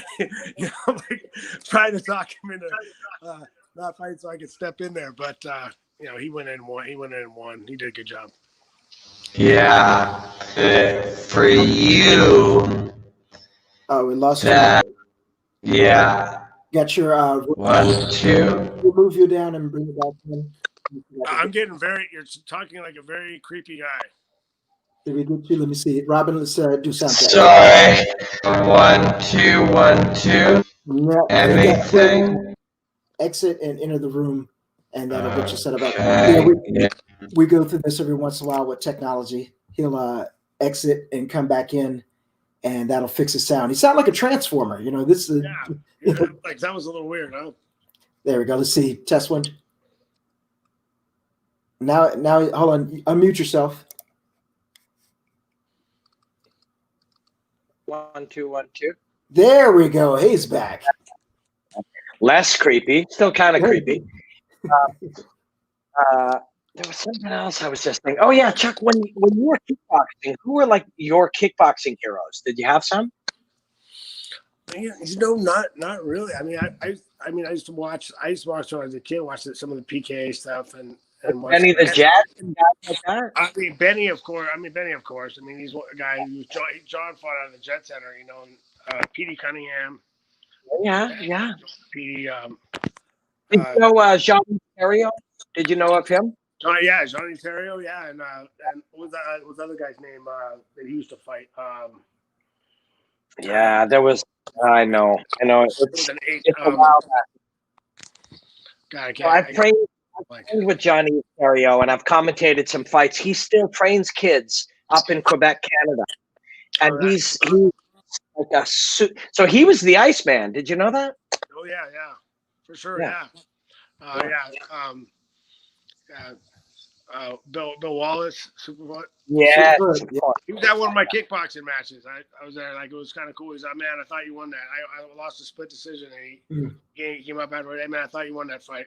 So maybe a lot better actually. I was like, "Oh, awesome. At least he thought I won." Yeah, Superfoot thought I won, then I mean, I think I Then, won. hey, that's a win in itself. He's still hanging around with Jeff Smith, and they're riding motorcycles and having a blast. You know, just enjoying life. Yeah, Mallory comes from like the point karate and that whole world as well. So those guys are kind of connected into his universe. Yeah, it's so cool. You think back to that time, you know? Yeah, like I'm just imagine. Did you have a mohawk when Bill Superfoot Wallace comes over and tells you he thought? Yeah. Yeah. I'm picturing that in my head. Right. That's so cool. Right. Yeah. You know, Superfoot telling the guy with Mohawk and he's got, you know, tats on the side, said, you know, I think you won. And that's good as you. I'm still trying to wrap my head around, like we were just mentioning, that your relatives telling you, hey, Charlie, you've got this account. Like, just it's Chuck. I would never call you Charlie. That would be I think that would be a bad thing I would do. Now that I've said it in public a few times, it's not as much. But before, I used to always know if I'm walking through a crowd, someone yells Charlie, I'm like, hey, someone's my high school. Right. Yeah. Grandma, if you called my house and asked for Chuck, and which a lot of people did, my grandma, no, Chuck lives here. Can I talk to Charlie? Yeah, he's right here. Yeah, it's amazing. Remember, I'm handing a real phone over because that was back when no one had cell phones. We had. Yeah, right. Yeah, right. Yeah. Are you guys still watching this fight? Is it still happening? Because I start doing that, they're like, "What are you doing?" Like, I'm handing the phone that's plugged into the wall. Right. You have to explain to them that phones used to not have, they were not just free will. You had to actually plug it into the wall for it to work. And they couldn't just call me. They had to call my house phone, which my grandma would answer. Right. The payphones are weird too. Like when you see them in a movie now, like you'll see somebody go use one and you're like, oh yeah, right. We're old. Well, I remember when I had a 1-800 pager, and I thought I was so cool because I could check my voicemails for free at the payphone. Right. Yeah. Right. Check my voicemail for free. Yeah. Because you were cool. Well, you were technologically way ahead. You were on the front end of technology. Well, while we're waiting for the decision, the co-main event has gone to round 3. The decision is coming up. Chuck, did you actually ever use your accounting degree? Did you work in an accountant's office? No, I never did. So people say, "Oh, you used to be a CPA." No, I never took the test. I mean, honestly, after doing everything just the way I am, I would have taken the test if I could have got my CPA license. But you need supervised auditing hours, which I would have never got. I wasn't planning on working a real job anymore. Right. Yeah. It's kind of funny when I was in my last finishing up school, I was already fighting, and I was they go around and introduce themselves. Everyone talking about the internship they had this summer and this and that, and I go, yeah, well, I'm just finishing up school because I started, I want to finish it, but I'm gonna be a fighter. And the funny thing was hard to find anyone to be in my group when I needed a partner for a group. I don't want the guy that doesn't care. Get him out. But yeah, right. I was a good. I did good in those classes. So, well, after the first project, I had no problem finding partners. But yeah, but by the end, but I know it's funny you mentioned the CPA exam. I used to see guys take that when I was on campus, and that it was 3 days, and I would just feel so bad for them because they would be out there. You take this test for the entire day. You break for lunch, and they're studying the entire time. Then they go back and take it for another 4 hours. So you have 2 more days of this. And I wouldn't ever want to be an accountant. I was like, this is terrible. I feel so bad for these guys. Yeah. And for me, like I said, it would have made no sense since I wasn't going to go work and so I'd never get my license even if I passed the test. Yeah, exactly. So someone from the chat said, I met Chuck when he was when I was military. He came to my base. Did you do a lot of those shows with the UFC? I know we have a lot of give back to the military and. Oh yeah, I did. We did a lot of stuff, and I always loved going to bases and going to visit with the troops. And always, they're big fans, big supporters of ours, and I'm a big fan of theirs. So, they sacrifice a lot to keep us on. So. I think A that's lot of the really cool. mentality is just like logically the same, kind of that fight mentality and that, that striving mentality. It's kind of the same. Yes, absolutely. Hey, to answer Jay, yes, we are live. We're actually watching Bellator on the CBS Sports Network. But if you got that on your cable, that's we're waiting for the main event to come on up. We've got the legend Iceman Chuck Liddell watching the fights with us. And of course, the legend in my own mind myself. But of course, we have Robin Black here, who is helping us break down things and everything else. So yes, we are live. We are paying attention to the comments. We see all of them. So we will. While waiting for the main event, anybody has any questions for Robin or Chuck, please put them there. We'll go ahead and especially Chuck. I'll be back next time. Chuck may never come back, depending if he has enough fun. Depending on how much fun he has. Yeah. So when it's texted you, and it tells you a lot of stuff. Oh, okay.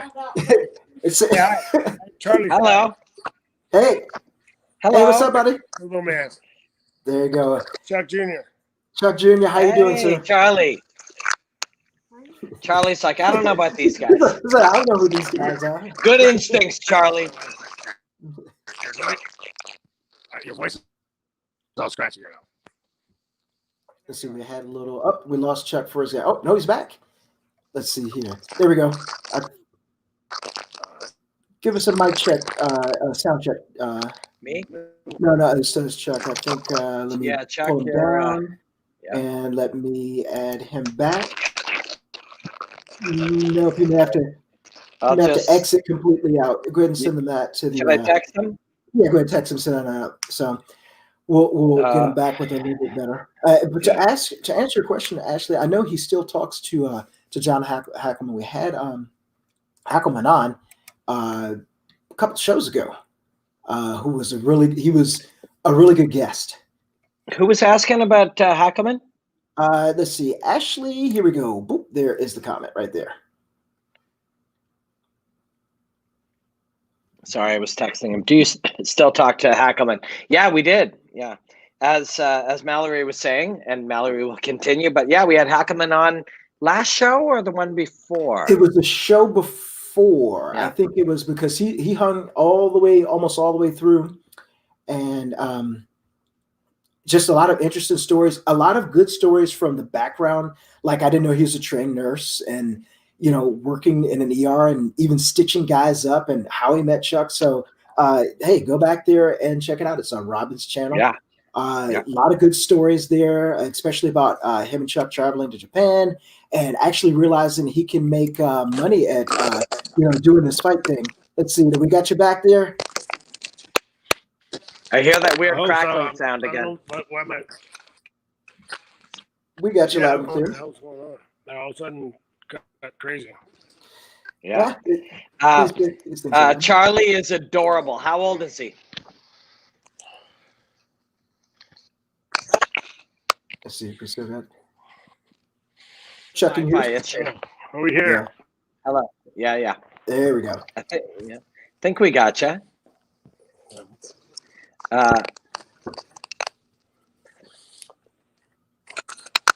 Okay. Let's see here. Gonna give us Chuck, you there? Yep, lost him again. Could be a Wi-Fi issue because it keeps coming back. So I definitely think it's a network issue. But hey, you roll with the punches with technology. We'll give him a chance to get that worked out. I'll watch that. But we got the main event that's coming right on up. I'm gonna see. Yeah. And there's our. You still weren't able to get it on DAZN? Well, I have it. I don't want I understand. We don't talk about Fight Club. No, we don't talk about Fight Club. So, I mean, honesty is great. Like in a world, wait, is Chuck back? I still think it's no, he's not back. So, I mean, yeah, like you don't lie to people, you make stuff up. But DAZN is currently not showing Bellator. I don't know why. Mm-hmm. I asked Brian, and I was like, Brian, you heard anything about this? And he's like, no. It's like, so you have. But I don't know what this is not my place to say. But we also don't get CBS Sports in Canada. But fortunately, I have CBS Sports on my iPad somehow. So, It works out. At least you can, what matters is we get to see the fights. Right. And when this main event starts, let me know. I'll pause to make sure I sync up with you this time, since it's not two people trying to sync up and it's just us. But you know what? To recap, let's think of all the things that we've learned tonight. Wow. You can knock out people with your mind. That's true. Yeah, that's true. Rob found out that Machita's dad drank his own urine. Yeah, there's been a lot of big moments tonight. Chuck Liddell revealed many secrets to fighting that he's learned over the 40 years since. I mean, Chuck's only 55 probably, but I'm sure he was fighting at 15, 16, and some of his stories, definitely indicate he was. So yeah, we've learned a lot. What else?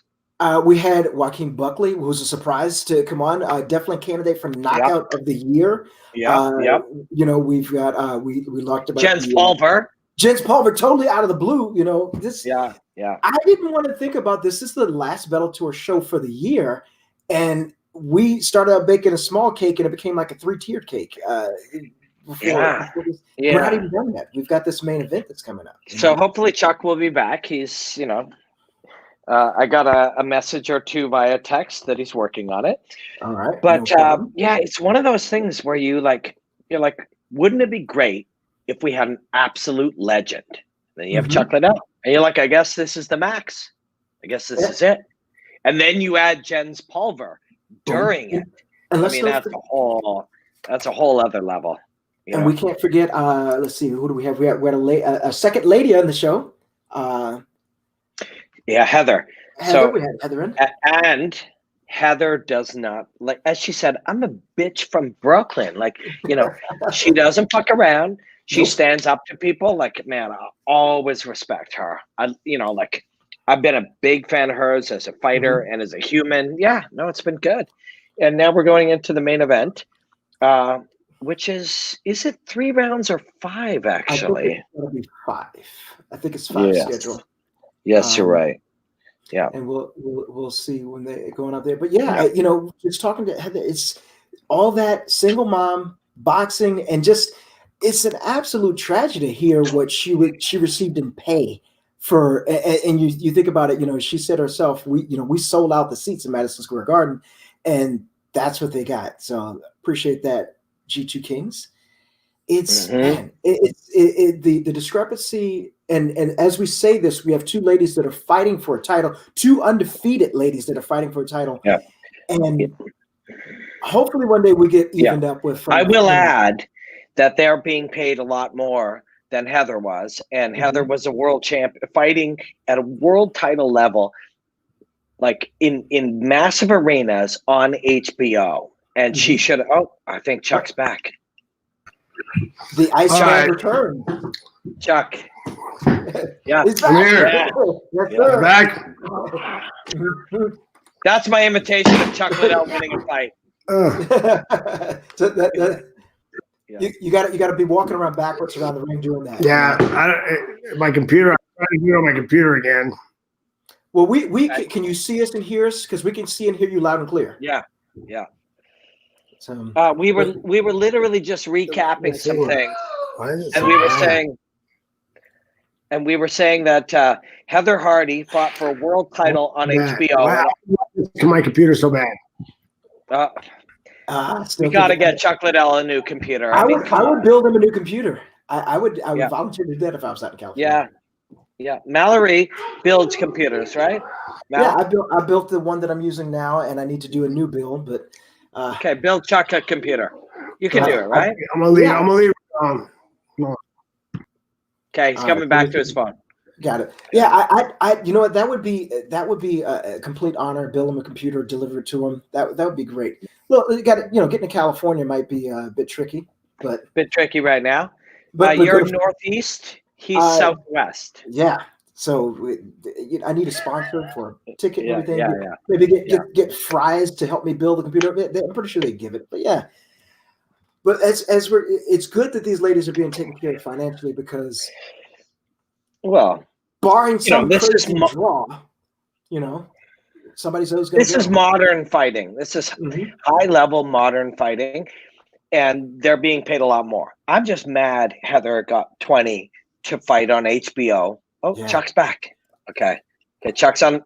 Chuck's back. Yes. Testing 1 2 3. Testing 1 2 3. I see him. Okay, now I'm making noise again. All right. Okay. Yeah. Yeah. Can you guys hear me? No. Yeah. Loud and hear clear. you. We got you. Can you hear us? Yeah, we hear you. I'm getting that scratchy. I don't know. Ah. How about earbuds or like headphones? You got any of that? Yeah, it was being really weird. Okay. Can you hear me I now? mean, you sound good. I You can sound hear you rich and clean. Yeah. Excellent. Now I can hear you now. All right. Perfect. Well, you're just in time for the main event. And I don't know where, what are you seeing, Mal, on the broadcast? So we've got some locker room interviewing right now. We've got the interviews going on with Miss McFarland right now. She's giving the last few words to whoever the interview is. So it looks like they're probably, just get ready to set up and get the walk done. I know they, like I said, we had a fight drop out, so I don't know how far they're as far as they're doing and everything else. Mm-hmm. Yeah, I think this fight's up now, so they'll be walking out. So Chuck, honestly, like last 3 or 4 fights compared to your first 3 or 4 fights, these moments, like before walking out, getting ready to go, did they change? Did the process change a lot? Man, I think he was just going to answer. He was just about to answer, and he froze. And he froze. Oh, there, you're back. Yeah, I mean, like the first, walking out the first time, I mean, it was, there's only 2,000 people there, probably for UFC 17. I walked out, and I remember walking out and just looking up and going, man, I made it, and I finally made it here. I'm on TV, but they spelled my name wrong. They had it Lidell. I was like,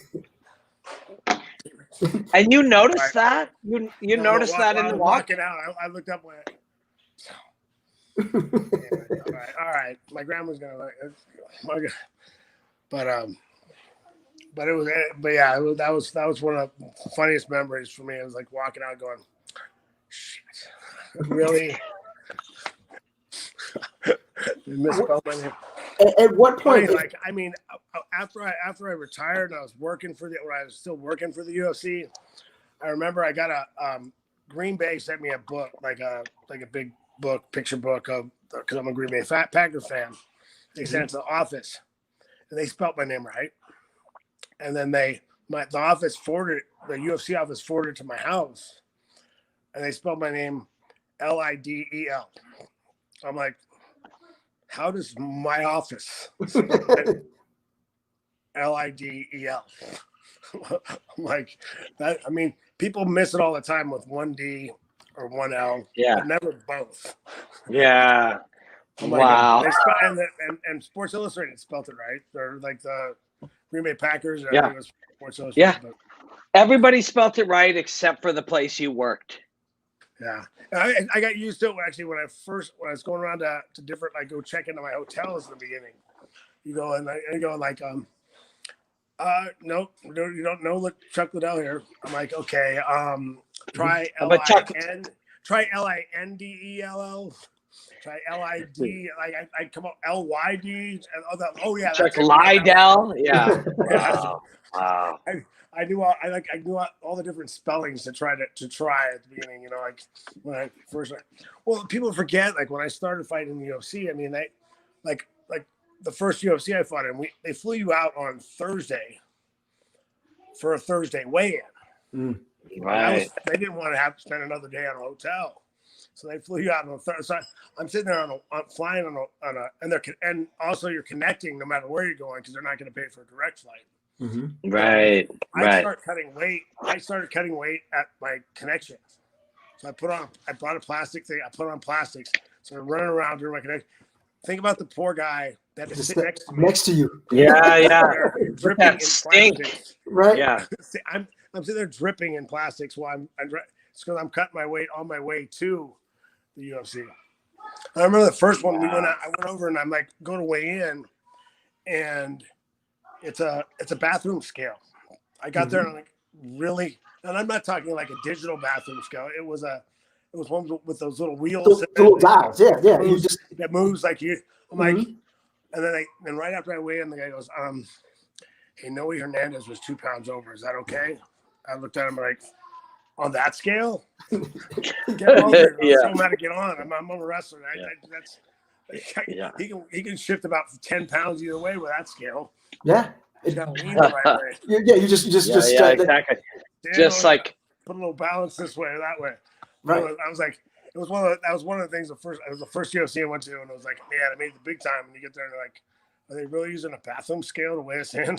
yeah, right. Wow. That was back, that's Crazy. 17. That was before the Yeah. Vachivas took over. Before like it was sanctioned. We were in Louisiana. They were running from sanctioning. Yeah.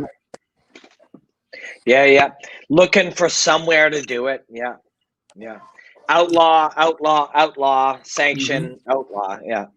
Just trying to find a spot to Yeah. hold a show in. John Fitch had a lot of good stories about that, about how he'd fight and they'd say, well, would you mind fighting again? Oh yeah, sure. How much you paying? Just trying to find another fight, just trying to find another place to get things done. Oh yeah. Yeah. Do you know Fitch well? Yeah, I know John. He's a great guy. Yeah. He's a good dude. Yeah. Yeah. He had a bunch of good stories that I was thinking of. Well, I had a bunch of good stories. I had a bunch of great ones when I go old school, old school fights, and went down to Cobra Challenge. That was one of my favorites. Going down there. Yeah.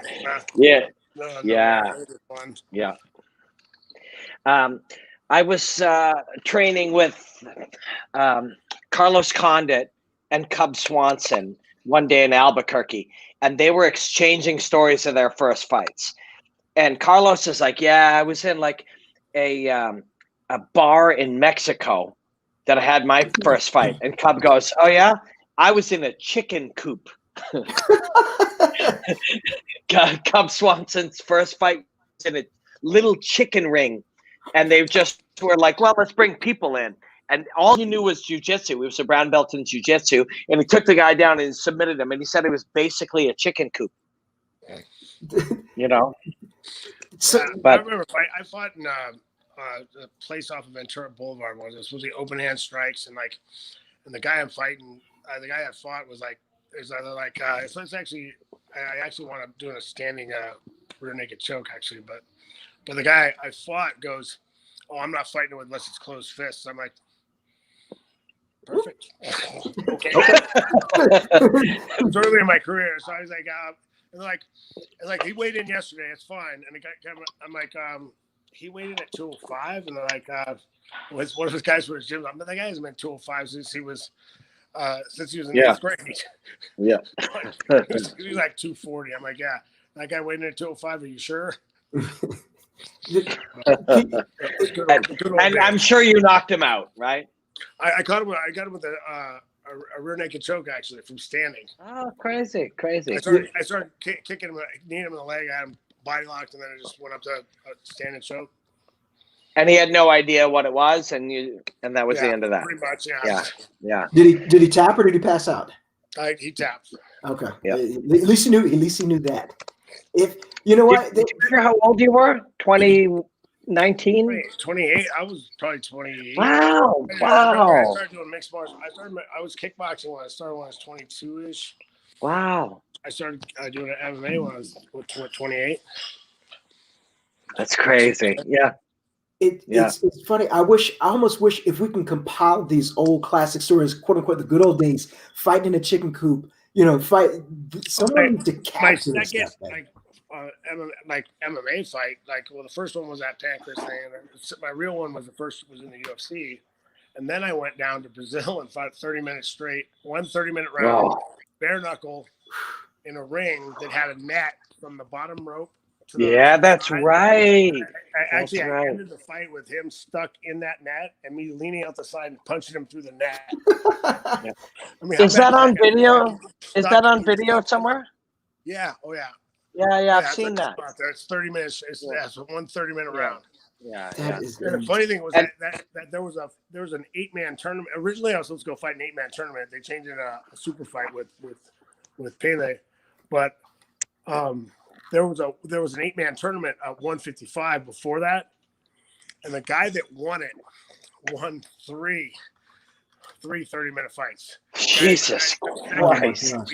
He finished his first 2 guys really fast and then lost the 30-minute fight. So one guy, the guy that won the 155, I don't know what his name is, I don't know who he is, but I think if I remember right, he had 3 30-minute fights that he 30. Jeez. Can you imagine? It's like running 3 marathons. Yeah, in a day. So was that just straight up called Valley Tudo, or was it something else? Yeah. It's an IVC. I mean, Yeah. Actually, Vanderlei fought that night. I remember it. Yeah. I've seen all that. Yeah. I remember the net on the bottom too, and he's stuck in the corner. Yeah. Yeah. Yeah. What a crazy! And you think of that, and then you think of the house you're living in with your kids there, and enjoying the life that you're living, and it all dates back through this whole long story. You know. Oh yeah, for sure. And people don't realize, man. I tell people all the time. I didn't start making money until I was 35. Like, I mean, real money. You know, I was in my 30s. Well, here's a question for you: if you didn't start making really good money or really money until then, how many times did you consider quitting before that point? Really, honestly, like once I shifted over, actually, I opened a kickboxing gym, and I was happy. You know, like once I switched over to MMA, actually, I opened right after that, I opened a kickboxing gym like 6 months later with Scott Adams, and I was happy just doing that. I love martial arts. I grew up loving martial arts, and for me, I just that was my I love what I did. So even if I never made any real money, like when I got started in UFC, like a home run was making $150 grand a year. One of the best guys in the sport. That was what you're making. That's what it is. I'm grateful for Dana and Lorenzo and Frank coming in and doing what they did for the sport. People can say what they want to, but they put a lot of money. They put a lot of money, took a lot of risk, build the sport we love today, and make it as big as and blow it up and make it as big as it is today. I would agree with that completely. If not for this or not for these guys, we wouldn't have the sport that we have now. And you think about it, everybody that has a league, even if you're a direct competitor, even if you're a smaller league with in a regional area, has them to pay to pay homage and thanks for it for taking that risk. I mean, I've seen the story many times. Those guys were thinking about quitting a lot of times. They were bleeding money, and then they just let's one more, let's a couple more months, let's just, and eventually, it would be a tragedy that if somebody would come to you one day and said, hey Chuck, if you didn't quit at 35, you would have had this, what you have now, but you didn't. Yeah. And the same thing with if the Furtados would said, that's it, we're out. Who knows where that would have landed. So, but that's kind of the interesting thing too. Is like, it's great that it worked out the way that it worked out, but $150,000 a year at the time was like shit. Doctors and lawyers make that. Yes. I fight people and I get paid like a doctor and a lawyer. So it would have felt great at the time. It's better, and we're all happy. The story also led to 200,000 and 400,000 and 600,000. But when you grew up just being a martial artist, dreaming that maybe you'd have a gym, and instead you made doctor and lawyer money fighting, at the time that was making it. Yeah, I mean, but you gotta look at it. It's how long your longevity. How long can you make that? It's not.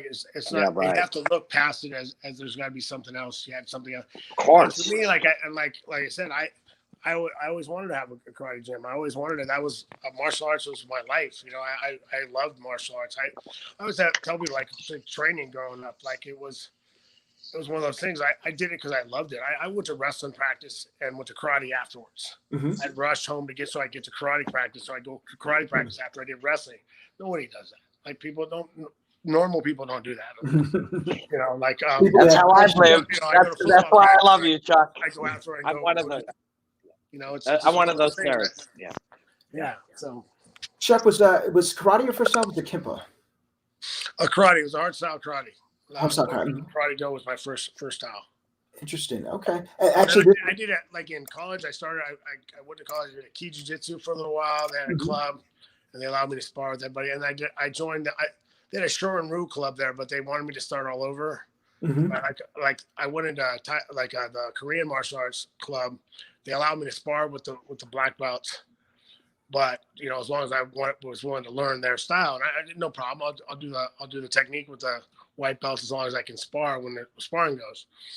So so I did that for a while, and then started doing Kempo when I met John. Interesting. It's one of the things, there was just a comment that just came up and says Chuck's late start makes his story 10 times more respectable. I mean, it is impressive. Like you say, there obviously people are coming up and there are 18, 19-year-olds in this game now. And you are a pioneer and doing it. And like you said, you didn't get in it for the money. It was for the passion. And everything worked out. You're obviously a legend in the sport and everything. And like at the end, it's funny because you say at the end of the day, you'd have been just happy to have your own dojo, your own karate school. This is all you wanted. But you got a whole lot more. Yeah. Oh yeah, for sure. I mean, to be honest, I always say like it's an easy, like what my dream was when I was growing up is like a easy fallback plan for me at this point in my life. It's like, so it's been I've been blessed to do what I love for a living. So yeah, can't complain with that. Yeah. So let me ask you this: if one day your son comes in and says, "Hey, Dad, I'd like to," well, I know you would probably pursue like, "Hey, let's go to a martial arts school, learn martial arts." But what if he says, "I'd like to get into MMA"? Are you encouraging, or what's the role as dad now? Well, here's the thing: I want my kid to learn to fight. I want him to be in martial arts. I want him to know how to fight. I want him to know how to protect himself, and I want him to know what to do. And if I don't want to push him into fighting, because I think fighting is one of those things. If you don't like it, if you don't love it, it's not. Yeah, it's scary. But if he decided he wanted to do it, I'd be happy to be. I kind of want to be his dad and his fan, but I'll help him coach. I don't want to be his head coach, but I'll help him with whatever he needs. But it's funny though. Like I was limping around before I got my knee replacement because I was beat up and I would have a hard time chasing. I'm playing soccer and I'd chase after my son and I'd limp running after him. I don't care, but I still was limping a little bit. And he comes up to me and goes, "Dad," he's like, he was 6 years old at the time. He's like, "Dad, how come you limp all the time? What's wrong?" Son, I beat my body up for a living for a lot of years. It is what it is, I just say I've had to pay the price to do what I did. And he said, "Yeah, I want to be a fighter, Dad." Oh no! Shit. Wait, did you hear what I just said? Like, yeah, right. All this stuff is from that. And he's like, "I want to be he thought about it for a minute, went, Dad, I want to be a fighter." So we'll see. You never know if that's what he wants. I love to watch him, and I'll give him all the support I can. So he's a little John Fitch. He's a little athlete. He's a little stud. So it's fun watching him. John Fitch, when he was talking about that, said like it's the family business. So if I was a carpenter or I was like a plumber, I would teach my kid the family business. So at least they had a trade if they wanted it. You know? It was kind of logical. That's a good way to put it. Yeah, I mean, that's the other thing too. I just like I grew up. I was always a fighter growing up, and I grew up not being afraid of anyone. Like I was not. I just grew up not having to worry about it. What are you gonna punch me in the face? I've been punched in the face. It's not the first time. Right. It's the last. I'm okay. So being able to go through life not being afraid of people, not being afraid, in situations is I think is a great thing, great skill for a person. Yeah, for sure. And I want him. And it's handy in business. It's handy in relationships. It's handy in everything. Right. And I think that the less you're nervous, the less you're worried about that, the less of a chance you're going to be a bully, less of a chance you're going to even. I don't want to hit anyone. But, I mean, I will if I have to. But I don't want to. You know, I don't want to. Or if you're paid to. Or if I'm paid to, I definitely will. But yeah, that's two different stories. You know, being paid to hit someone and you know, walking in team with someone that we're going to find out who's better at this and go out and hit each other. I'll do that anytime you want. But then, you know, then we'll have a beer afterwards and have a you know, hang out. You know, but did you have a lot of beers with fighters that you fought with, like after? I'm friends. I was good friends with a lot of guys. I'll see them whenever I'm in town, wherever they're in the same town. We'll go hang out a little bit. The guys I fought, I have no problem. Like, who are your favorite guys you fought, friend wise? Friend like, I mean, Rod Evans is one of them. Great dude. Yeah. I like Randy. Obviously, Randy. Yeah, Randy's good human. I fought Babalu. Babalu's a good dude. Yeah. Running him every once in a while down in OC. Yeah. You know, that's so cool. Yeah. You know, but any of the guys, if I run into them here and there, it's always, you know, it's always good to say hi. It's one of those things. It's like Jeremy Horn's a good dude. I haven't seen him in a long time, but he's a good dude. Yeah. It's I mean, it's a weird experience. Everybody else watched it, but only the two of you had it. You know? Right. Yeah. I mean, Rampage, I like him. He's a good dude. He's funny. He's always a good dude. Rampage. He's always yeah. He's an odd cat, but he's a good cat, you know? Right. That's all right. We're all a little strange. That's right. That's right. I remember on the first Ultimate Fighter, they said, "Kim, man, that guy's got issues." I looked at him like, we all got issues. Come on. We fight for a living. Right. There has to be something a little bit off to want to do this. Here's a comment by Johnny Dude, which you addressed earlier, but I'm going to read it. He said, "Beers with Tito, pass." And Chuck actually addressed this earlier. He doesn't hate Tito. He's done things with him out there. He may not be dialing him up on a Friday and say, "Let's go hang out," but you know, I can be civil. I mean, the funny thing is, I remember back in the day when we were, you know, go to the heyday of our rivalry. We go to a club. I go to a club. I remember going down to I think it was Babies or one of those places in Vegas. Going to a club and they're like, "Hey man, you know, Tito's here. Is it okay?" I'm like, "Hey, you got a couple $1 million?" No, then yeah, we'll be fine. We'll be just fine. Yeah. We're not fighting for free. We're fighting for free. You want to pay us? We'll fight. But we're not paying for. We're not fighting for free. Yeah, that's a great point. That's just logic. Like, I mean, it's just straight logic. Man, and I think also, like you mentioned, Chuck, a lot of people think that just because you fought a guy that you have to have disdain for him. Raymond is fond of saying this. You know, he says, I'm a big fan of a lot of the guys that I fought with because I want to see them succeed. And, you know, I don't have any beef with you know, this guy or whatever, but you're being paid. It's just like, also as a casual, you know, sports fans, NFL players at the end of the day, they go and they shake hands. Some of them exchange jerseys because these guys went to college and they played together. They played against each other.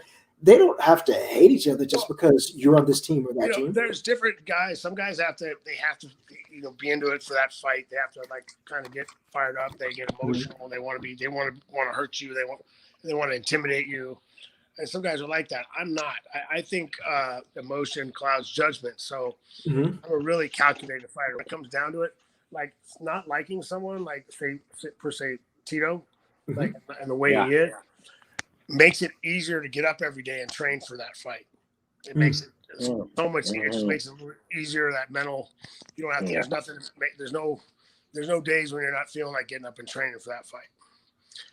But as far as when we start fighting, in the moment, in the moment when I'm fighting, it's all business. It could be anybody across the ring. It's a shell. I'm just trying to set up that person across from me. Actually, Chuck, do you know Bisping? Michael Bisping? I know Michael, yeah. Yeah. So Mike talks about how, like, in the early days, he thought, I have to hate this guy to fight him. But as he got older, he was like, oh, man, I was wrong. Hating the guy actually, like, may have prevented me from fighting at my best. And I agree with that 100%. I think that, because like I said, that emotion clouds your judgments. When you get overly emotional, and it can cause you to make mistakes. Yeah. And I mean, fortunately, Bisping won most of the key fights. But now, as an older man, he's like, man, I should like reel it in rather than amplify it. But as a young man, he amplified it, thinking it was important. As an older man, he thinks it's more important to like reel it in, But we learn shit as we get older. Yeah, for sure. And like when guys like him and guys that have that killer instinct, when you got someone hurt, you ramp up anyway. You don't really need it. You don't need that. Like you ramp up at the right time. When I see you're hurt, okay, now I'm coming after you. Like get that. Yeah. It's interesting because especially for Bisping himself, he makes it easy. He makes it easy to root against him because that's his personality, and he becomes almost like think about it. 50% of the people here want to see me lose. 50% of the people want to see me win, but everybody paid. And he's got that personality that comes off brash. But when watching him when he fought Anderson Silva and he got hit with that knee. And he came back firing that last round. He had no time on the stool, no inswell. I started cheering for him, and I was like, "Wait a minute! I've never cheered for Michael Bisping my entire time." And I was like, I became a fan. Like, I know, but Mike pretty good, and Mike's kind of an asshole, but also kind of inspiring, and that's kind of the point, right? Like that's it's kind of all. like Mike's kind of an asshole and he's kind of inspiring. It just is how he is, and that fight kind of, you're right, man. Like that fight kind of sort of showed all of it, but Mike learned. Like Mike's a father, and Mike's son is a combat athlete now, and Mike's trying to like be a professional broadcaster and all these things, and he's like, being a dick isn't the answer to everything, right and he kind of learned it, right? Like, and Mike's a good dude, he really is. Hey guys, I gotta get going, sorry, but Chuck, thank you. No sorries. Chuck, no sorries. It was a absolute privilege, and thank you, like, sincerely, man. Yeah, no, my pleasure, man. It was fun. Thank you, Joe. Thank you. Are we gonna do it? Are we gonna do it again? Yeah, let's do it again. Woohoo! For sure. Yeah. Next time I'll have the fights on so I can actually see them. But all right. We appreciate everybody. Loves Chuck Liddell. I should have a new. Everyone loves next time, so it'd be great. Mallory's gonna build you a new computer. I promise you that. Yeah, right, we Chuck, love you, man. Like, guys. absolute privilege. Thanks, love, man. To your family. Okay, bye. There it is. The legend himself, Chuck Liddell. Now, how cool is that? I mean, come on. I mean, honestly, that was fucking Chuck Liddell, man. Yeah. Like, yeah. Like, seriously. Exactly. Just what he said. I'm more of a fan. That's and the thing about it, he was trying to find the fights. He didn't have any of that. Obviously, he had it on when we had YouTube over on the right, but he just hung out, and those old school stories like that, when this was first getting going, that's what we have today. What we have, for this Bellator championship fight that's going on. If it wasn't for those guys, we wouldn't have that today. Yeah, I know, all of it. Like, I mean, shit. Chuck Liddell showed up, like, 2 fights into the undercard or 3 fights into the undercard and stayed all the way through. And through the entire main card, he had no fights and he still hung out. Yeah. Like, that's so Chuck Liddell. Just like Jen said, giving your time. That's something you can absolutely be appreciative of. Robin, I'm at 20 seconds in round 3. Where's your So I'm wow, I'm like way behind, like minutes behind you. Oh wow. But is it still going on? It's still going on. It's from my opinion, from my glancing, a pretty even match. There was a good knee that just happened. What I can do is I could pause it at the beginning of round 4. Our audience is all with you, so I'm way behind. Robin, I made you in UFC 4 game. Yeah, you can create your own you on my channel at Robin Black. How can I have you on to predict events? Okay, How Justin. Yeah, Justin, hit me on Twitter and mention this, and I'll follow you, and then we'll DM. Okay, that's the or Instagram, same thing, but that's sort of the easiest way I can think of. That was a nice one. But so what I've been watching so far is they're striking at distance, and Juliana, the southpaw, is getting just a little ahead, but 2 minutes and a half remaining in round 3. So I don't know, man. Watch this last 30 seconds. Champ is cut over her right eye. I see. Yeah. 2 minutes in, she's got a cut. Yeah. Okay. So is the fight done yet, or is it still happening? We're still going on winter championship round number 4. It's hey, that's cool, Justin. That is that is awesome. I'll take care of it right now. There you go. Follow you back. I'll follow you back, and then you DM me, and we'll figure it out. See, and how can you not love this guy? I mean, seriously, it's agree, Robert. So I followed you back. DM me. It might take me a day, but we'll get this figured out for sure. Johnny, it is true. Rumble is in Bellator. He was signed this week. Who is? Rumble, yes. Rumble. Yeah, Johnny asked, is it true Anthony Rumble Johnson? Yeah. That's correct. Yes, it's true. Yes. So what? Yeah. So the blood is there, and once you're getting into round 3, and you're the submission artist, and you're the champion, and you're cut, you're like, fuck, I better do something about this. But you don't get to plan how the fights go. We're sitting around, we're eating a cupcake, we're watching fights, we're talking to our friends. Some people are smoking marijuana. Brian Butler is drinking whiskey. I'm on my 3rd beer. You can sit here and try to say, why doesn't she do this or why doesn't he do that? But the truth is, the fight unfolds how it unfolds when you're fully engaged and your opponent is fully engaged, Yeah, exactly. And we're still going to this weird period where there's no audience there versus if this place would be deafening right now because you got a championship fight going on, and yet you're listening to your corners, you're listening to the scrape of the feet on the ground, so that's kind of taken away some things as well. So I'm at the end of round 3. You're probably in round 4, but I want to address this question. 252. Is this? Yeah, I saw that. I want to address this. So why can we talk about why people can't talk about great fighters retiring, later age, worse damage? I'm scared. So my thinking is, we live in a free society. We're all free individuals.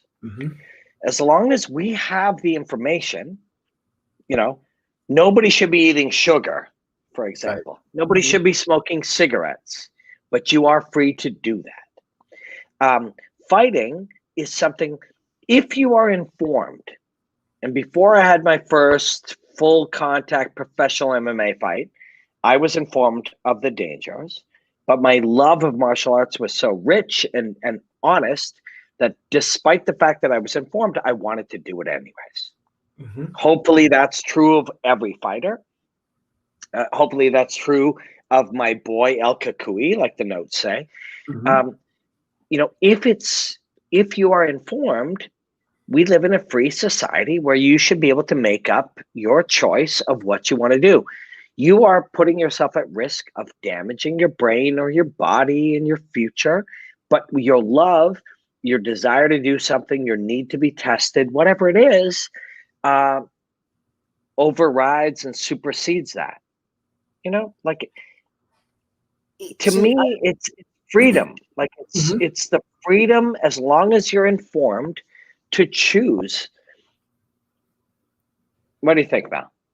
So I agree with you. Everybody has the right to make their own choice. And it's just recently, I'd say within the past 5 to 7 years, maybe even 10, if you go there, that we can actually see the damage that repetitive concussive blows to the brain, how that affects us. We still don't know the depth of it until after the person's gone, and you can do a dissection of the brain to see what is truly going on there. But like you said, the risks, you accept those risks, and you continue to go on. It is a tough conversation, no matter who it comes from and no matter who it's given to, because every fighter knows that whenever they put on gloves or pads or put on a gi or whatever, there is a clock that starts that you're going to lose to, and that guy's father time. For sure. And you don't see the degradation in your skills. So I agree. But we're an individual. We're a free human living our life. Mm-hmm. We should definitely take into account the opinions of our family. Mm-hmm. We should definitely take into account the opinions of medical experts. But I don't think we should. I think we should disregard the opinions of people on Twitter who know nothing specific about it, mm-hmm. take very little risks in their own life, and judge us for it. So if I'm fighter B and people are like, this guy needs to retire, all that noise is irrelevant to me. Every mm-hmm. tweet is irrelevant to me. My wife, my father, my family, my sister, my brother, my best friend, the doctor, that's relevant. Every asshole at home who never did shit in their life tweeting that I should retire is irrelevant. Mm-hmm. If that's so, then don't waste your time with that tweet. Nobody's listening. Mm-hmm.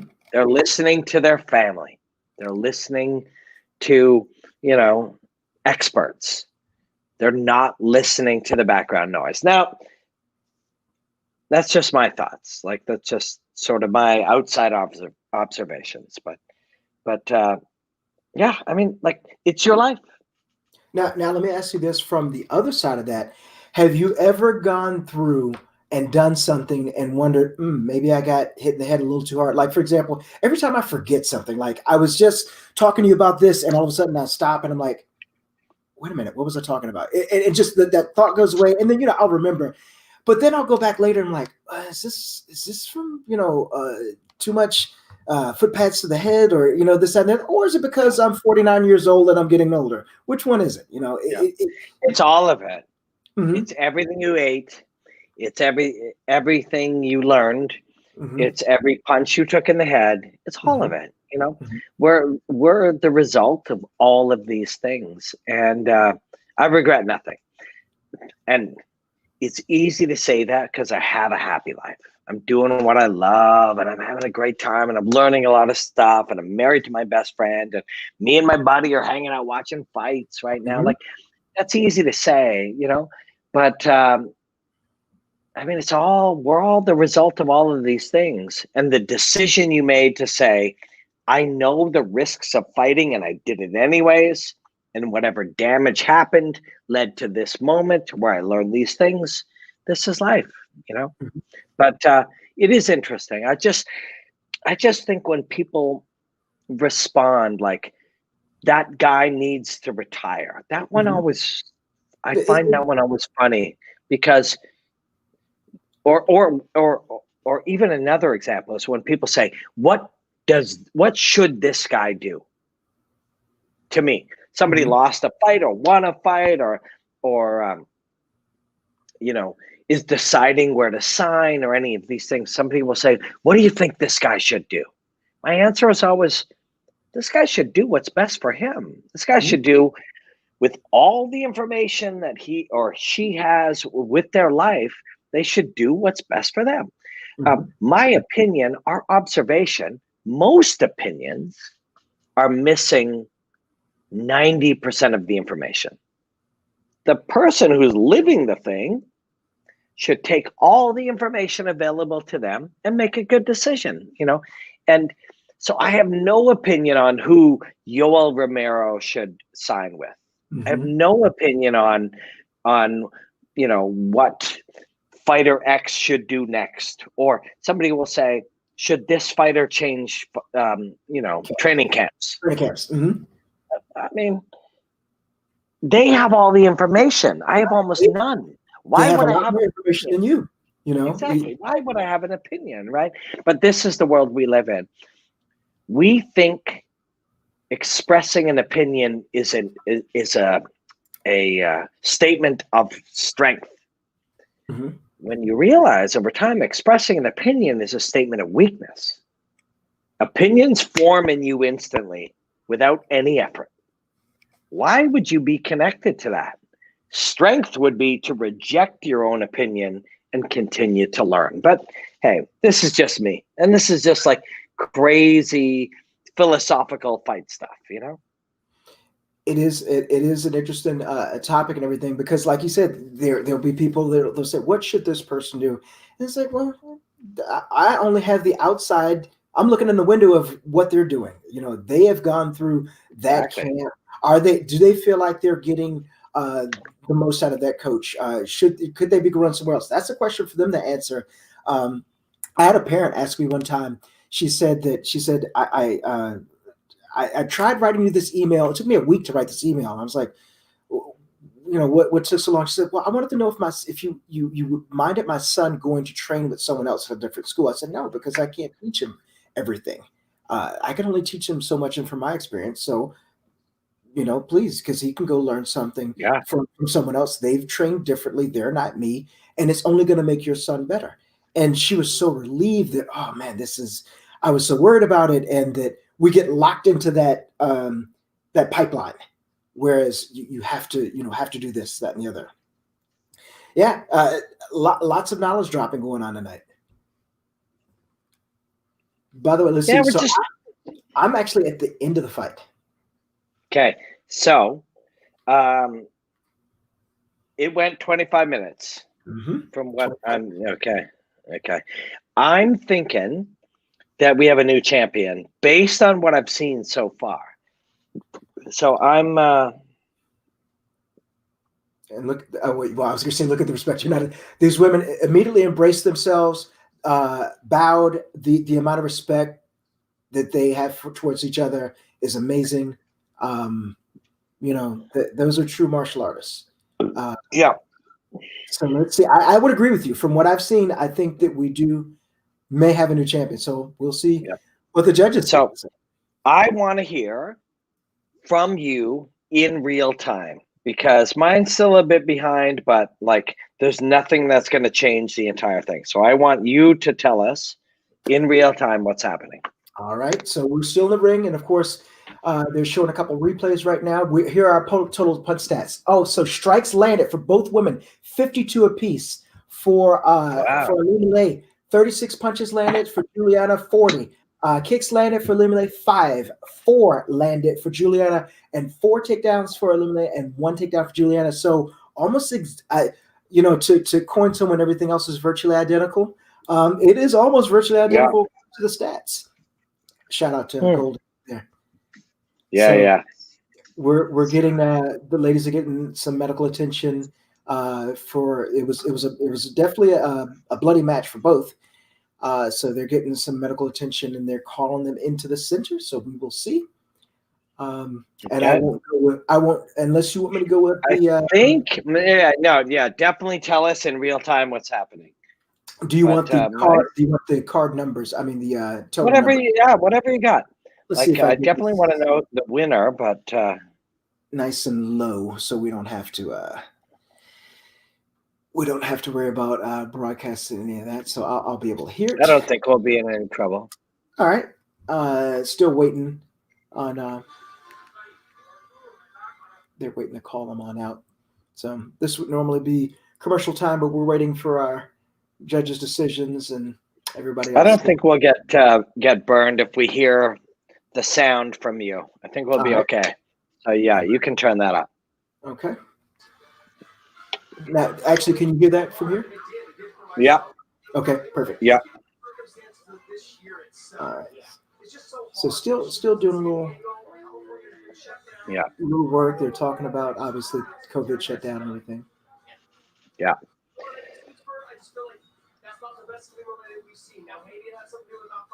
So I think that's Josh Thompson.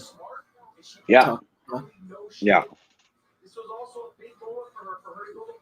Waiting to see who is going to get that belt. I see Corey. Shout out to Corey, who actually has the belt. Corey Schaefer, who's there waiting eagerly. And looks like we have the judge's decision. Okay. Just about in. Yep. Dan is getting both ladies there in the center. All right. All right. Gold just said the decision. The decision. Mike Goldberg. Okay. Okay. Got it loud and clear? Yeah, I gotcha. All right. 48-47. 49-46. Scores it 48-47. I think it's new champion. I think you're right. Unanimous decision. New. Wow. Wow. Juliana Velasquez, the new champion. She points right to the tattoo. Wow. Good for her. Good for Juliana. She's overcome with emotion. She is just, and both ladies are still and are hugging, reminiscing over that. That's great sportsmanship to see that. And man, what a moment to experience that. I feel for Ali Malay, but at the same time, it's like this is part of the process. Like she's got to experience it. Ali Malay's young, like her like upper level of accomplishment is so high that this setback will only make her better. But for Velasquez, man, this is a big, legit. Nobody's ever beaten her. Then she beats the champion. That's super legit. She is belt on in the middle of the ring, still taking the moment. Good for her. Absolutely. Yeah, I love it. Well, let's sign out. Let's you and me catch up later on WhatsApp. Okay. But thank you, everybody. Like, I mean, man, we had Chuck Liddell. Yeah. For hours. That's right? A way to go out on 2020, You know, like Mal, life is not always easy. Like business is tough, or life is tough. But you hung out with Chuck Liddell for hours, right? Yeah. When you said you were getting this together and the story that it took to get this together, it was like waiting for Christmas. And I'm like, oh man, please, I hope that's going to happen. And you told me it was so. Hanging out with Chuck. I mean, we had Joaquin Buckley. We had Lee. I mean, so many. I'm trying to make Jens Pulver. I'm trying to go through the entire list off the top of my head. This was a great way to end 2020. It was. It was fantastic. Yeah, no kidding. Send me a DM because I'm gonna throw up a quick thing on Periscope or something. But let's catch up after. Everybody who hung with us, thank you. Yes. We're gonna stay here for 2 or 3 minutes. So if you got any notes or any feedback or any quick last minute questions, fire them up immediately. But yeah, this will be the last one, I guess, till 2021. This is the last one to 2021, and I was peeking on Bellator's schedule. I don't think they had anything hard schedule for the next year, but hey, you know what? We made it. We're gonna get out of 2020, and life may not go back to exact normal in 2021, but we're on our way to getting better. I think we're on our way. Agreed. All right, let's say bye to everybody while we still got a couple hundred people hanging, and let's end the broadcast. What do you think? I think we're good to go. Okay. Much love, everybody. 2021. Happy New Year.